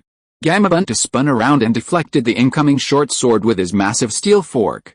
Taking advantage of the opening, Uchiha Yoru quickly jumped onto Manda's head, forming hand seals and shouting, "Manda!" This time, Manda wasn't as arrogant as before. Its massive body released Gamabunta and retreated backward. At the same time, Uchiha Yoru finished his hand seals. "Jiraiya, you bastard!" As Manda's immense force loosened, Gamabunta, his face flushed and panting heavily, angrily cursed Jiraiya. "I may like to brag, but don't you know I can't beat this stinky snake? You actually dared to challenge this stinky snake to a one-on-one fight, Gamabunta!" Jiraiya cried out in alarm as he watched Uchiha Yoru form the hand seals. However, just as Gamabunta was about to catch his breath, his massive body suddenly staggered, and he collapsed to the ground with a thud. Earth release, swamp of the underworld. The ground instantly transformed into viscous swamp. Gamabunta lost his balance and sank in, landing awkwardly on his stomach. Jiraiya, leaping onto his head, managed to utter the two unfinished words, "Watch out." Jiraiya smiled awkwardly as he watched Gamabunta sink into the swamp. He'd been careless. Gamabunta, however, was furious. He glared at the little brat on Manda's head and roared, "Brawl, when had Gamabunta ever been so pathetic?" Even when he teamed up with Jiraiya against Orochimaru, he'd never been this embarrassed. Today, he'd really messed up. Holy crap! Does this brat have chakra for free? Just then, Jiraiya couldn't help but exclaim in surprise. In the distance, Uchiha Yoru, atop Manda's head, revealed an evil smile. His body had already transformed into mud clones, while the real Uchiha Yoru emerged from behind a large tree at the edge of the swamp. His hands were already forming hand seals, and he took a deep breath, instantly spewing flames from his mouth. Fire release, Great Dragon Fire Technique. A massive amount of chakra was compressed into a gigantic fire dragon, roaring out. In one breath, 5 enormous fire dragons were directly spewed out, completely sealing off Gamabunta's entire range from below. "Damn it, this brat knows my fighting style," Jiraiya shouted in shock and anger. This brat's fighting style clearly showed that he knew his information, almost always striking first with ninjutsu, and even knowing his fighting style perfectly. It was obviously Orochimaru's doing. Although Jiraiya was shocked and angry, his eyes remained calm. Clearly, someone who had seen much of the world wouldn't lose his composure like this. It was simply his exaggerated nature. He frowned inwardly, analyzing the situation. The power of this cursed seal seemed to have enhanced the brat's strength and speed, and this feeling was similar to the natural energy of Sage Mode, yet different, more frenzied. This was likely due to the instability of the natural energy being controlled in this way. Orochimaru was truly a genius. Just as Jiraiya was lost in thought, Gamabunta, whose limbs were almost entirely submerged in the swamp, roared, "Jiraiya, damn it, these 5 giant fire dragons had completely sealed it off. If Jiraiya didn't help, it really would be heading back to Mount Myaboku." Gamabunta, use oil. Under Jiraiya's loud laughter, he didn't feel threatened by the ninjutsu before him. Instead, after a shout, with their tacit trust, Gamabunta almost reflexively spat out a large amount of oil. Jiraiya then finished the hand seals and exhaled fire. Fire release, Toad Oil Flame Bullet.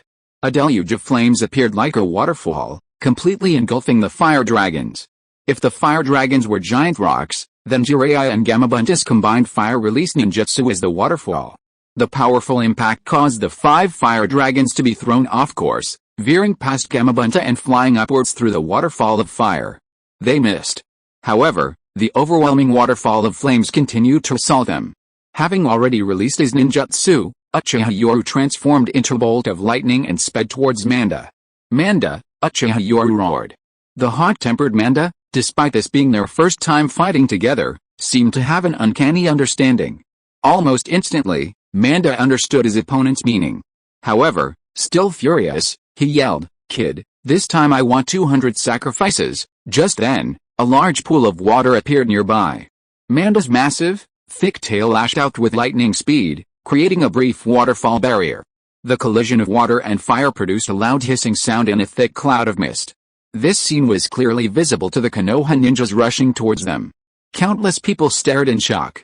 This is the battle between the three legendary Sannin. Shock. Countless ninjas were witnessing such an earth-shattering ninjutsu duel for the first time, a battle that completely altered the landscape. No. It's not Lord Orochimaru, it's Lord Orochimaru's disciple, Uchiha Yoru, fighting Lord Jiraiya. Clearly, some of the crowd were sensory ninjas, and their expressions turned to shock when they detected the combatants in the distance. What? Many exclaimed in astonishment. It was Uchiha Yoru, Lord Orochimaru's disciple, fighting Lord Jiraiya to this extent. It was terrifying. The destructive power of a Jonin-level battle was already immense, but to alter the landscape required a massive amount of chakra. Or, with the aid of a summoning beast, such destructive power could only be achieved. For example, Jiraiya's combined ninjutsu with his summoning beast, fire release, toad oil flame bullet, was a massive ninjutsu that completely altered the landscape. In terms of power and range, it surpassed ordinary A-rank ninjutsu, yet fell short of S-rank ninjutsu, making it an extremely powerful force on the battlefield. It was a ninjutsu born entirely for large-scale warfare. Jonin don't have much chakra. In the anime, Kakashi Hatake said he could only release Chidori 4 times a day. Despite Kakashi's chakra reserves, compared to other Jonin, his chakra is still more than most. Moreover, Kakashi's chakra isn't small, it's just that his Sharingan constantly drains it, preventing him from reaching full chakra. Uchiha Yoru's current chakra is almost 7 times that of Kakashi, and with the added boost of the Heaven's Curse seal, level 1, even without full power, the natural energy entering his body amplifies the power of his ninjutsu. Orochimaru knew from the beginning about the vast difference in chakra between them, so he helped summon Manda, given the enormous chakra consumption. From the start of the battle until now, he has released Fire Release, Great Fire Annihilation, Rank B, Rasengan, Rank A, Hidden Shadow Snake Hands, Rank C, Earth Release, Earth Wall, Rank B, Shuriken, Shadow Clone Technique, Rank A, Chidori, Rank A, and Fire Release. Great Dragon Fire Technique, Rank B. 2 of the Fire-style ninjutsu, though only B rank, required a considerable amount of chakra. Furthermore, having been in lightning-style chakra mode, Uchiha Yoru's vast chakra reserves were nearly depleted. "Kid, how much chakra do you have left?" Gamabunta and Gamakenichi flanked him, while Jiraiya, the high-ranking Sannin, watched the figure disappear into the mist. Uchiha Yoru, standing atop Manda, was panting heavily, drenched in sweat. A pebble had grazed his eyebrow during his dodge, leaving him unable to open one eye. The surrounding landscape was a horrific sight, littered with the marks of battle, with patches of burning oil scattered throughout the forest. "Kid, you're already very strong for your age?" Looking at Orochimaru's disciple, Jiraiya couldn't help but nod in admiration. A vast chakra reserve, exquisite ninjutsu, and exceptional mastery of taijutsu, not to mention jinjutsu. Thinking of this, Jiraiya shook his head as he looked at the 3-tomo Sharingan of the brat in the distance, saying, "If this kid grows up, he'll be a real handful." Dark clouds slowly obscured the sky, as if foreshadowing a major event in Konoha. A group of Konoha ninjas rushing towards them were filled with shock. From this distance, they could already see the post-war landscape, something no ordinary Jonin could have created. Wanting to know the whole truth, Jiraiya looked at Uchiha Yoru, whose chakra was nearly depleted, and laughed loudly. "Kid, you're strong for your age.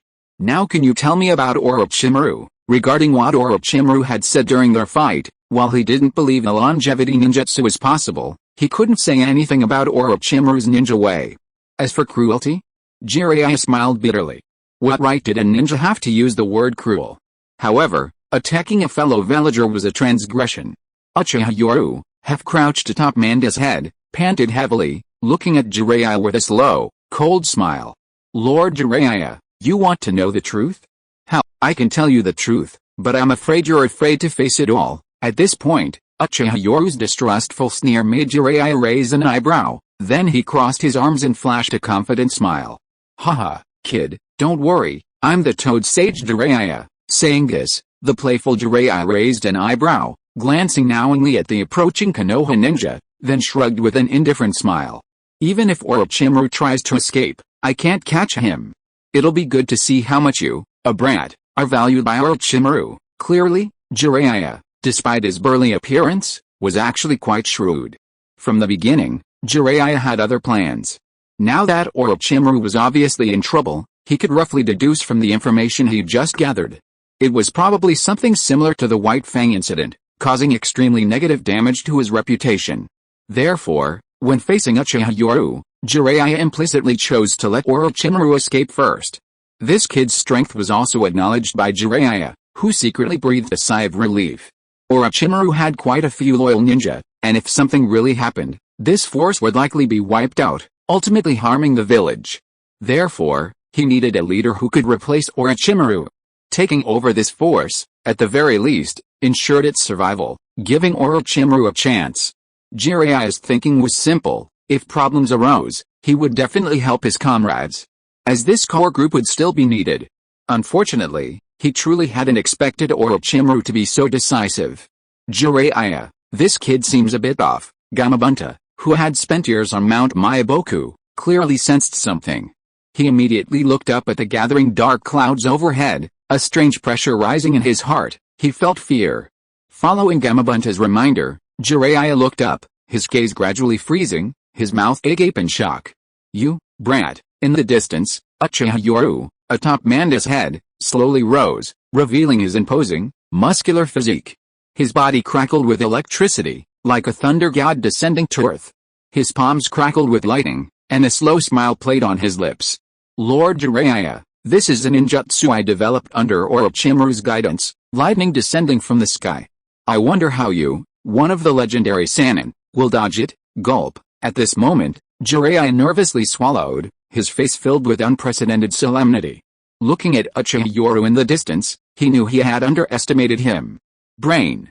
Tell me the truth about Orochimaru. Even now, Jiraiya hadn't given up. He had to know the truth about Orochimaru. The situation in the village had escalated to the point of pursuit. A slight misstep could completely destroy the prestige his friend had built up over the years, something he didn't want to see. He didn't want the village to go too far. As long as Orochimaru had a chance to turn back, he would never let go. Lord Jiraiya. The truth is that Orochimaru-sensei developed the wood-release ninjutsu, and the village wanted to restart the wood-release project. At the same time, they gave him 2 forbidden techniques to develop. Root sent countless ninjas for human experimentation, you know what I mean. But later they discovered that some of them were village ninjas, and our master ordered us to secretly put these fellow villagers in prison. Listening to Uchiha Yoru's account, Jiraiya's face was extremely grim. So that's how it was. Why didn't Orochimaru object? No. Or perhaps his master, the Third Hokage, was involved or tacitly approved of it. He thought of the Fourth Hokage's situation, and he fell silent. At that time, he also agreed with the Third Hokage's political ideals. Konoha needed stability. As a result, he sided with his student Minato, and the Third Hokage did too, and ultimately Orochimaru failed. Now, with the village abandoning him once again, his master abandoning him, and the temptation of immortality, Orochimaru chose to stand by and watch. If the village and the Third Hokage chose to support him, then he would move forward. If they gave up, then cut everything off. Jiraiya understood Orochimaru's nature, but that's precisely why he was even more anxious. Orochimaru was truly capable of anything. By the way, some time ago I visited the Third Hokage and secretly included a scroll reporting on the village ninjas used by Root in my gift. The return gift I received was the Third Hokage's signature ninjutsu, as you saw. And, Uchiha Yoru revealed a sinister smile, it seems quite a few people in the village want Orochimaru-sensei to disappear. Boom. This information shocked Jiraiya, and at the same time, dark clouds rolled in. Lightning release, Kirin. Chapter 117 Jiraiya, you've been arrested. Lightning flashed and thunder roared in the dark clouds, as if summoned by some unseen force. In an instant, the clouds were filled with lightning, And under this immense natural disaster, the Konoha ninjas who had rushed from afar stared blankly at the sky. This. What level of ninjutsu is this? No. Impossible. How can anyone wield such power? Raindrops fell from the clouds, and at the same time, lightning filled the entire sky, illuminating the gloomy world. Jiraiya stared gravely at the dense lightning bolts within the dark clouds overhead. Fire release. It's the fire release from earlier. This brat's forte should be lightning release, but he's been using fire release throughout the battle, even taking advantage of Mai and Gamabunta's massive fire release ninjutsu. The surrounding forest is full of streams and pools. The collision of water and fire generates a massive amount of water vapor. And that fire release ninjutsu from earlier wasn't targeting Gamabunta at all, but the air. It's causing the atmosphere to heat up rapidly, creating updrafts. At this moment, Jiraiya was even more shocked. A cumulonimbus cloud. Or rather, this brat has been preparing for this ninjutsu from the very beginning of the battle, to create a thundercloud, or rather, to make today's weather even worse. The sky was already overcast, and with Uchiha Yoru's deliberate manipulation, the weather was amplified, making the thundercloud even larger. Gamabunta, Gamig, you two, return to Mount Myaboku immediately. Feeling the pressure of this ninjutsu, Jiraiya shouted gravely, clapping his hands together. Instantly, two enormous plumes of smoke rose from the summoned beasts, and Gamabunta and Gamig vanished back to Mount Myaboku. Meanwhile, Uchiha Yoru, standing atop Manda's head in the distance, slowly raised his lightning-encircled arm. In an instant, the lightning in the entire sky seemed to come alive, transforming under his command into a divine beast that existed only in stories. This massive change also caused all the ninjas of Konoha to feel the pressure from nature, turning their heads in shock to gaze at the distant, dark clouds beneath which lightning flashed. At the same time, Orochimaru, who had already gone far away, slowly turned his head in the forest, looking at the lightning and thunder in the distant sky, a hoarse smile slowly creeping onto his lips. Night Lord, I didn't expect you to have grown to this level, actually completing this ninjutsu. I'll look forward to the day when we can change this ninja world together. A light drizzle fell, gradually extinguishing the flames in the forest, but Jiraiya, standing in the rain with his hands clasped together, was filled with solemnity. This ninjutsu had reached S rank, especially with the use of the power of nature. Its power was terrifying. More importantly, this ninjutsu itself consumed almost no chakra. Instead, the main body became a conduit. Kid, you're just like Orochimaru, both ninjutsu geniuses, developing such a terrifying ninjutsu. Although Jiraiya was in danger, he couldn't help but show admiration. Genius, just like Orochimaru, this ninjutsu had indeed raised the danger level of this kid to a whole new level. S-rank ninjutsu is incredibly rare, even among the 5 great nations. Many of these techniques are considered forbidden, as mastering them would cause significant harm to the body. Therefore, harmless S-rank ninjutsu is extremely rare. The difficulty of S-rank ninjutsu is immense. An ordinary jonin is already considered quite good if they can master 1 or even 2 A-rank ninjutsu. Even a ninja of Jiraiya's caliber typically uses B-rank ninjutsu for regular attacks. A-rank ninjutsu is considered a finishing move. After all, ninjas are generally high attack but fragile. Even the legendary Madara Uchiha was killed by the first Hokage with a single stab. Among jonin, A-rank ninjutsu is considered an ultimate finishing move, so S-rank ninjutsu is undoubtedly even more so. Some jonin, even if given an S-rank ninjutsu, would never learn it in their entire lives. This kid's talent in lightning release is simply freakish. Jiraiya couldn't help but curse inwardly. Despite the jutsu's apparent use of natural forces, its affinity for and control over the lightning attribute was absolutely freakish. Standing atop Manda's head, Uchiha Yoru raised his arm high, surrounded by lightning. Combined with the thunder and lightning in the sky, his imposing figure exuded domineering power. This jutsu is a lightning strike from the sky. Its name is Kirin. Uchiha Yoru's face was cold. Guided by the lightning in his palm, the lightning in the sky seemed to be summoned, converging wildly and tearing through the clouds with a roar, revealing a ferocious thunderous beast.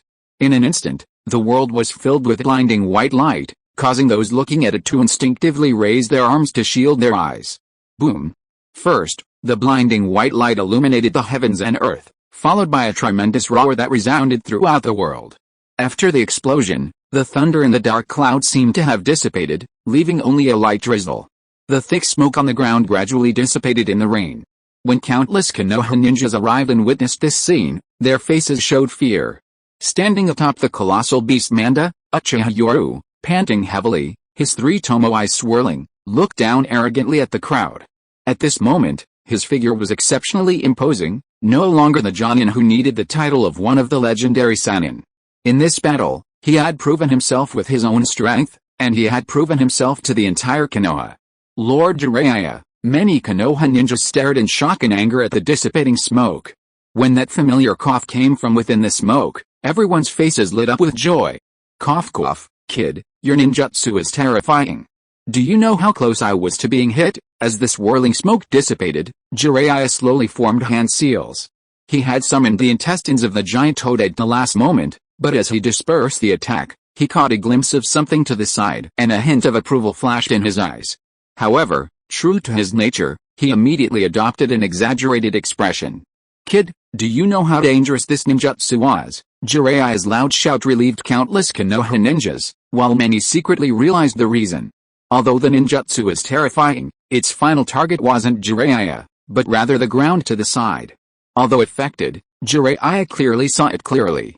You brat, Manda stared at the terrifying ninjutsu with its snake-like eyes, a sense of dread rising within it. This brat possessed the same potential as Orochimaru. Uchiha Yoru. You attacked a fellow villager without permission, and you're even Jiraiya-sama. Do you also intend to defect with Orochimaru? Just then, a special Jonin from the Sarutobi clan stepped forward, angrily accusing him.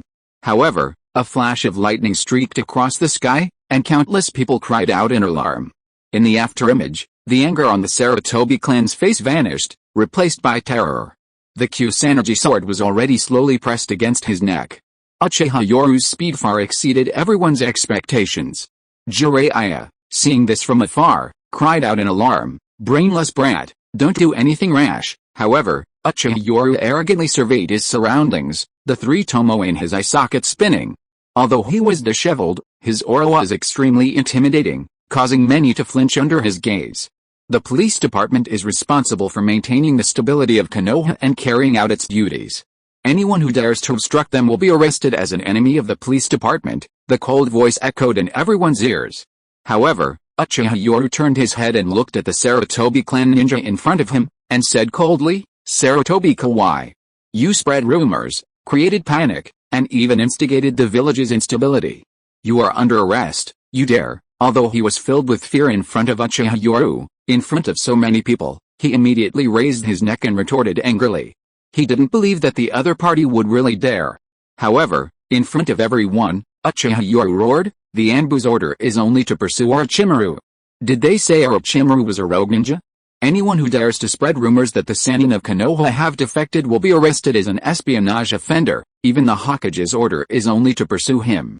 Who said that the Sannin Orochimaru has defected? Anyone who spreads rumors and creates chaos will be dealt with without mercy. Under this barrage of shouts, all the ninjas were stunned, exchanging shocked glances. Yes, they were already confused. Suddenly, an order to pursue Lord Orochimaru had been issued, but there was no mention of defection. Jiraiya, upon hearing this, instantly realized, yes, Orochimaru at most made a mistake, he fled and is being pursued. He hasn't been convicted yet. Who dares to say he's defected? Who doesn't know you, Uchiha Yoru, our Orochimaru's disciple? You're just making excuses. Even in this situation, the special Jonin, Sarutobi Kawa, still fought back with a flushed face, turning to Jiraiya and shouting, Lord Jiraiya, Uchiha Yoru is an accomplice in obstructing the pursuit of Orochimaru. He should be arrested along with us. Slap, a crisp sound echoed in the rain. Everyone stared in astonishment at the scene. Sarutobi Kawa, his eyes bloodshot with rage, clutched his face, spitting out a mouthful of blood and a few teeth. He roared, Uchiha Yoru, you! Uchiha Yoru coldly slapped Sarutobi Kawa, then turned and surveyed the crowd before fixing his gaze on Jiraiya. He shouted, I am the captain of the 7th Division of the Police Department. Under orders from the Vice Chief of Route. Jiraiya obstructed a classified route mission. I am acting on orders. Jiraiya, do you plead guilty? Good heavens! Just a second ago, Jiraiya had breathed a sigh of relief, thinking there was still a chance for Orochimaru, but the next moment he was stunned. Under everyone's gaze, he had become the butcher. You brat, looking at Uchiha Yoru's cold gaze. And seeing that the brat had held back with his last ninjutsu, though he was confident he could have withstood it even without it, Jiraiya, thinking of his comrade Orochimaru, raised his hands in frustration, revealing a look of utter despair. Jiraiya confesses. I shouldn't have stopped Root Vice Commander Orochimaru from carrying out a secret mission, good heavens. With Jiraiya's frustrated shout, even though everyone knew what Root Vice Commander meant, and that he was clearly referring to Orochimaru, and that Orochimaru was acting under orders, everyone chose to remain silent. They had too many questions in their minds. Lord Orochimaru. He was destined to become the fifth Hokage. How could he betray them? They simply couldn't understand it. For his best friend, no. Jiraiya, a good comrade, chose to plead guilty generously, a scene that made Sarutobi Gao, who had just been slapped, even more aggrieved. Lord Jiraiya, you? Sarutobi Gao stared at Jiraiya in aggrieved shock, but Jiraiya, with his thick skin, chose to ignore him for the sake of his comrade. However, Uchiha Yoru surveyed everyone and shouted in a deep voice, the 7th Division of the Police Department is on official duty. All Konoha ninja have the right to cooperate. I have the right to suspect that some of you are inciting, spreading rumors, or creating conflict due to the turmoil caused today. I expect that none of you are allowed to leave without permission. Come back to Konoha with me. Uchiha Yoru directly invoked the identity of the police department to intimidate them. Faced with this, most of the ninjas, lacking their own opinions, were somewhat bewildered and flustered, and all their eyes turned to Jiraiya. Jiraiya, ever the cunning one, donned a triumphant expression under the watchful eyes of so many and proclaimed, excellent. As Konoha ninjas, we must cooperate with the police department, starting with me, Jiraiya. Well, with the 3 legendary Sannin having spoken, what could they say? They instantly nodded in agreement. These were the very people who lacked independent thought on such important matters. A few clever ones secretly grumbled, only fools would disobey. Go after Orochimaru? Nonsense. Going to their deaths? Some Jonin clearly sensed something was amiss and chose to remain silent. But one thing remained constant, almost everyone doubted that the 3 legendary Sannin of Konoha would betray them. Kid, I'll let it slide this time, but next time I'll demand a sacrifice. Seeing that everything was alright, and having thoroughly beaten Gamabunta earlier that day, Manda was in a great mood. Having also witnessed Uchiha Yoru's strength and talent, it arrogantly shouted before retreating into Raichi Cave with a bang, without waiting for Uchiha Yoru's reply. Sarutobi Kai, I now suspect you of treason, creating trouble and unjustly accusing the village hero Orochimaru of defection. You are now under arrest. If you resist, I have the right to execute you on the spot. Uchiha Yoru's cold shout filled Sarutobi Kai with resentment and rage. Fine. You Uchiha just wait. Once our Sarutobi clan produces another Hokage, we'll make sure you Uchiha are wiped out in the coming decades. Although he desperately wanted to kill him, under the watchful eyes of so many people, Sarutobi Kai could only reluctantly surrender. Thus, a large pursuing team, using the authority of the police department, brought them all back. However, on the way back, a single sentence from Uchiha Yoru startled Jiraiya. Lord Jiraiya, I hope you can prove you weren't involved in this. Looking at Jiraiya, the panting Uchiha Yoru whispered in his ear, some time ago, the gifts I delivered to the Sarutobi clan contained information that proves Orochimaru sensei's innocence. These words immediately startled Jiraiya. On the way back in the rain, Jiraiya secretly formed hand seals, almost unnoticed.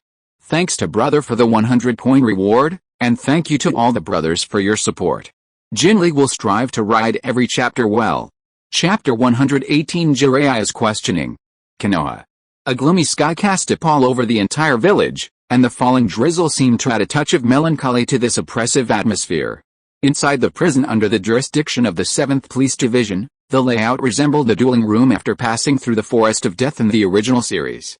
The stairs were lined with vigilant ninjas, and the prisoners inside huddled in their cells, too terrified to venture out. Brother Knight, Lord Knight, Uchiha Shisui and Hyuga Hisashi, the 2 highest-ranking officers in the police force, tensed upon seeing the newcomers, as if they had found a glimmer of hope. As the cursed seal faded, Uchiha Yoru arrived wearily at the prison. Amidst the somewhat flustered greetings of the others, he calmly stated in a deep voice, "Rest assured, Orochimaru-sensei is innocent." The Anbu's arrest warrant was issued because Orochimaru-sensei used the pretext of human experimentation on fellow village ninjas. As he spoke, Uchiha Yoru looked at Shisui and the wary Kakashi and Might God in the distance. Shisui, immediately gather all the fellow village ninjas and children in the prison. All members of the 7th Police Division, listen to my command, protect these fellow village ninjas and children. Unless the Hokage personally orders it, the police department has the right to disobey orders from any other department. Even the Anbu. This time, Uchiha Yoru's loud shout instantly reassured the somewhat panicked ninjas, who shouted in unison, "Yes, sir." They were Orochimaru's elite direct subordinates. If something were to happen, they would inevitably be implicated. "Kid, take me to see the missing ninjas." Jiraiya, who had followed them all the way, now wore a solemn expression, his usual comical demeanor gone. Uchiha Yoru, however, gave a self-deprecating smile. "Yuzuki Yugeo, go and get the list for Lord Jiraiya." Yuzuki Yugeo, who had been observing, was immediately startled, looking completely bewildered. She genuinely had no idea. Seeing this, Uchiha Yoru shook his head and said softly, "Go to the prison office, get the file in the third drawer of the 7th cabinet." "Yes." Yuzuki Yugeo hurriedly and respectfully shouted upon hearing the order, then transformed into a black shadow and vanished. At this moment, the presence of Jiraiya, one of the 3 legendary Sannin, seemed to bring a sliver of peace to their panicked hearts, especially Hyuga Hisashi, who was utterly flustered. If Orochimaru were to be harmed, not only would the Uchiha clan be too powerful, but he wouldn't care about the other civilian ninjas either. His Hyuga branch family was practically all branded with Orochimaru's name. It was almost inevitable. The Hyuga branch family and countless Orochimaru direct descendants were filled with panic, hoping this time would be peaceful, yet tinged with fear. Soon, Yuzuki Yugeo brought over the file scroll. Simultaneously, figures appeared one after another in the spacious, enclosed space of the prison. At this moment, the Konoha ninja of the 7th squad frowned. They were mostly young ninja, primarily Chunin and Jinan, even including children around 10 years old, all missing persons. Seeing this, Jiraiya frowned, while Uchiha Yoru gave a self-deprecating laugh. Although they lost their freedom in prison, back then, as long as they appeared in the village, what they were waiting for was Lord Jiraiya. "I don't need to tell you, do I?" Jiraiya fell silent. It would be a lie to say he didn't know what the Root had done, hence his silence. "Captain Yoru," Yuzuki Yugeo respectfully handed over the scroll. Uchiha Yoru took it, his eyes flashing with 3 tomo, and after opening the file scroll, the 3 tomo within his Sharingan suddenly spun. Release. After the Sharingan seal on the scroll was broken, Uchiha Yoru tossed it to Jiraiya. The information on these people was gathered by the police department themselves. As for the others, those wearing black prison uniforms are currently unidentifiable. Jiraiya looked at the identities and photos on the scroll, then at the village ninjas emerging from the prison. His face was filled with anger. There were over 100 of them. "Don't worry, to avoid any oversights, Orochimaru-sensei used enemy ninjas, spies, and rogue ninjas in his experiments, although this would incur higher costs." Uchiha Yoru secretly breathed a sigh of relief. Fortunately, he resisted the temptation to cut corners and save money, otherwise, it would have been a serious stain on his reputation. Inside the prison's sealed building, over 200 ninjas from the 7th Division of the police department waited in the oppressive atmosphere for the truth to unfold. They were all Orochimaru's loyal followers, and many were still unwilling to accept Orochimaru's downfall. This incident was clear to everyone. Orochimaru had lost power.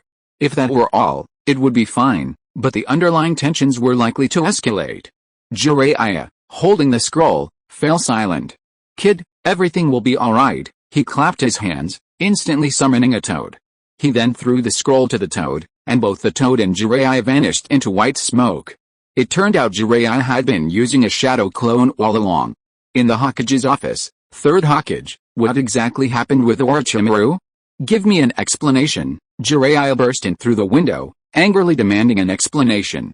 Of the 3 advisors ignored in the office, Mitakato Hamura and Udatane Kaharu would normally have reprimanded Jiraiya for such behavior, but this time they were also feeling guilty.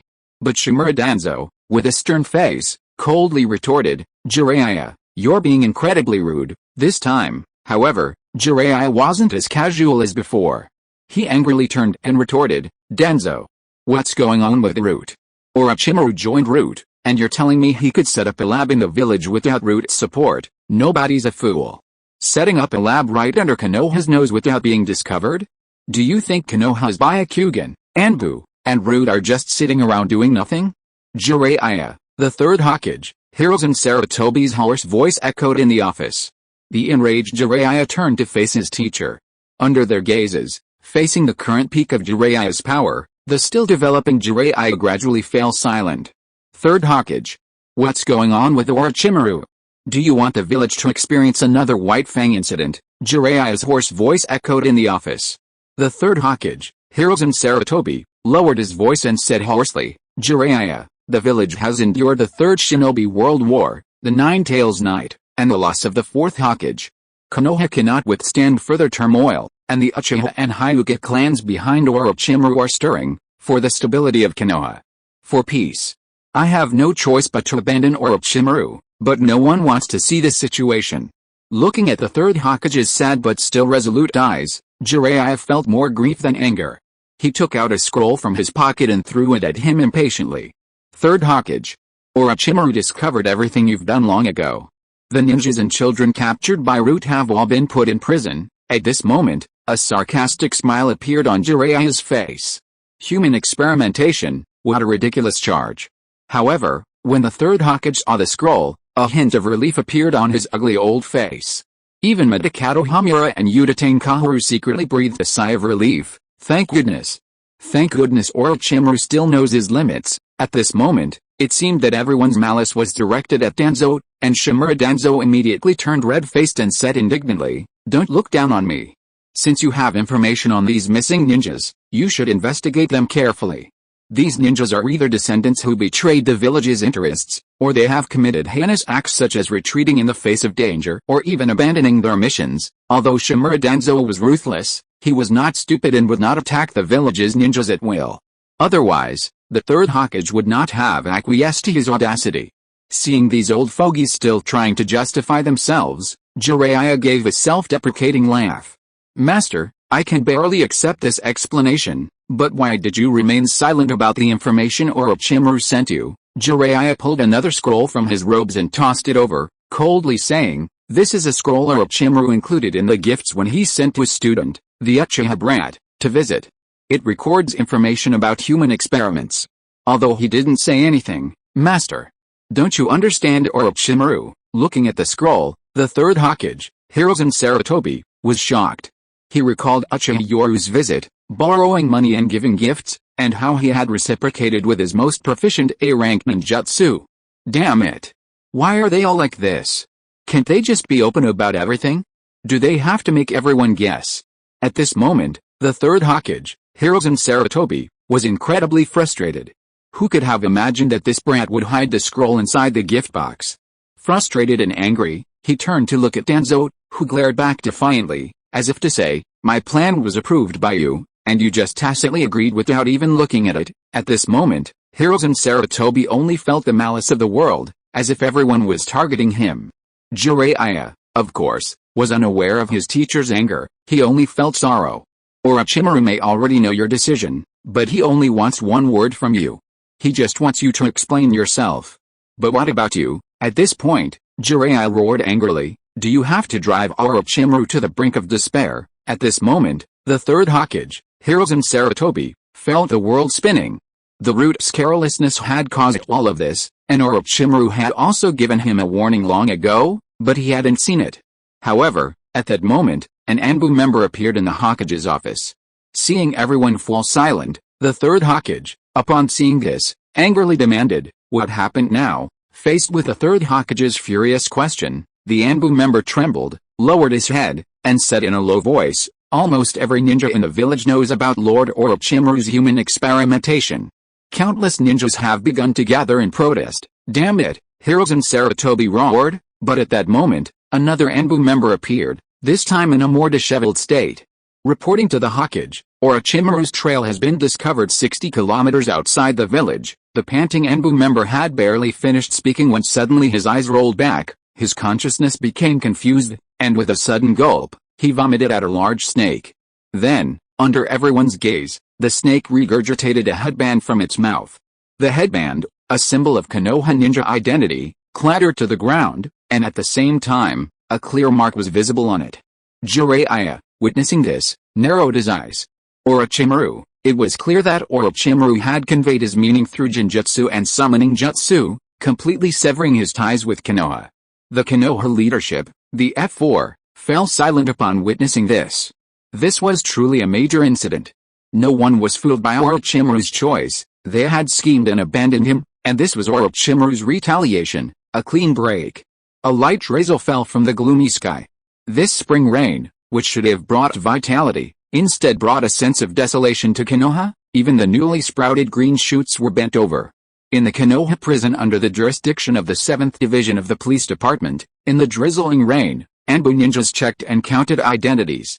All members of the 7th Division silently watched as the Anbu members inspected and took away the missing Konoha personnel. On the high prison walls, Uchiha Yoru stood motionless in the misty rain, seemingly lost in thought. His clothes were torn from the recent battle, revealing his strong physique, yet his figure appeared utterly alone in the gloomy rain. The crisp sound of his wooden clogs echoed as Jiraiya approached, unsure how to comfort him. However, upon hearing footsteps behind him, Uchiha Yoru closed his eyes and began to bask in the rain. Lord Jiraiya, it seems you can't be trusted either. All the evidence has been taken away. Orochimaru-sensei's last hope has been destroyed by a fellow Sannin. As he said this, Uchiha Yoru's lips slowly curled into a self-deprecating smile. Orochimaru-sensei once said that there was only one fool in Konoha who always believed in him. Unfortunately, I think he was wrong. Jiraiya, also in the rain, fell silent, looking up at the cloud-covered sky, and muttered to himself, life is full of unavoidable choices. No matter how Orochimaru researched human experimentation, it has spread throughout Konoha. This has already extinguished his hope of becoming Hokage. Human experimentation is acceptable, but it cannot be openly conducted. The Sarutobi clan's direct exposure of this matter completely destroyed all of Orochimaru's hopes. Konoha needs stability. Jiraiya's voice echoed in his ears, and Uchiha Yoru revealed a mocking smile. Stability? So Orochimaru-sensei has to bear all of this. After all, the Hokage candidates are secretly conducting human research, and the current Hokage's clan is tyrannical and suppressing its own people. Once it's all exposed, the village will be even more turbulent, right? Hearing this, Jiraiya fell silent. He was furious. He was unwilling. But faced with the current situation in Konoha, a decision had to be made. If everything was exposed for the sake of a quick fix, Konoha would fall into unprecedented turmoil. Konoha needed someone to take charge, so after his anger subsided, he chose silence. Orochimaru's actions had already destabilized Konoha, it couldn't afford another. I will stay in the 7th Police Division for a while. Jiraiya made his choice. His presence in the 7th Division was also a way of protecting the division and ensuring that Orochimaru's close followers would not be persecuted. Chapter 119 The Kaleidoscope awakens under the rain. Under the gloomy drizzle, Jiraiya left. His actions brought a secret sigh of relief to countless members of the 7th Police Division. This time, they had another Jiraiya among the Sannin supporting them, even if it was merely to preserve them. At least they were spared danger. Konoha, Orochimaru, one of the Sannin, was discovered by the Third Hokage for secretly conducting forbidden human research. He subsequently escaped Konoha. It has now been decided that Orochimaru will be classified as an S-rank dangerous ninja and expelled from Konoha, with no possibility of returning. Any Konoha ninja who encounters him may abandon their mission and flee without punishment. In the original story, Orochimaru's knowledge, techniques, and ninjutsu were Konoha's treasure. The Third Hokage initially let him go, then dispatched the Anbu to hunt him down. Perhaps this was the reason his hesitation finally led to his decision. This time, however, was different. The village ninjas hadn't undergone surgery and were all alive and well. Furthermore, the matter involved Root, the Sarutobi clan, and high-ranking advisors of Konoha. Even the Third Hokage bore responsibility for oversight. Therefore, to avoid further unrest, the matter was left unresolved. This marked the first time since Konoha's founding that a ninja had been listed as an S-rank dangerous ninja without being explicitly accused of being a rogue. A gag order was also issued, and most Jonin, knowing a thing or two, chose to remain silent. Orochimaru's situation was strange. You could consider him a rogue, but not quite, since Konoha hadn't issued a formal warrant for his arrest. The legendary Sannin, Jiraiya, and Tsunade were already in special circumstances, but Orochimaru had clearly crossed that line. He was forbidden from returning to Konoha without orders, essentially expelled, and could be labeled a rogue at any time. If Orochimaru committed any acts of terror in the ninja world or caused any damage to Konoha, Konoha would immediately officially list him as an S-rank rogue. On the high walls of the prison, Uchiha Yoru stood with his eyes closed, bathing in the rain, as if letting the rain wash away his emotions. Brother Yoru, the once proud figure now carried an air of loneliness and desolation. At that moment, Uchiha Shisui and Hokage Kakashi approached. Teacher Yoru. This is what father asked me to bring. Just then, the young figure of Uchiha Itachi appeared, respectfully presenting the scroll in his hand. In the gloomy drizzle, the scroll he had just read turned to ashes under the arcs of electricity in his palm. Uchiha Yoru squinted one eye, gazing up at the overcast sky. Seeing this, Uchiha Itachi asked hoarsely, Yoru-sensei, why is the village treating Lord Orochimaru like this? Lord Orochimaru was clearly conducting research under orders, so why is he suddenly burdened with a crime, losing everything, and forbidden from ever setting foot in Konoha again? Uchiha Itachi's hoarse question culminated in anger, his dark eyes turning crimson against the gloomy sky, eventually becoming blood red, a tomo spinning within its socket. This was the first time Uchiha Itachi had faced such darkness from the higher-ups because of Orochimaru, and he had awakened his Sharingan at the age of 7. This scene silenced even Kakashi, who stood nearby. In the oppressive atmosphere, gazing at the cloud-covered sky, Uchiha Yoru murmured, this is already the best possible outcome. So close. Just one step away from Orochimaru-sensei becoming Konoha's S-rank rogue ninja. These two words echoed heavily in everyone's hearts. Seeing Yoru's silence in this atmosphere, Hokage Kakashi hoarsely said, Yoru, your eyes, in the rain. The wound on Uchiha Yoru's right eye began to bleed again, forcing him to close that eye. Faced with Kakashi's change of topic, a blank look appeared in Uchiha Yoru's eyes. Kakashi, White Fang abandoned the mission for his comrades, becoming a despised piece of trash. Orochimaru-sensei chose to conceal certain things to protect his comrades in order to complete the mission. Don't you think they're both trash? White Fang. Orochimaru. These two names carried an unusual weight. Hearing this, Kakashi Hatake looked at the bewildered and dejected Uchiha Yoru, and the scene from his own childhood at age 7 flashed through his mind, almost identical. The difference was that, having learned from his father's experience, Orochimaru had chosen a more cautious approach, but it failed. Was sacrificing comrades for the sake of a mission the right thing to do? But if so, what was the will of fire? A joke. Two heroes of Konoha, both whose mission-related problems became the talk of the village. Kakashi was no longer the 7-year-old he once was, he was a mature ninja. His silence stemmed from the realization that both incidents were the result of massive public scrutiny. And this time, the public opinion couldn't escape the notice of those with ulterior motives. Clearly, some were secretly manipulating the situation to completely destroy Orochimaru's chances of a comeback. At this moment, Kakashi had experienced all the darkness in his life, and Danzo had secretly instigated him, establishing in his mind that the Third Hokage was a schemer. Now, with the Orochimaru incident added to the mix, he had begun to suspect who had betrayed the will of fire. The betrayer was doing well, while the one who chose to bear this will was reduced to exile in a foreign country. Brother Knight. At this moment, Uchiha Shisui appeared calm, but the emotions in his eyes were extremely unstable. Even after seeing all the children and ninjas in the prison who could prove Orochimaru's innocence being taken away and disappearing into the rain, a look of fanaticism and madness appeared on his face. Brother Yi. Tell me. What is the will of fire? Why did Lord Orochimaru, who inherited the will of fire, end up in exile, his name infamous, while those who defied the will of fire? Those who broke the village rules are all fine, the extreme Uchiha Shisui screamed, his face contorted with rage. Root. This is Root's top secret mission. What about the Root leader? And the Sarutobi clan who stirred up such a storm in the village? And the Ino Shikachu clan who fueled the flames? Why are they safe and sound, while Orochimaru, who carried the will of fire, chose to leave his homeland? I don't understand. I really don't understand. Did Lord Orochimaru betray the will of fire? Or was he somewhat abandoned by the will of fire? Rain streamed down his face, making it impossible to distinguish between tears and raindrops. He vented his frustration with a hoarse voice, beginning to doubt when the Konoha he had protected had rotted away. Rotten to the extreme. Meanwhile, the 2-3 Tomo Sharingan eyes within Uchiha's sockets spun wildly, and a faint black line connecting them could already be seen.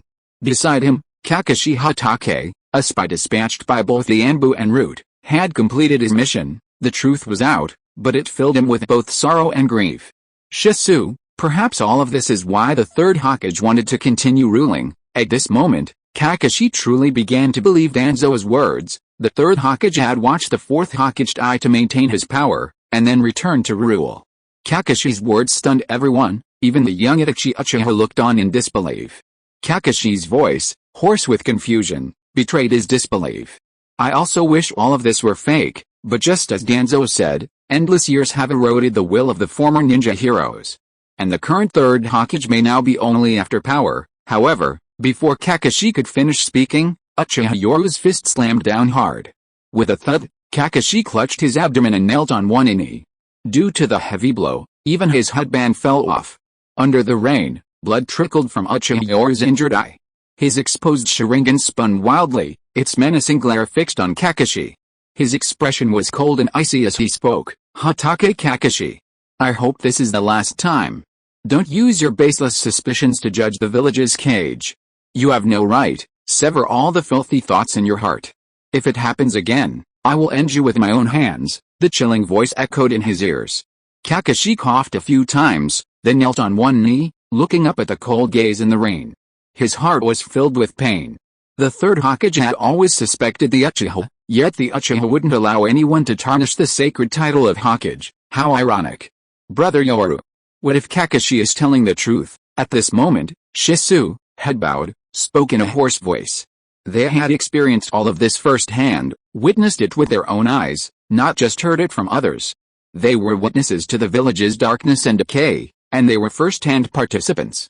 You doubt the Hokage? A three-tomo Sharingan appeared, spinning wildly and undergoing its own transformation. Uchiha Yoru coldly stared at Uchiha Shisui and Hatake Kakashi, yet both seemed to have experienced darkness, their expressions now resolute. Perhaps influenced by certain factors, just as Danzo had said, they had begun to suspect the Third Hokage was only after power, unwilling to step down, and even wanting to make the Hokage the private property of the Sarutobi clan. If that day ever comes, I will do everything in my power to become Konoha's new Hokage. I will personally change all of this, the resolute voice echoed as the four figures, 3 adults and 1 child, were bathed in the rain. Clearly, after these words were spoken, tears welled in Uchiha Shisui's eyes. Brother Knight. Orochimaru, who inherited the true will of fire, has been abandoned, while the corrupt higher-ups who abandoned the will of fire remain high above, in the rain. Watching Uchiha Shisui's resolute expression, the 3 black tomo in his stubborn, even despairing, eye sockets melted completely in a blood-red hue, transforming into a 4-pointed windmill shape. Simultaneously, Uchiha Knight's open 3-tomo Sharingan connected, resembling a spinning dart. Kakashi, who had been kneeling on one knee after being struck in the abdomen, raised his head, his headband falling away to reveal his unsealed 3-tomo Sharingan. At this moment, as if resonating with this, it too began to slowly rotate, transforming into a black boomerang. Under the rainy night, Uchiha Shisui's 2 main Gekkyou Sharingan officially awakened, along with Uchiha Knight's exposed main Gekkyou and Kakashi's. 3 people, 4 main Gekkyou Sharingan awakened simultaneously, a scene that filled Uchiha Itachi, watching from the side, with utter shock. Under the pressure of eyes of this level, one of his Tomo Sharingan seemed to be under some kind of pressure, or perhaps stimulated by the betrayal of the will of fire. The Tomo Sharingan began to rotate, vaguely showing signs of transforming into 2 tomo. This evolution caused a stinging pain in their eye sockets, forcing them to close their eyes. Kakashi was shocked to notice the rapid loss of chakra, his eyes seemed to have evolved. Uchiha Shisui painfully closed his eyes.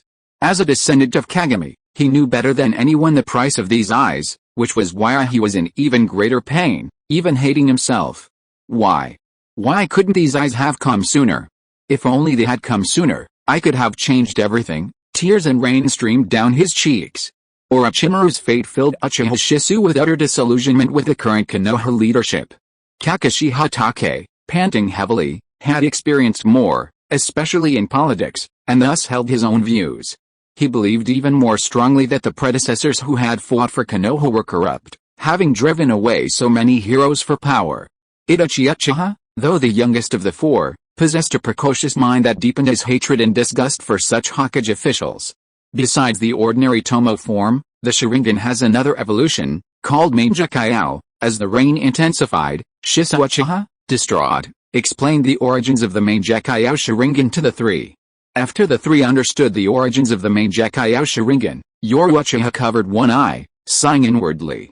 He could only evolve one eye first, as he needed substantial funds to maintain it in order to inherit Orochimaru's legacy. Just then, a signal from a hawk resounded across the sky above Konoha. "Shisui, go tell the members of the 7th Division that those who want to leave will not be forced to stay, but those who want to stay, Uchiha Yoru, will stand in their way. Orochimaru's downfall signifies the imminent collapse of his power." However, some of his loyal followers have already branded themselves with Orochimaru's mark, and in the face of this politically unsuccessful end, they can only await their fate. And the first to bear the brunt is him, Orochimaru's personal disciple, and the one who rose to fame today after his battle with the legendary Sannin Jiraiya, with the Uchiha clan behind him. "Brother Knight.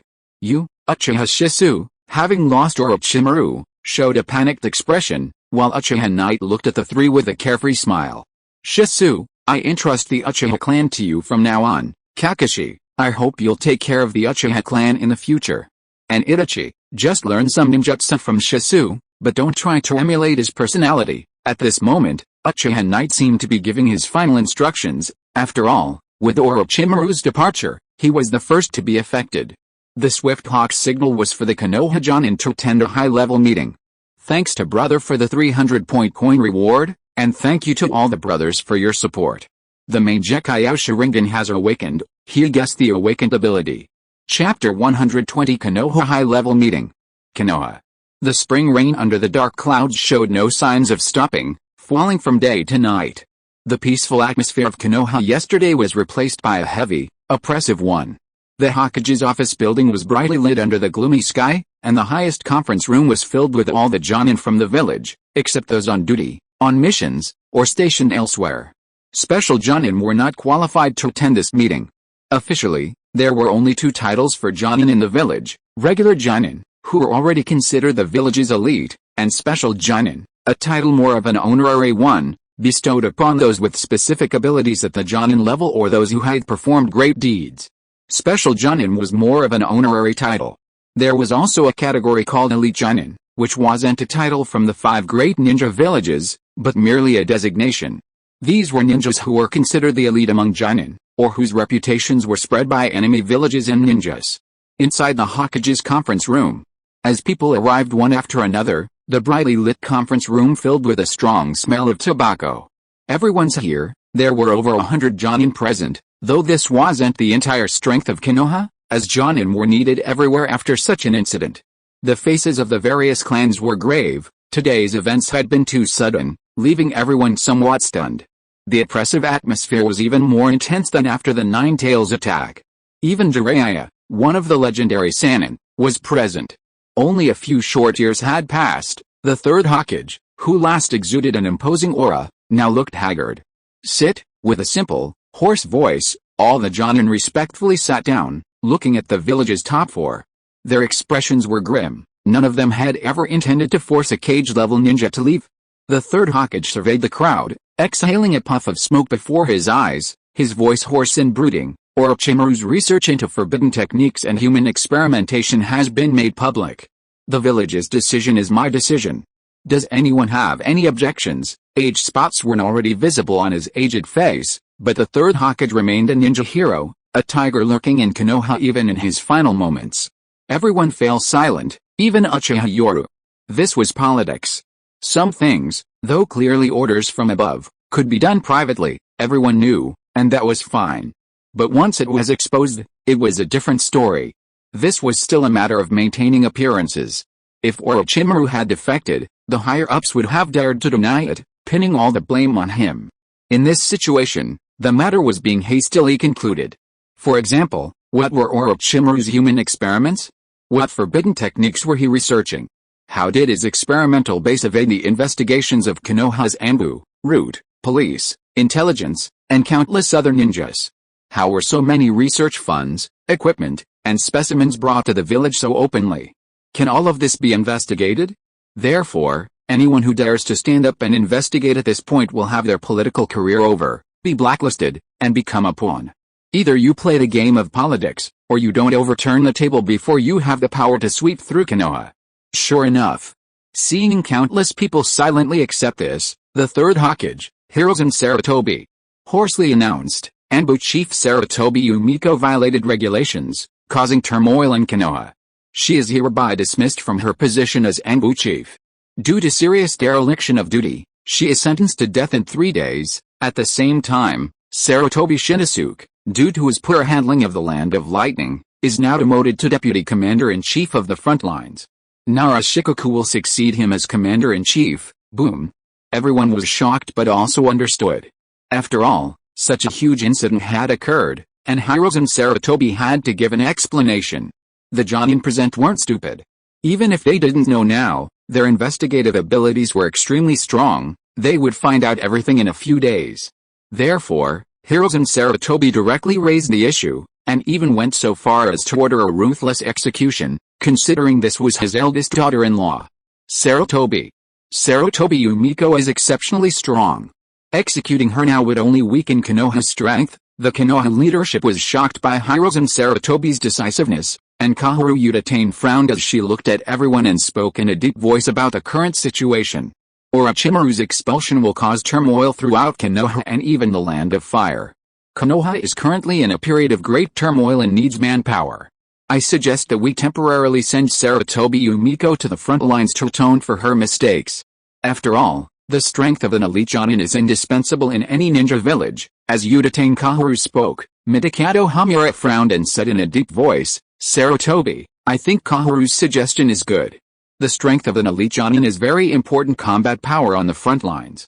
No one knows what will happen. At this moment, almost all the ninjas fell silent, but some lowered their heads, filled with resentment.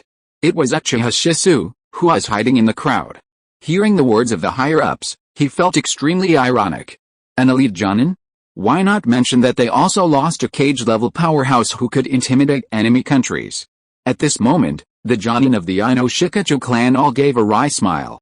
Akimichichuza feigned a simple and honest smile. I agree with the two advisors' suggestion. After all, the role of an elite Jonin on the front lines is extremely important. I agree too, that's right, even if the Anbu chief doesn't have merit, he has worked hard. Nobody knew things would develop like this. I agree. As someone spoke, one Jonin after another nodded in agreement. Most of them didn't want to get involved in this matter, while some were purely supporters of the Third Hokage and naturally had to speak for their own people. Let's discuss Sarutobi Yumiko's matter again. Sarutobi. Now, the issue is how to quell the turmoil after Orochimaru's expulsion. Uchiha Kaoru, that old woman, was indeed a veteran of politics. First, she released a signal, and now she directly changed the subject. Sure enough, the Third Hokage frowned and said in a deep voice after hearing about the important matter, I have already ordered the border areas to be on guard, especially against some small countries taking the opportunity to sow discord between major powers. After such an incident, the Third Hokage's first consideration was how bad the impact would be, and he had already issued a series of orders. However, at that moment, Shimura Danzo saw the Uchiha figure, and a sinister glint appeared in his one exposed eye. Third Hokage, it seems the matter of the 7th Division of the Police Department, which Uchiha Yoru is in charge of, hasn't been resolved yet. The atmosphere instantly fell silent, everyone shut their mouths, knowing the main event was approaching. Orochimaru had been expelled, so what would become of this direct disciple? Facing Shimura Danzo's indifferent gaze, Uchiha Yoru calmly looked at the Konoha F4. The 7th Division of the Police Department only carries out orders from root. Insolence, Shimura Danzo sneered, inwardly sneering.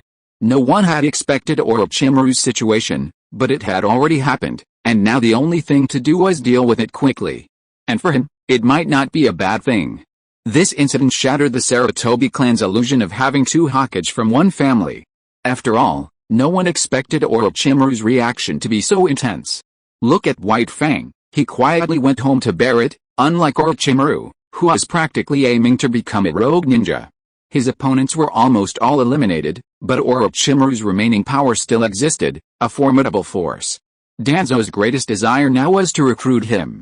Hyuga Hisashi's face turned ashen upon hearing this. He had thought he had found a powerful ally, but in the blink of an eye, he had become a hot potato. Uchiha Shisui clenched his fists tightly, while Hatake Kakashi kept his head down. his expression unreadable. Uchiha Yoru, facing the challenge from Konoha's highest leader, remained calm and composed, waving his hand behind his back to signal everyone to remain still. They were the weaker party.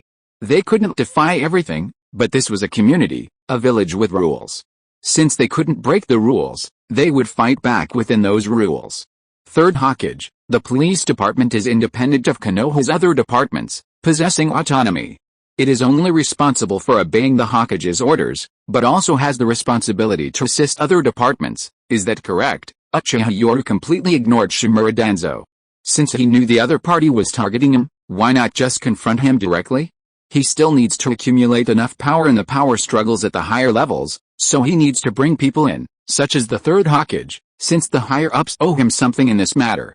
The Third Hokage, Hirozen Sarutobi, frowned and said in a deep voice, "That's right, the police department has a responsibility to assist various departments." Then, Police Department's 7th Squad Leader, Uchiha Yoru. "What's so presumptuous about assisting the former vice commander of Root?" This retort filled Shimura Danzo with even more anger.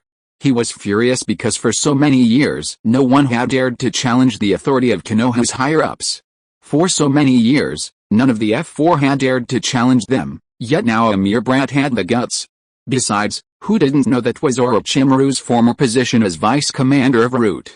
Seeing this, Kahoru Uchiha narrowed her eyes and shook her head, saying, "Danzo, you've been suspended," looking at the F4's seemingly impartial demeanor, as if they were standing up for justice. They were actually playing good cop and bad cop. "Lord Hokage, this is all the proof that the 7th Division of the Police Department assisted Root." Uchiha Yoru slowly took out a scroll from his robes. Many people showed surprise at this moment, but then fell into deep thought. Was Orochimaru prescient? Or had the Uchiha clan already prepared to protect themselves at the slightest sign of trouble? The former vice chief of Root, citing the village's confidential research, specifically ordered me to raise research funds from various clans, saying that Root and the village would make up the difference afterward. These are all the IOUs. Uchiha Yoru took out another scroll from his robes. His expression was calm, but at this moment, the various clans were moved and couldn't sit still, all looking at Shimura Danzo. However, Shimura Danzo, after receiving the money scroll, coldly opened it, and instantly one of his eyes widened in shock. The series of numbers stunned him. Seeing this, the Third Hokage couldn't help but snort coldly, glancing at Danzo with displeasure. If you hadn't made such a big deal out of it, this wouldn't have happened. So much money, serves you right. As for the Sarutobi clan's 500 million, he was heartbroken. It wasn't the money that bothered him, but the loss of a cage-level fighter under his command. Uchiha Yoru sneered inwardly. The force Orochimaru had left behind after leaving his homeland had become highly sought after. Those with little connection didn't care, but many ninjas who had already been marked were also intrigued. Only 2 people were truly confident in accepting this force, the Third Hokage and Danzo. Kahoru Uchiha and Hamura Medikato were responsible for diplomacy, especially since at their age, they no longer possessed Danzo's drive. Danzo wanted to recruit people to Root? Ask Konoha how many ninjas were willing to go. That's right, the former vice captain of Root personally signed it, the head of the least noticeable of Urain clan said in a deep voice. They knew that the 50 million they had lent out was a considerable sum. After someone spoke up, the other powerful clans followed suit. Seeing this, Shimura Danzo gritted his teeth in hatred, and the Third Hokage was furious at their incompetence. They hadn't expected things to turn out this way. Now, what difference was there between Orochimaru and a defector? He was merely Konoha's last fig leaf. The Sannin, Tsunade, remained largely outside Konoha, doing almost nothing, and Konoha tacitly accepted it. Jiraiya, on the other hand, spent years gathering intelligence on the ninja world, at least avoiding the power struggles within the village, a fact evident from the Konoha ninja's astonishment upon seeing him during the Chunin exams. Now, Orochimaru was conducting research for Konoha, and things had gone wrong, instigated by some driven by greed. He took all the research materials and funds, gaining nothing and even forcing a cage-level ninja to flee to another country. He was clearly just a hair's breadth away from becoming a rogue ninja. The village is currently facing a financial crisis. Once the village stabilizes, these funds will be gradually used to replenish the funds for each clan. Medikato Hamura frowned as he looked at a large sum of money, directly stating the village's current resolve. The clan members secretly breathed a sigh of relief. It was good that they acknowledged the situation. Otherwise, losing such a large sum of money would have been truly heartbreaking. It was precisely because of this large sum of money that none of the clans took advantage of the situation. Orochimaru, now classified as an S-rank dangerous ninja, was already teetering on the edge of becoming a rogue ninja. If he crossed that line, he would be considered a rogue ninja who absconded with the money, leaving them with nowhere to claim their funds. Similarly, the Konoha leadership had carefully considered the matter, classifying Orochimaru as an S-rank rogue ninja for a mere sum of money was not worthwhile. Uchiha Yoru, I'd like to extend my regards to the ninjas in charge of the front lines in the Land of Water, in the name of the 7th Division of the Police Department. What do you say? The main event is here. The Orochimaru matter is settled, and that's the end of it. But what follows is Orochimaru's core forces. The 7th Division of the Police Department is merely a microcosm, the real focus is the ninja army on the front lines. Orochimaru has been stationed on the border for so many years, and he has countless supporters on the front lines, including quite a few fanatics. The Third Hokage's solemn expression as he speaks of this matter is an attempt to appease them by using Uchiha Yoru, Orochimaru's disciple. Please support. Chapter 121 The Turbulent Situation in the Ninja World. The Hokage's office conference room. All eyes were on the rising star who had emerged in just a few short years, especially after today's battle against Jiraiya, one of the 3 legendary Sannin, which solidified his strength as not solely reliant on his clan or the reputation of cold-hearted lord. The Third Hokage's seemingly questioning tone was, in reality, a signal to everyone, a policy of appeasement towards Orochimaru's forces within the village's upper echelons. Uchiha Yoru, seeing this, showed no excessive reaction. Under everyone's gaze, he stated in a deep voice, the 7th Division of the Police Department obeys the Hokage's orders. Inwardly, however, he sneered. A clever scheme indeed, he thought. As expected of the Third Hokage, a hero of the ninja world.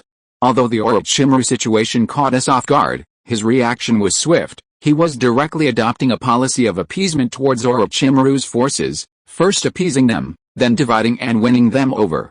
Orochimaru's accumulated power over the years would crumble with his departure. Without their leader, morale was low, and Uchiha Yoru was the successor to that leader. Therefore, what they needed now was to deal with him. Uchiha Yoru's maturity and composure in this matter, and his prevention of escalation, are commendable, Midakato Hamura exclaimed with admiration, while Utatane Kahoru nodded to the Third Hokage. Indeed, without Uchiha Yoru's composure, the situation would have been far worse. Of the Konoha F4, only Shimura Danzo maintained a cold expression. His anger wasn't directed at Uchiha Yoru, but at the Uchiha clan itself. Sure enough, with the 2 advisors praising him, anyone else would likely have been completely swayed by the flattery. The Third Hokage nodded slightly in affirmation. Excellent. Merit is rewarded by the village. The village is currently in turmoil, and I hope that Jonin Uchiha Yoru will perform his duties well during this time, especially regarding the prison, a matter of utmost importance.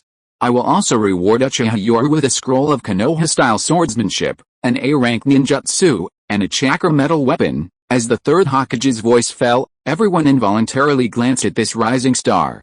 He was being held captive, albeit for only a short time, and even with compensation.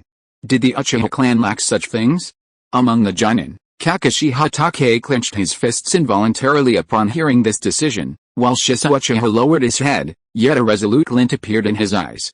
The Konoha leadership did not want this matter to cause too much turmoil, so they imprisoned Uchiha Yoru, the only Orochimaru disciple capable of upholding this banner and even causing unrest. Once everything settled down, he would naturally become a thing of the past. Uchiha Yoru obeys the Hokage's orders. Uchiha Yoru had anticipated this situation.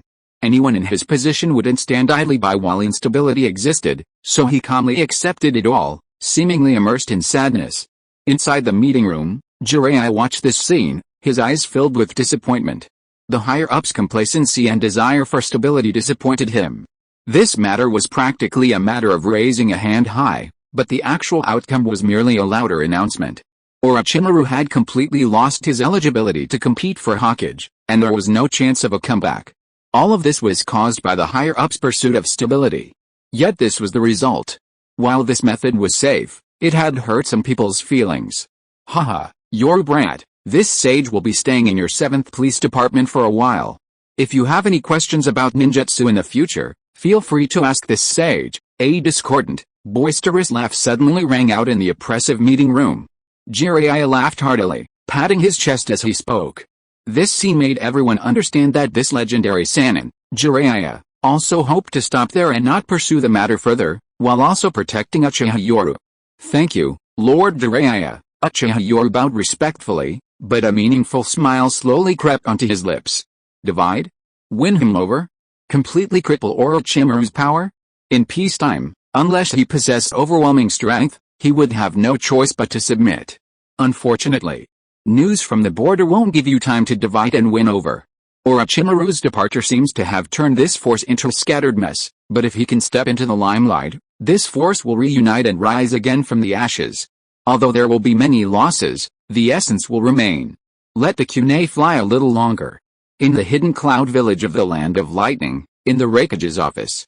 At this moment, the fourth Raikage, looking at the information delivered to him, had veins bulging on his forehead. He roared angrily, "Damn it! What are the intelligence departments doing? We just signed a peace treaty, and then Orochimaru, one of the three legendary Sannin, was expelled from Konoha and even listed as an S-rank dangerous ninja." At that moment, a cloud ninja said with a serious expression, "Lord Raikage, the intelligence department has a report that has been upgraded to S-rank and needs your review." The fourth Raikage, seeing the upgraded S-rank report, instantly became furious, his eyes widening in rage. He smashed his desk with a single punch. "Damn it! Why wasn't this report taken seriously? Why were you only told to do this now?" The fourth Raikage was enraged. This report came from a Konoha mole. It had already been made clear that the Konoha leadership disliked Orochimaru and wanted to suppress him, removing him from the race for Hokage. The date. This was a month ago. If he had known this report earlier, he would have ordered all the spies infiltrating Konoha and the Land of Fire to create chaos. Lord Raikage, the intelligence department's analysis of this information at the time seemed somewhat alarmist. After all, no one expected that Orochimaru, one of the three legendary Sannin, would be expelled from Konoha. "Damn it!" the fourth Raikage roared angrily. He was merely angry. If he were in his shoes, he wouldn't have believed that Konoha could almost force its cage-level fighters to defect. "Tell the intelligence department that all information about this traitor should be reviewed by me first. Furthermore, this Konoha traitor who knows this secret information is definitely not of low status. Give him the spoils. Gold or medicine, give him whatever he wants, even ninjutsu below A rank. As long as the intelligence value is appropriate, the intelligence department has the right to decide." "Yes, sir, ninja battles are based on intelligence, and similarly, intelligence is paramount between nations. If there really is such a high-ranking traitor within Konoha, they've struck gold. It can be said that all of Konoha's internal intelligence will be under their noses." Water Country, Kirigakure office. The short-statured fourth Mizukage coldly stared at the intelligence report in his hand, and said in a chilling voice, "Have Sujetsu Ozuki keep an eye on this lead, and at the same time, take this opportunity to begin the plan to seize the former side of the Land of Whirlpools." Yes, Kirigakure had already begun planning the invasion of the Land of Whirlpools. After all, the Land of Water was an island nation, far from the mainland, while the Land of Whirlpools was also an island nation, but its location was adjacent to the Land of Fire. Although the Land of Whirlpools had long been destroyed and had been unclaimed territory, it had always been a buffer zone between the Land of Fire and the Land of Water, remaining a no-man's land for many years. During the Third Shinobi World War, they relied on their foothold on this island, the Land of Whirlpools, to directly lead their ninja army into the Land of Fire. Having tasted success, they naturally wanted to take advantage of the turmoil in Konoha to completely seize the former side of the Land of Whirlpools. Land of Earth, Iwakage office. Inoki looked at the intelligence report in his hand and couldn't help but exclaim in amazement. It seems that Sarutobi and Denzo were still careless. The White Fang incident 9 years ago didn't teach them a lesson. I thought they could control things this time, but I didn't expect the hearts of men to be so fickle. Haha, Inoki rarely showed a hearty laugh after the defeat in the Third Shinobi World War, and he nodded with a smile as he looked at the intelligence report in his hand. Have the intelligence department keep a close eye on things. Although it's now 80% confirmed that it's a real traitor, it might be bait. Yes, he, Orochimaru of the Sannin, has been expelled from the Land of Fire. Who in Konoha can take the lead now? Inoki narrowed his eyes and revealed a cunning smile. Spread the news of Orochimaru's expulsion from the Land of Fire throughout the ninja world as quickly as possible, At the same time, secretly instruct our spies in all the small ninja villages to create chaos. Say that Orochimaru and Hiruzen Sarutobi's old and new factions are fighting for the Hokage position, and a civil war has broken out. In the end, Orochimaru fled the Land of Fire in a sorry state, and Konoha suffered heavy casualties. The third Hokage, Inoki, was no less cunning than the third Hokage. Both were shrewd and cunning individuals. He immediately decided to maximize his gains by creating chaos. Regardless of whether Konoha was genuine or not, he wouldn't let any opportunity slip by. At the same time, I will dispatch 3 elite squads to the border of the Land of Fire, posing as Takegakure, Kusanagi, and Omegakure ninjas to instigate trouble. I will also send secret squads to impersonate Konoha ninjas and infiltrate various small countries to create chaos. The Fourth Shinobi World War won't break out, but I will plunge the border of the Land of Fire into a perpetual state of war, Inoki sneered. How wonderful it would be to have an opportunity to provoke friction between small countries and the Land of Fire. Send word to the Ninja Corps on the Land of Earth's border, instructing them to create the illusion that they are about to launch a surprise attack on the Land of Fire. In short, put the front lines of the Land of Fire on high alert, and ignite the flames of war. Yes, sir. With each order issued by Inoki, the massive war machine of Iwagakure began to operate, directly signaling the impending outbreak of war. Under the setting sun, Inoki revealed a cold, unwilling smile. Hiruzen Sarutobi, the third war has reached the Land of Fire's borders. I will not give you time to recuperate. The Land of Fire's foundation is too strong, so strong that the other 4 nations cannot stand against it alone. After fighting for so many years, the third war finally saw hope, only to be met with a crushing defeat. Although Konoha also suffered significant losses, defeat is defeat. Unexpectedly, fate intervened. The Nine-Tails attack directly killed the fourth Hokage of Konoha and a group of elite ninjas, resulting in some stability. Now, another Hokage candidate has been expelled. It would be foolish of him not to seize this opportunity.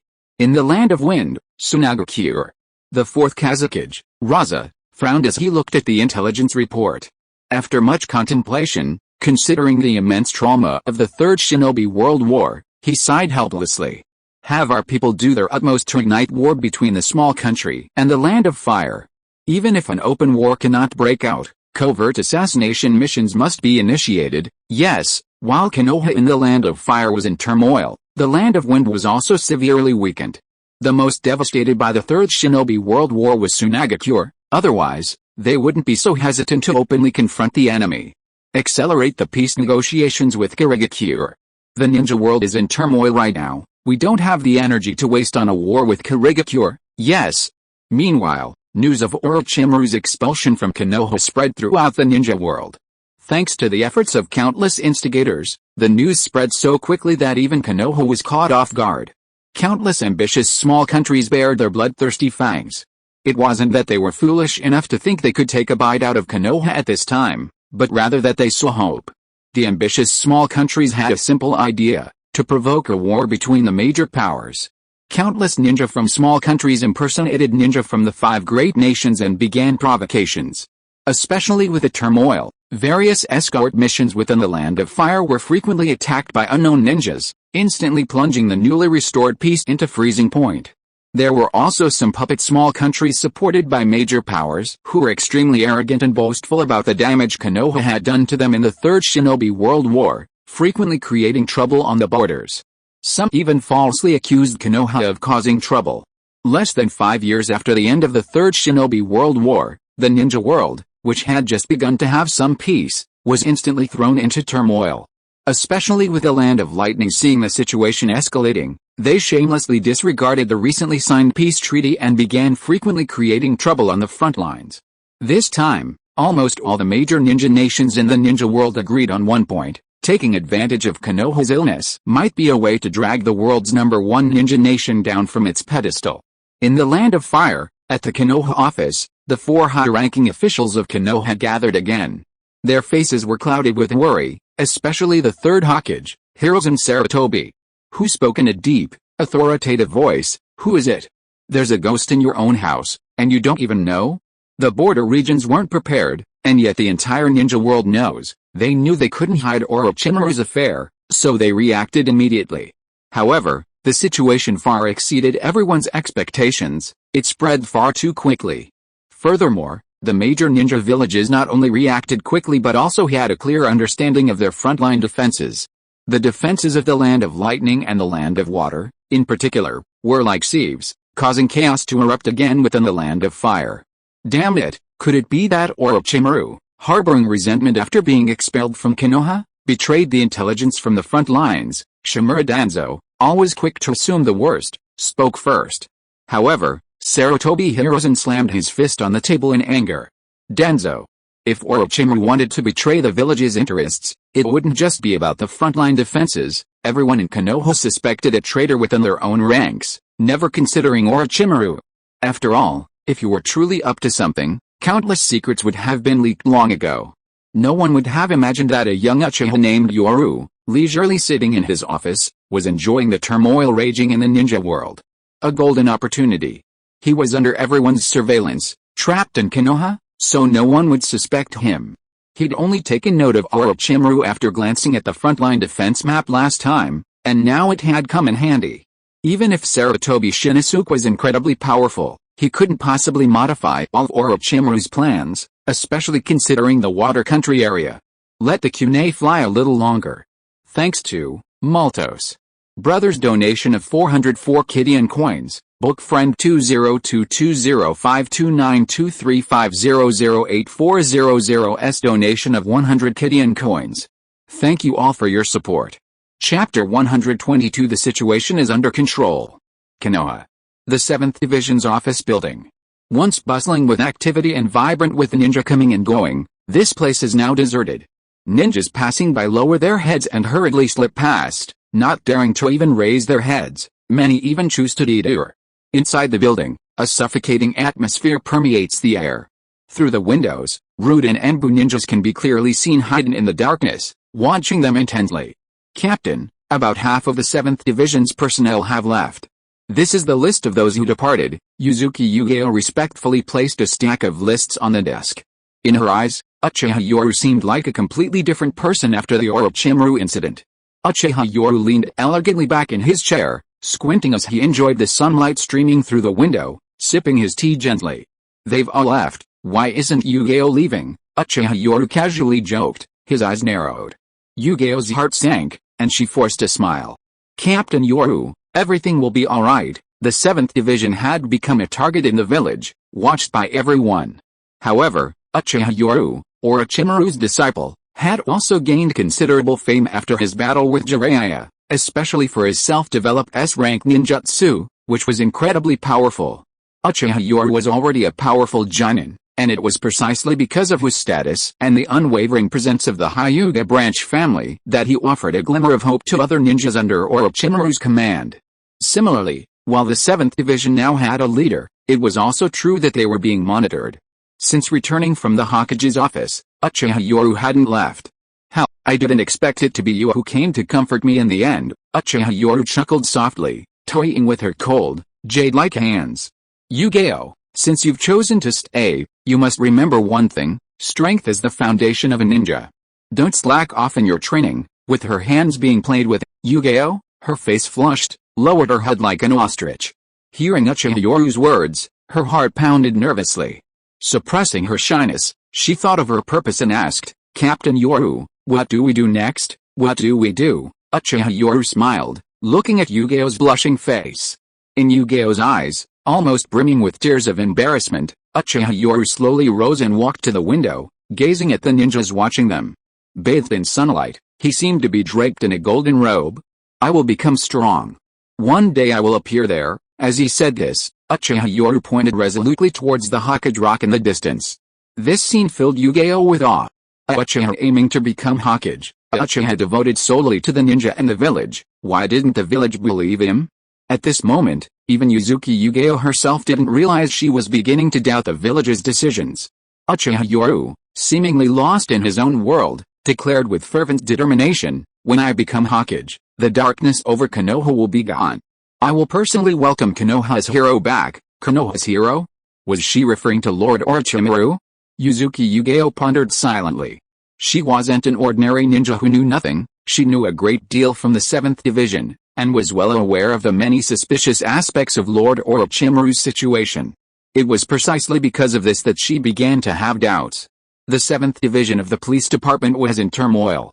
Orochimaru's disciple, Uchiha Yoru, was under surveillance and practically confined to the office building. As the saying goes, when the tree falls, the monkeys scatter. With Orochimaru's downfall, countless people left, leaving only those who couldn't leave and those who were unwilling to accept their fate, the Hokage's office building. The Hidden Mist Village is taking this opportunity to send troops to the land of whirlpools. Many traces of Hidden Cloud Village ninjas have been discovered on the border of the Land of Lightning. Recently, there have been frequent ninja attacks and harassments on the border, most of which are carried out by smaller ninja villages in disguise, aiming to incite conflict between major powers. Recently, many roaming ninjas and mercenary ninjas have flooded into the Land of Fire, causing extremely negative impacts on the country's security. Due to the severe impact of the Orochimaru incident, the village's mission load has decreased by half recently, especially overseas missions. Roaming ninjas and enemy ninjas are secretly targeting us. At this moment, Mikado Hamura and Uchiha Yoru, frowning, recounted the recent events in the office, especially the turmoil on the front lines, which moved them both. The Third Hokage, Hiruzen Sarutobi, frowned deeply at the turbulent situation. Although they hadn't handled the Orochimaru matter well, causing such a commotion, his many years of political experience had taught him that only calmness could provide a solution.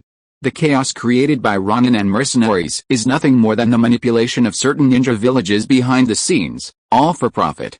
These are just some low-level tactics from small villages, yet they dare to dream of provoking a war between major powers and profiting from the chaos. How laughable, Hiruzen Sarutobi sneered before speaking in a deep voice. Order the ninjas of Konoha to strengthen their defenses, especially targeting and eliminating all Ronin and mercenary ninjas within the Land of Fire. Once they enter my territory, they will not be allowed to run rampant. The Sand Village suffered the greatest losses in the Third Shinobi World War. Not to mention now, even if the Sand Village were given another 5 years, it would not be a problem. Inoki of Iwagakure is cunning and calculating. He will not easily start a Shinobi World War. The harassment from the border countries is probably half due to him. As the Hokage who has been in power for so many years, he knows the true nature of the leaders of the major ninja villages in the ninja world. Hiruzen Sarutobi calmly began his analysis. The barbarians from Kumagakure seem unwilling to accept defeat. Have Shinisu keep a close eye on them. A temporary setback is nothing, adjusting and preparing our defenses is enough. Kumagakure doesn't dare to start a major war. He had almost effortlessly anticipated the situation Konoha would face. Mikado Hamura and Uchiha Yoru, standing nearby, showed expressions befitting the Third Hokage. However, the Third Hokage frowned deeply upon seeing the information from the Land of Water. He took a deep drag on his pipe, exhaling a thick cloud of smoke, his expression grave. Kirigakure has truly seized the best opportunity, launching an attack at this time. Uchiha is practically defunct. Although it's an island, if it falls into Kirigakure's hands, they can use it as a springboard to invade the Land of Fire at any time. Hiruzen Sarutobi frowned gravely as he said this. Uchiha was essentially unclaimed territory, but during wartime, it was a crucial battleground for both nations. Whoever controls the Land of Whirlpools holds the initiative. After the Third Shinobi World War, in order to maintain the delicate balance of the ninja world, both Konoha and Kirigakure tacitly regarded the Land of Whirlpools as a buffer zone between themselves. Although they did not occupy it, neither side would give up leaving their own people as spies and spies. Hiruzen, you know the situation in the village right now. Add to that the unrest in other regions, and although there's no open war, the ninja army is needed to maintain order. Kirigakure is a tough nut to crack. Mikado Hamura spoke his worries in a deep voice. Hiruzen Sarutobi, as if he already had a solution in mind, said in a deep voice, regarding the minor skirmishes on the border with Kirigakure, I intend to send Uchiha Yoru to the front lines. Hearing this, Uchiha Yoru smiled with satisfaction. Uchiha Yoru's status at the front lines will stabilize morale. Mikado Hamura, however, frowned and shook his head. Orochimaru has a strong reputation at the front lines. While Uchiha Yoru, as Orochimaru's disciple, can indeed stabilize morale, this collapsing force will likely be reorganized under this opportunity. Orochimaru's forces have been decimated by this incident. If they do nothing, few will remain. But if the Hokage faction sends Uchiha Yoru, it will be a public act, a sign that the matter is over. Orochimaru's remaining forces will regroup under Uchiha Yoru's command. While perhaps far weaker than at their peak, they will still be a considerable force, and more importantly, their surname, Uchiha. That surname alone is taboo. Sending Uchiha Yoru to the front lines has both advantages and disadvantages. The advantage is stabilizing morale, and he is also a rising star among Konoha's younger generation. Faced with this issue, the Third Hokage calmly lowered his head and said in a deep voice, "The policies of Kurigakure are evident to the ninja world, and since Kurigakure has chosen to target the land of whirlpools this time, they probably won't give up so easily." In his eyes, a mere newly risen Uchiha Yoru is nothing. After all, choosing to inherit Orochimaru's legacy also means bearing his infamy, and becoming a target for countless people on the battlefield. Use him. He can also be used to weaken others. Many people avoid Orochimaru like the plague, but some cannot avoid him, such as the Hyuga branch family. In this situation, the Hyuga branch family is a hot potato. They can't directly intervene because doing so would represent the Hokage lineage's stance on the Hyuga clan. What about the main family? In short, the Hyuga clan is currently extremely problematic within Konoha. If you recruit the branch family, the main family will be furious. If you accept the main family, the branch family can only pretend not to see it. Hiruzen, Uchiha Yoruichi has taken over the reins. He's an Uchiha? Kaoru Utane's tone became somewhat solemn when she mentioned this surname.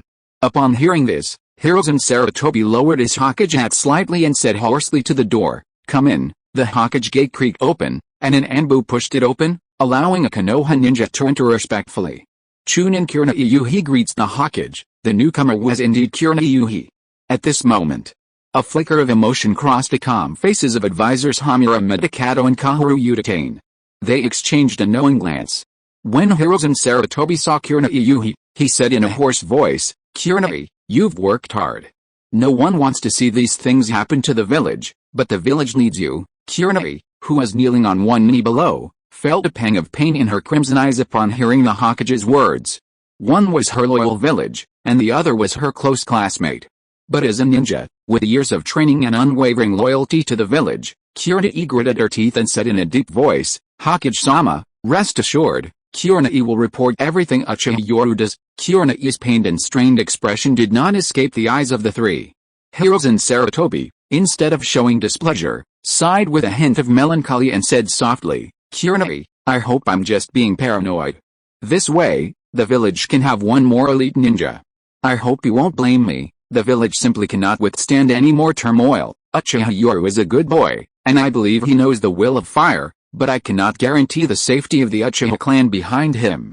After all, the Nine-Tails night is still fresh in my mind." Hiruzen Sarutobi was adept at manipulating people's hearts. First, he said he believed in Uchiha Yoru, then he brought up the Nine-Tails night, which brought back Kurenai's painful memories, and then he raised suspicions about the Uchiha clan's involvement. Through this back and forth, he gave Kurenai a false impression. It seemed that Uchiha Yoru was innocent, and she could win him over. It was just that there was a hidden hand behind the Uchiha clan. Sure enough, after hearing these words, Kurenai seemed to feel much better and respectfully nodded, saying in a deep voice, "Rest assured, Hokage-sama, the village is the foundation of our home." Despite Kurenai's resolute expression, she felt a chill in her heart. Although she was a woman, her keen insight allowed her to see everything clearly. At this moment, all she could do was help Uchiha Yoru, but in doing so, she was also helping the village. "Kurenai, leave.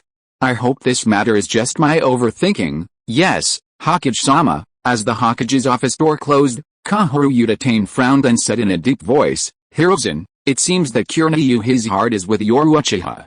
I'm afraid she might cause trouble." However, Hiruzen Sarutobi smiled confidently. It's normal for women to be sentimental, but Kurenai, like her father, is a very rational ninja. The village comes first. They represented the village, and from the beginning, he was invincible. Just like in the original story, even the Uchiha clan never thought of defecting or staging a coup, because the village was ingrained in their bones. Unfortunately, Hiruzen Sarutobi, Hamura Medicado, and Kaoru Utane never imagined that Yoru Uchiha, who is now being monitored like a stray dog in the office building, was already planning to step into the limelight and accumulate his own political power at the tender age of 16. From the beginning, he never thought of confronting the entire Konoha. Even Madara Uchiha ended up being forced to leave his homeland. Yoru Uchiha always knew his place. Konoha was founded by the Uchiha and Senju clans. Why would he stage a coup and rebel against his own village? That's nonsense. His goal was always clear: to accumulate power. After the Orochimaru incident, he would inherit his teacher's legacy, and no one would stand in his way. In fact, they would personally deliver it to him. The Orochimaru incident was egregious. Fortunately, he wasn't declared a rogue ninja this time, but even so, it shook the ninja world. Orochimaru, one of the legendary Sannin and a candidate for Hokage, was expelled. This was akin to an earthquake. Tensions were rising on Konoha's borders. A mishandling of the situation could lead to constant minor skirmishes, while other major powers focused on recuperation and simultaneously instigated conflict between smaller nations and Konoha. Therefore, Konoha desperately needed stability. When Orochimaru's disciple appeared on the front lines, especially as a leader, it would have a calming effect domestically and a deterrent effect internationally. Please support this. If you are listening to this novel on a channel other than Fanfic World, it means it was downloaded and re-uploaded without effort. We warmly invite you to visit our channel, Fanfic World. There you will find the original version of this story and many other novels of various genres. We look forward to seeing you dive into a world of incredible novels. Chapter 123 is a lover. The Hokage's office building. The last rays of the setting sun bathed the office. The third Hokage, pipe in hand, exhaled a smoke ring and sighed softly. Yu-Gi-Oh, you've worked hard. The Anbu chief has been dismissed from his post. No one will pressure you anymore. You can step down now. I promise to give you a new identity and a fresh start. The dismissal of the Anbu chief naturally shocked the third Hokage with his eldest daughter-in-law's methods, and he secretly nodded in approval of some of the arrangements, especially the thorn in the side of the Uchiha clan, truly a difficult enemy to guard against. The newcomer was Yuzuki Yu-Gi-Oh. She was kneeling on one knee, wearing a mask, head bowed, listening to the Hokage's kind voice, yet her heart was filled with fear. She was no longer the simple Anbu ninja she once was. Having experienced so much, especially the Orochimaru incident, which had shown her too much darkness, she swallowed nervously and lowered her head, saying in a deep voice, "For the village, Yu-Gi-Oh is willing to continue the mission." At the same time, still bowing her head, Yu-Gi-Oh reported in a low voice, "Recently, Uchiha Yoru has been staying in the office building every day. It seems the blow this time was too great, and he's starting to indulge in some pleasures." Yu-Gi-Oh lowered her head and reported all the intelligence she had gathered. Of course, there were some things she didn't report. After all, she was no longer a simple spy. For example, some things she discovered, the truth about the Orochimaru incident. She didn't mention this at all, because from the intelligence she knew, the higher-ups knew more than she did. As for escaping now, reappearing in Konoha under a different identity? Thinking of this, Yu-Gi-Oh couldn't help but smile self-deprecatingly. After hearing the information, the third Hokage nodded kindly. Clearly, Yu-Gi-Oh had chosen to continue the mission, and the third Hokage was very satisfied with his choice. After all, spies already planted are extremely valuable, especially this one who's practically his bedmate. It would be a waste to let him go. The Third Shinobi World War, the Nine Tails Night, and what happened recently, Konoha has gone through too much, and now it faces new challenges. At this moment, the third Hokage resembled a melancholy old man, the entire burden of Konoha seemingly resting on his shoulders. In this atmosphere, if Yuzuki Yu-Gi-Oh hadn't known some secrets, she herself would probably have believed it. With her head bowed, Yuzuki Yu-Gi-Oh was gradually maturing into an excellent spy, learning to disguise her emotions in front of various people. Police Department, 7th Division Office. Captain Hizashi, you should know that the Branch family is a hot potato. No one dares to take it on. At least right now, anyone who dares to contact your Branch family will face the hatred of the main family, and at the same time, they will have to endure the hostility from all the powerful clans of Konoha. Uchiha Yoru, sitting calmly in his chair, said this. Hyuga Hizashi's face turned even more grim after hearing this. Who could have imagined that Orochimaru would be in trouble?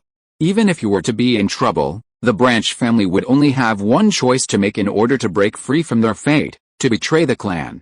The Hyuga main family is recognized. At this time, even the Hokage doesn't dare to provoke the Branch family.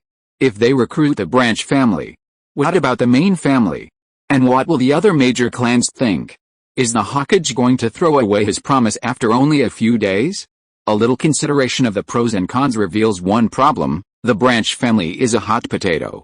Although Orochimaru sensei has left Konoha, the 7th division hasn't fallen yet, and I, Uchiha Yoru, am still here. This time, Uchiha Yoru made no attempt to conceal his intentions, openly stating his purpose and revealing his ambition.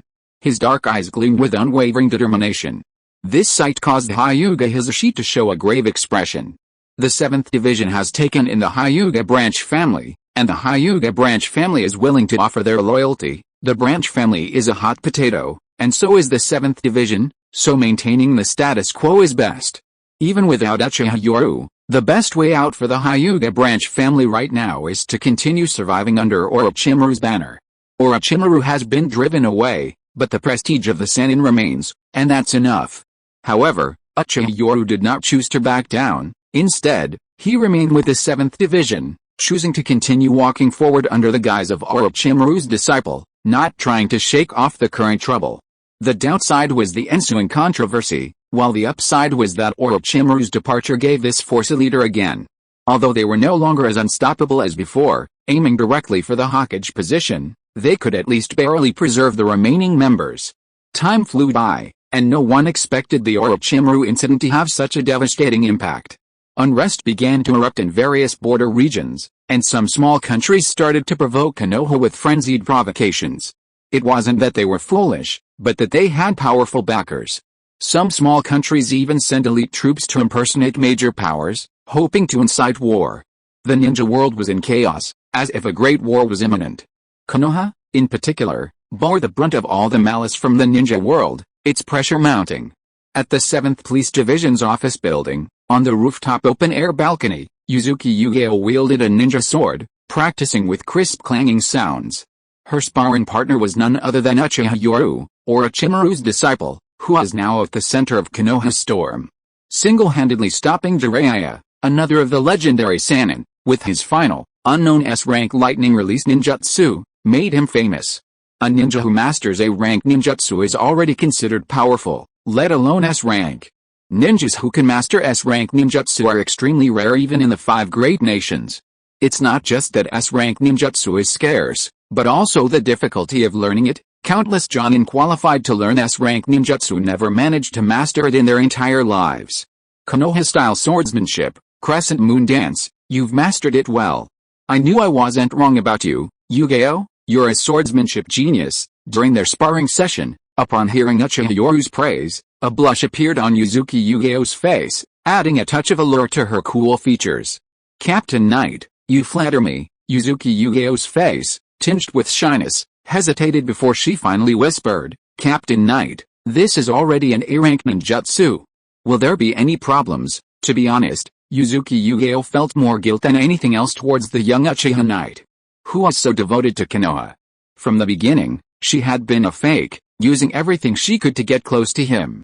However, after uncovering the truth, she felt even more guilty, and even a pang of pity.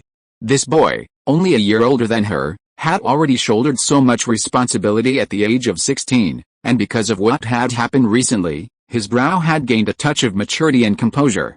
And this is an A-rank ninjutsu. She knew the Uchiha clan was wealthy and powerful, but she never imagined that the boy before her would so readily share an A-rank ninjutsu with her.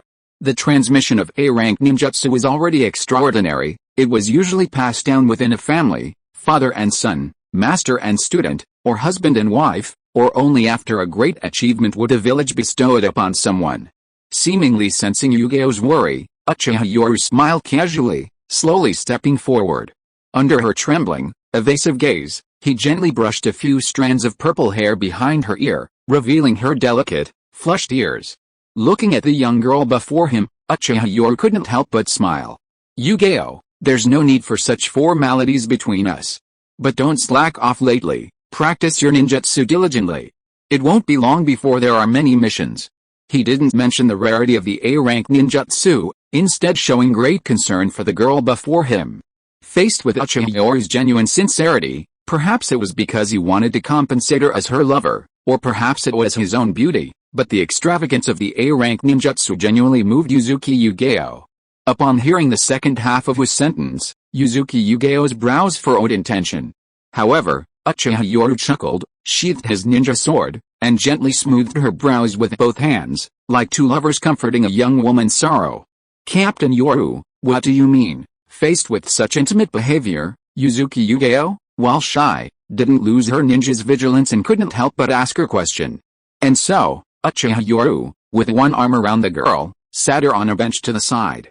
Years of chakra cultivation had slender yet strong fingers, without any calluses, instead gently stroking her brows. Orochimaru's situation was too sudden. Some people, for their own gain, disregarded the safety of the village. The Hokage candidate was expelled from the country. This is an unprecedented upheaval for any nation, especially since the Third Shinobi World War had just ended. Countless ninjas in the ninja world are unwilling to accept defeat, and some small ninja villages are even trying to take advantage of the situation to provoke a war between major powers. The ninja world in turmoil? Having trained as ninjas since childhood, they were skilled at killing, but when it came to analyzing the ninja world situation, they were completely clueless.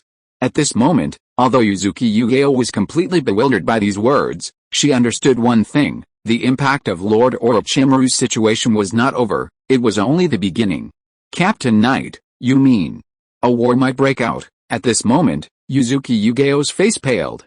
The shyness of half nestled in her lover's arms vanished, replaced by shock. Ninjas, though accustomed to slaughter, still feared war. They didn't fear the flames of war, but the damage it brought. Seemingly sensing the worry in his arms, Uchiha Yoru smiled gently, slowly pulling her close to his chest. His hands grasping her slender, long fingers. Medical ninjutsu chakra flickered, continuously repairing the fatigue from long hours of swordsmanship training. The calluses on his palms were almost imperceptible compared to when they first met. Wars between major powers aren't easily triggered, especially in the current situation. The shadow of the Third Shinobi World War hasn't fully lifted from the major ninja villages. However, some border skirmishes, even localized wars, are unavoidable. After all, Orochimaru Sensei's departure has had a devastating impact. The unique scent of a man lingered around her nose. Yuzuki Yugeo nestled against the strong chest before her, captivated by the boy's gentle smile, feeling an overwhelming sense of peace. Uchiha Yoru was like a drug, addictive to her. Each time she felt this sense of security, a deep sense of betrayal and self-reproach would follow. This complex emotion tormented her almost every night. Only when leaning against this reassuring chest could she forget everything and let her guard down. So, Yugeo, you must train hard. Once you master the Konoha-style swordsmanship, Crescent Moon Dance, I will teach you a profound-level ninjutsu. Hearing Uchiha Yoru promise to teach her another ninjutsu, Yuzuki Yugeo hurriedly tried to refuse, but his index finger was already pressed to her lips. With a gentle smile, Uchiha Yoru shook his head slowly, saying, I just want you to live. You don't need to feel too much pressure. When you want to leave, I won't stop you. Hearing this, Yuzuki Yugeo's heart skipped a beat. She realized that the boy before her was only 16, yet he already carried so much pressure on his shoulders, and his only thought for her was that she should live. Women are emotional creatures. For a female ninja with a rich life experience, this might only elicit a slight feeling of emotion, but it was clear that although Yuzuki Yugeo was a spy, she was a novice in this area, and her heart began to flutter. Just then, Uchiha Yoru gently patted her shapely buttocks, causing Yuzuki Yugeo to jolt up and immediately leave the embrace she had been somewhat infatuated with. Sitting on the bench, Uchiha Yoru squinted at the empty balcony and calmly said, Lord Jiraiya, spying isn't a good habit. Suddenly, a hearty laugh echoed from the balcony, and Jiraiya, wearing wooden clogs, appeared before them. Haha, Uchiha brat, your tricks for charming little girls weren't taught to you by Orochimaru, were they? Without a hint of embarrassment, Jiraiya walked onto the balcony, laughing as he watched the scene unfold. However, beneath his cheerful smile, his heart sank when he saw Yuzuki Yugeo's figure. A spy. He had learned some things during his last visit to the Hokage's office and had even witnessed this spy's departure. Although she wore a mask, his senses wouldn't be wrong. Yugeo, you can go now. Leave the recent administrative affairs to others and practice your ninjutsu more. Under Uchiha Yoru's concerned instructions, Yuzuki Yugeo lowered her head awkwardly and bowed respectfully to the two. I'll take my leave now. Watching the departing girl, Jiraiya felt a suppressed rage. These old bastards had even planted spies among the people of his own village. Surveillance was one thing, but planting spies was a tactic used against enemies. Turning back to Uchiha Yoru, who clearly seemed concerned. Jiraiya grinned and teased, "Hey, kid, you're doing quite well. Managing to get such a beautiful girlfriend, she's my lover." Uchiha Yoru's calm voice echoed in his ears, instantly causing Jiraiya to cough violently, his eyes widening as he stared at the boy who spoke so frankly. Holy crap! How old are you? You're already looking for lovers instead of girlfriends? What about him at his age? Thank you to and for their 100 coin donations. Thank you to all the brothers for your support. Chapter 124 Kid, how many lovers do you actually have? Lover, on the balcony bathed in bright sunlight, Uchiha Yoru calmly stated a fact without a trace of emotion.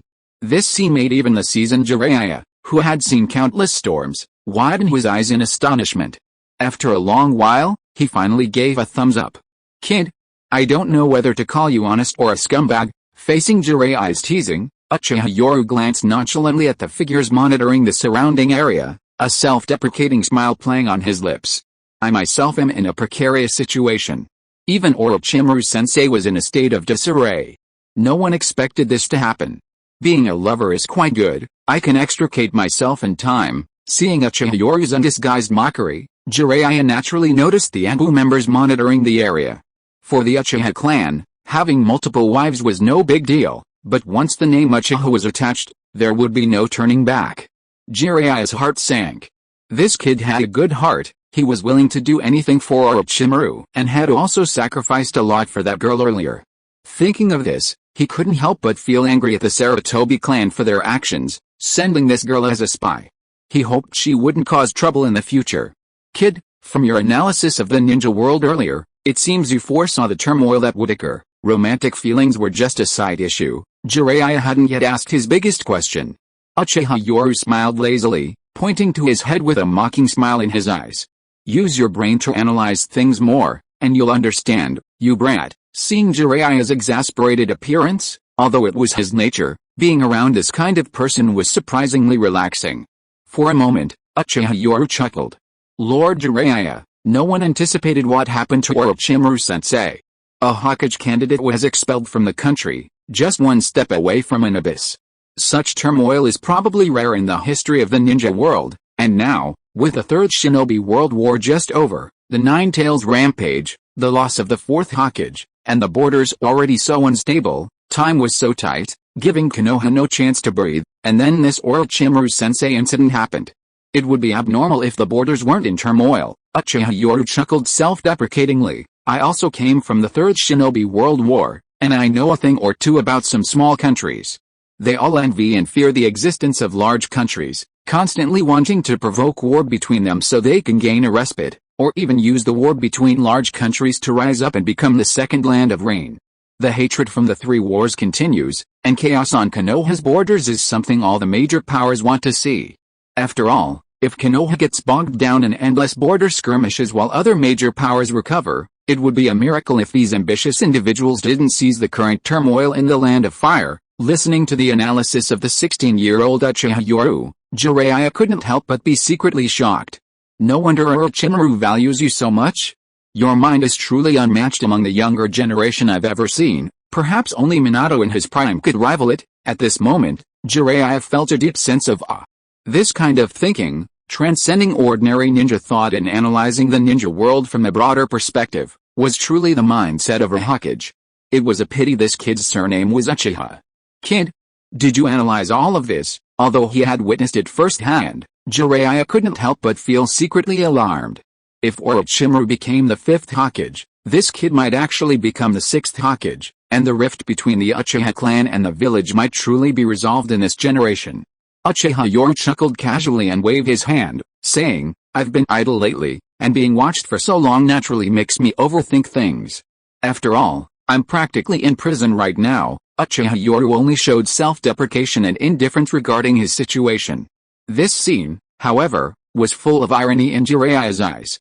Hokage candidates were expelled, while students were being monitored. Even with his level of strength, he could only choose silence in the face of the powerful political system of the ninja village. Cage-level power was merely a deterrent, not enough to sweep everything away. Even Pain with the Rinnegan could only hide in the shadows and plot to accumulate power. Kid, you're pretty good, but don't worry, you'll be free soon. Faced with the current turmoil in the village, Jiraiya felt both frustrated and helpless. On one hand, there was his comrade Orochimaru, whose fate was sealed and beyond repair. On the other hand, there was his teacher's family. Although he was furious about everything his teacher's eldest daughter-in-law had done, it was too late. Killing her wouldn't undo the damage. Faced with all this, he chose silence. What could he do? He could cripple his teacher's eldest daughter-in-law and son, but then what? The news of Orochimaru's human experiments had already spread, his reputation tarnished. The more he pursued the matter, the more turbulent the village would become. It was better to bring this matter to a close as soon as possible, minimizing the village's losses. Freedom. Uchiha Yoru turned to look at Jiraiya with a meaningful smile. The Sannin might have different personalities, but to say they didn't understand politics was utter nonsense. It's to minimize losses, isn't it? The village needs me, Orochimaru's disciple, to go to the front lines to stabilize morale. After all, Orochimaru-sensei's expulsion caused such a huge upheaval. If I'm there, my strength is decent enough to help stabilize the situation. Faced with these blunt words, Jiraiya scratched his head and laughed. You brat, you really don't know how to give an old man any face. You know Orochimaru is on the front lines, and many ninjas have received his favors. Naturally, you need to show your face. It's a good thing for you too. For example, becoming a hero of Konoha. As he said this, Jiraiya's face showed a deliberately mischievous and tempting expression, and he teased, You brat, you don't want your former teacher's followers to be ostracized, do you? After all, Orochimaru is only temporarily away, he'll come back someday. As his disciple, shouldn't you protect the connections your teacher left behind? Perhaps, one day when you want to become Hokage, these people will become your help. Faced with Jiraiya's temptation, Uchiha Yoru smiled. The two exchanged glances. Jiraiya's last words were purely a joke. After all, he was well aware of his teacher's and the higher-ups' attitude towards the Uchiha clan. However, Uchiha Yoru's smile was intriguing. Lord Jiraiya is right. Since my teacher has chosen to leave, as his student, I naturally have a duty to protect what he left behind. With a sincere smile, Uchiha Yoru squinted at the bright sunlight, muttering to himself, Hokage. When I become Hokage, I will make the sky as clear as this, so that no dark cloud can ever block out the sunlight again. Hearing this, Jiraiya paused, looking at the confident smile of the boy before him. Unconsciously, he seemed to be infected by the smile and also revealed a hearty laugh. However, Uchiha Yoru, smiling in the sunlight, was inwardly sneering. Now that Orochimaru was gone, he was waiting for this opportunity. Unless Konoha truly chose to eliminate all Orochimaru's presence within the village, ignoring the heavy casualties on the front lines. He knew the village wouldn't do that. Doing so would cut off Orochimaru's last remaining escape route, essentially forcing him to become a rogue ninja. Such losses and turmoil were something the village couldn't afford. The third Hokage wasn't stupid, it was clear that stopping there was best. So he had been waiting for this opportunity, a legitimate chance, with the village as his backer, to rightfully inherit the power left by his teacher. The village, of course, wasn't stupid either. Orochimaru was gone, the great ship had sunk, reduced to countless smaller boats. Facing a turbulent border, the village didn't have time to rescue and appease all the smaller boats, they could only send him. Once he stabilized these aimless boats, he would safely bring them back. Whether these smaller boats would return to the main ship was unknown. However, the size of Uchiha Yoru's ship would depend on the prestige he could gain on the front lines. Night. Just then, a soft exclamation rang out. Upon seeing this, Jiraiya couldn't help but rub his forehead and widen his eyes. Kid, how many lovers have you found? Under Jiraiya's jealous and envious gaze, Kurona Iyuhi, wearing a white bandage dress, with slightly curly black hair and deep red eyes, hurriedly jumped over. Lord Jiraiya, a dark figure flashed by, and the tall and slender Kurona Iyuhi appeared on the balcony, bowing respectfully to Jiraiya. Jiraiya nodded slightly, then hurriedly said to Uchiha Yoru, Yoru, something bad has happened. Anko has been taken to the interrogation room. What? Upon hearing the news about Anko, Uchiha Yoru frowned and said in a deep voice, what happened? Wasn't Anko on a mission? How did she end up in the interrogation room? I don't know the specifics, but I heard that Anko participated in Lord Orochimaru's human experiments and was discovered by the Anbu in the border country of the sea. Now she's been brought back and taken to the interrogation room because of this. Hearing Kurona Iyuhi's words, Uchiha Yoru's face turned angry, and he couldn't help but shout, Go! Orochimaru-sensei just left, and someone's already trying to show off. If they're so capable, why don't they interrogate the root members? Uchiha Yoru's loud shout caused Jiraiya, who was standing nearby, to awkwardly scratch his head. Seeing the somewhat agitated brat, he quickly reached out to stop him, saying, "Kid, be careful not to get targeted if you rush into the interrogation department like that." HMPH, targeted what? Are the interrogation room and the intelligence department planning to use Master's disciple to establish their authority? Or what are they planning? Why weren't they jumping around a while ago? Now they're jumping out and biting people indiscriminately. They don't dare to bite the big shots. So they only know how to bite the weak from their own village. This time, Uchiha Yoru shouted angrily without any restraint. In an instant, all the ninjas in the entire building heard it. Originally, those who remained here were all Orochimaru's direct subordinates. Hearing that they had been bullied like this, they were all furious. Watching Uchiha Yoru angrily run towards the intelligence department, Jiraiya couldn't help but scratch his head and sigh helplessly. "You brat." Although he sighed, a smile appeared on Jiraiya's face. Perhaps impulsiveness was just what young people were like, and he could appreciate this kind of impulsiveness for his comrades.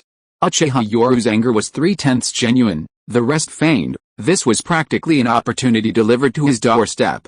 It gave him a perfect chance to send a signal, and since both he and Anko were Orochimaru's disciples, he had to protect them, otherwise anyone could bully them in the future. The surrounding scenery flashed by rapidly. Uchiha Yoru leaped onto the rooftops of Konoha, and as he sped off unsupervised, he turned to Kurenai and asked in a low voice, "Kurenai, what happened to Anko?" Kurenai's face was also grave. "I don't know the specifics. I only know that Anko was taken to the interrogation room, so I went to inform you, and don't be impulsive. You're already in the lead." Although Kurenai was a spy sent by the Third Hokage, she also had genuine feelings for Uchiha Yoru, hence her concern. In Kurenai's eyes, her feelings for Uchiha Yoru were also a good opportunity to investigate the reasons behind the Nine Tails, as it involved her father's death. Therefore, there was never any conflict. Kurenai calmly considered the gains and losses, and finally said in a deep voice, "Yoru, I'm sorry I couldn't help you with Lord Orochimaru's matter, but at this time, your and Anko's identities are the most sensitive. Don't worry, Lord Jiraiya has already said that he hopes I can appear on the front lines as Orochimaru's disciple, which proves that this matter is over. So don't worry, Anko's matter is probably someone trying to destroy Master's last bit of prestige. Once Matarashi Anko is truly manipulated, Orochimaru's prestige, representing the Sannin, will completely lose its authority in Konoha. In a situation where anyone can manipulate him, it's naturally not a concern. Building prestige requires accumulating it little by little, but destroying it only requires a small thing to succeed. Yoru, your current position is very dangerous." Seeing Kurenai's worried expression, Uchiha Yoru's face revealed a resolute look. "But this position also holds power." Turning to face each other, Uchiha Yoru made no attempt to hide his ambition for power, staring intently and saying in a deep voice, "Only with enough power can you go further. Higher. Only then can you investigate the culprit behind the Nine Tails attack, not just your father's revenge, but the hatred of the entire Konoha." Kurenai fell silent upon hearing this. Men with power are undeniably alluring, and she knew she too wanted to investigate the person behind the Nine Tails. Wasn't that the same objective of the mission the Third Hokage had given her? The allure of power is deadly, Yoru. I hope you can maintain your original intentions. As a mature female ninja, Kurenai had seen too many ninjas corrupted and assimilated by power. She sighed softly, then, as she ran rapidly, a breeze ruffled her black hair, revealing her alluring red eyes. A slow, alluring smile curved her lips as Kurenai said, "However, the knight, possessing power, is equally captivating." She had never hidden her feelings. A ninja's admiration for strength was innate. Thanks to book friend 20230318075606466 feed for the 100 coins. Thank you to all the brothers for your support. Chapter 125 Red beans are merely the surface. Konoha, Intelligence Department. The Intelligence Department is responsible for intelligence gathering and has 3 sub-departments: the Interrogation Team, the Torture Team, and the Cipher Team. The current head of the Intelligence Department is Yamanaka Inoichi. What are you doing? Your police department is too presumptuous. Halt. This is the Intelligence Department. Suddenly, a commotion erupted outside the Intelligence Department. The various ninjas looked at the unreasonable figure barging in. their eyes filled with anger. "Get out of the way!" Uchiha Yoru, who stormed into the intelligence department, had bloodshot eyes, his three tomo eyes swirling menacingly as he stared at everyone. Without pausing, he pushed his way in. "Uchiha Yoru, you're too presumptuous." Just then, a steady voice rang out. Instantly, all the ninjas in the intelligence department seemed to find their leader, looking at the speaker with respectful expressions. Minister, you've finally arrived." Yamanaka Inochi, with his golden ponytail and square face exuding an aura of righteousness, strode in. His expression, unusually angry, turned as he stared at Uchiha Yoru, who had barged into the intelligence department. "Uchiha Yoru, this isn't the police department." Yamanaka Inochi was not only a veteran Jonin, but also the powerful head of Konoha's intelligence department, a unit with real power, and enjoyed the trust of the Third Hokage. However, facing Yamanaka Inochi, Uchiha Yoru did not back down this time. He sneered and said, "When did it become the intelligence department's place to interrogate my police department personnel before the members of the 7th Division of the police department had committed any heinous crimes or unforgivable acts? Does Chief Yamanaka think the name police department is just for show, or does he think the name Orochimaru, one of the 3 legendary Sannin, has become a pillar of shame for Konoha? How dare you interrogate Orochimaru's disciple, Matarashienko, without authorization?" Uchiha Yoru, with his aura fully unleashed, stared directly at Yamanaka Inochi. He first brought up the Uchiha clan of the police department, and then the 3 legendary Sannin. This instantly moved countless people, and even Yamanaka Inochi frowned and showed a solemn expression. This matter was over, and he didn't want any more trouble. Yamanaka Inochi lowered his voice and said to his assistant, "Is Matarashienko here?" The assistant's face was visibly grim, and he answered in a low voice. Sure enough, upon hearing this, Yamanaka Inochi's face turned ashen. Damn it! At this moment, Orochimaru's people were a hot potato. Even though Orochimaru had lost power, everyone understood this. Moreover, Orochimaru was in the most dangerous situation right now. If anyone went too far, and Orochimaru caused some major disturbance in the ninja world, who would bear the blame? It might even lead to tragedy involving rogue ninjas, something the Ino Shikachu clan couldn't afford. Captain Yoru, this was an intelligence department error, Yamanaka Inochi explained guiltily, a sheepish smile on his face. Uchiha Yoru naturally understood some things, but at this moment, he understood one thing even more clearly: he absolutely could not back down. Now, no one stands before him anymore. To step into the limelight and take power, besides convincing strength, one must also possess sufficient status and prestige. Chief Yamanaka, I only want to take Enko back to the 7th Police Department, his cold tone echoed in the intelligence building. All the Konoha ninjas stared in shock at this recently famous young genius ninja. This direct and indifferent attitude was indeed quite authoritative. A glint flashed in Yamanaka Inochi's eyes, his heart filled with indignation. This brat had vented his anger on the intelligence department first, damn it. But this time, he was helpless. What are you all standing there for? Why didn't the Anbu report to me before bringing Matarashienko here? Yamanaka Inochi feigned anger, loudly reprimanding his subordinates, but at the same time, he was sending a signal. Matarashienko was brought by the Anbu, go and cause trouble there if you dare. Uchiha Yoru sneered, completely ignoring the trap. Instead, he raised his hand, and several venomous snakes instantly emerged from his wide sleeves, heading in a single direction. As Uchiha Yoru coldly and aggressively rushed off, Yamanaka Inochi sighed helplessly, thinking, that brat is really cunning. In a dark, secret chamber, the door was suddenly kicked open. Inside, Matarashienko was wedged in a metal-like container, only her head visible. 2 ninjas were interrogating her using mind-reading techniques. Who is it? The sudden crash enraged the 2 inside, but turning around to be greeted by a pair of 3 Tomo Sharingan eyes. For a moment, their eyes glazed over, their bodies paralyzed. Then, a flash of lightning cleaved the massive device in 2. Uchiha Yoru. You? Upon entering, Yamanaka Inochi saw Uchiha Yoru use Jinjutsu to incapacitate 2 members of his intelligence department, then forcefully destroy the interrogation equipment. He glared at them with resentment. The moment the equipment was shattered, Matarashienko opened her eyes, revealing a weary and pained expression. The pain of mental invasion was unimaginable, especially after experiencing such an unimaginable blow. Enko, opening her eyes, Matarashienko saw a familiar face, and her expression immediately brightened with excitement, her eyes welling up with tears. Yoru! Yoru, it's you! You've come, teacher! While the usually strong and even bold Mitara Shianko couldn't help but shed tears, her eyes soaking. Her life had instantly plummeted from heaven to hell.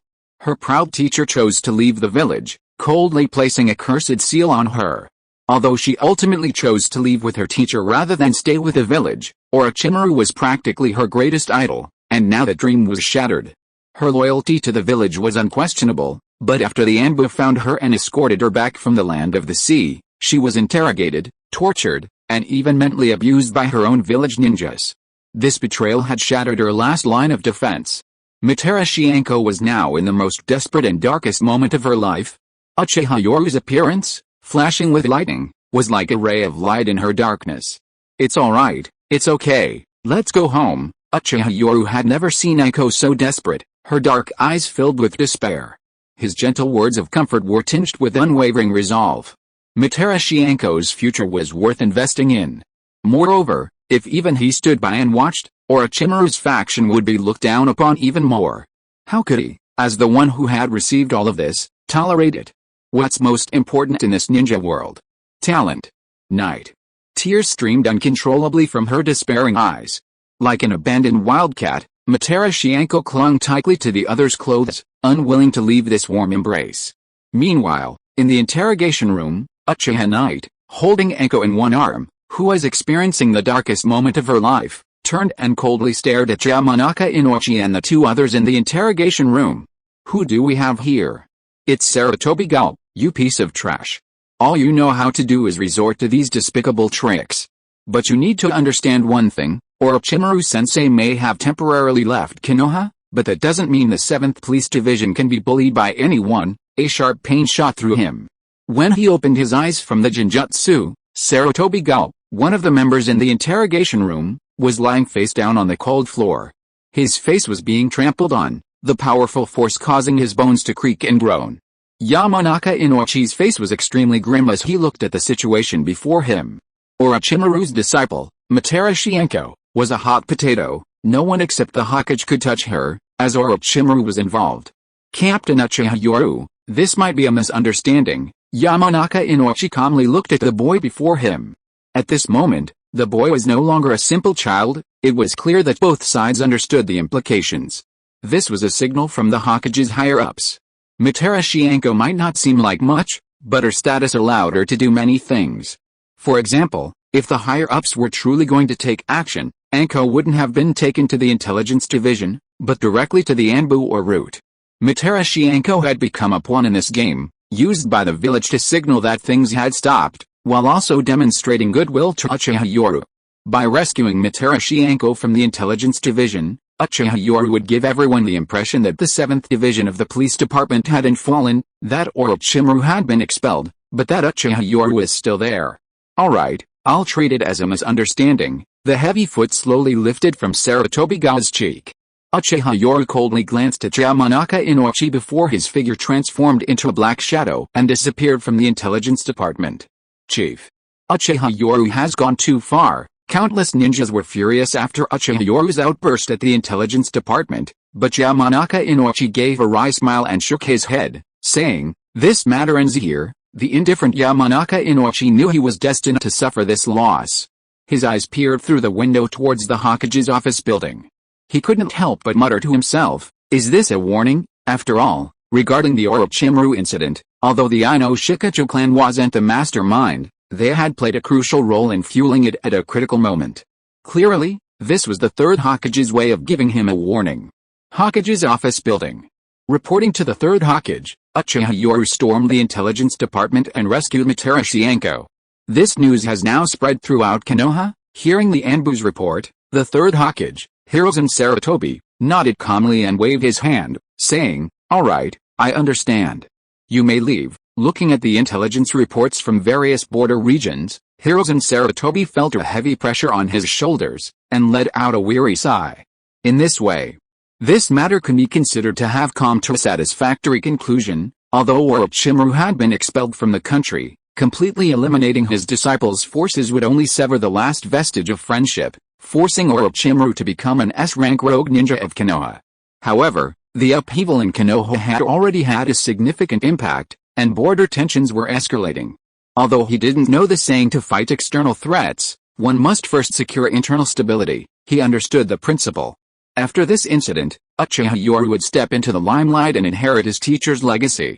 Hirozen, aren't you afraid of raising a second Orochimaru by elevating Uchiha Yoru's reputation like this? Midikato Hamura pushed up his glasses solemnly and couldn't help but say in a deep voice. Hirozen Sarutobi shook his head calmly and said, based on his surname, he won't become a second Orochimaru. As long as the suspicion of the Nine-Tails attack remains, the Uchiha clan will never have a chance to rise any higher. Hirozen, I don't object to you taking this opportunity to warn the Ino Shikacho clan, but this brat's strength might become another voice for the Uchiha? Hirozen Sarutobi rarely showed confidence in the face of his friend's concerns. He slowly took out several documents from the table and handed them to Hamura. When Midikato Hamura read them, he immediately showed astonishment. Hirozen, since you're so confident, then fine. I never expected you to have such thoughts, Hirozen. Hirozen Sarutobi handed him information on Uchiha Yoru. It was clear that this information was collected by people around him, and not all of them were from the same person. This meant that there were people from the Third Hokage's circle around Uchiha Yoru, and not just one or two. The Hyuga clan incident served as a wake-up call for Konoha, but it also gave us another direction. Hirozen Sarutobi lowered his Hokage hat, his voice hoarse and deep. The Uchiha clan is an even more powerful clan than the Hyuga. An Uchiha with only one voice is terrifying. What if a situation like the Hyuga's arises? A divided Uchiha would greatly reduce the threat. From the information on Uchiha Yoru, we can see that he is an Uchiha who has comprehended the will of fire. He has his own love for the village, otherwise, he wouldn't have done so much. Although he also deeply loves his clan, he has been secretly investigating the culprit behind the Nine-Tails attack. Hirozen Sarutobi was filled with melancholy, yet also with some relief. Information from Kakashi Hatake, Yugeo Yuzuki, and Kirina Iyuhi confirmed one thing: Uchiha Yoru, his adopted grand disciple, had been secretly investigating the culprit behind the Nine-Tails attack. Moreover, the Orochimaru incident revealed Uchiha Yoru's love for the village. Fugaku Uchiha is young and powerful, virtually unshakable within the Uchiha clan. Uchiha Yoru, as a rising star, will inevitably clash with him if he continues his investigation. The 7th Division of the Police Department is his reliance. This is a three-pronged approach. First, it stabilizes Uchiha Yoru, allowing him to inherit Orochimaru's legacy, thus quickly ending the turmoil caused by Orochimaru and bringing the matter to a close. Second, he wants to send Uchiha Yoru, a sharp blade cultivated by Orochimaru, to the front lines to stabilize the border. Third, he wants to cultivate another voice within the Uchiha clan. After all, Uchiha Yoru represents Orochimaru's disciple, one of the 3 legendary Sannin, and his subordinates are mostly from these factions, not purely Uchiha. This conflict can then be used to implement his plan to divide and weaken the Uchiha clan. Midikato Hamura naturally understood this principle, which is why he breathed a sigh of relief, smiled, and nodded, saying, "That's right, the Uchiha clan needs a check and balance." Uchiha Yoru's identity and current strength give him the potential to become another voice within the Uchiha clan. Orochimaru's defection storyline is almost over. The protagonist has now grown up and gained considerable strength. The next chapter will focus on his mission to the front lines in the Mist Ninja battlefield to earn merit and win over the hearts of the people. End of this chapter. Thank you so much for reading until the end. Don't forget to give it a like. Looking for more exclusive content and immediate access? Subscribe to our Patreon. Remember, every like, subscription or donation encourages us to continue. Thank you all. See you in the next video.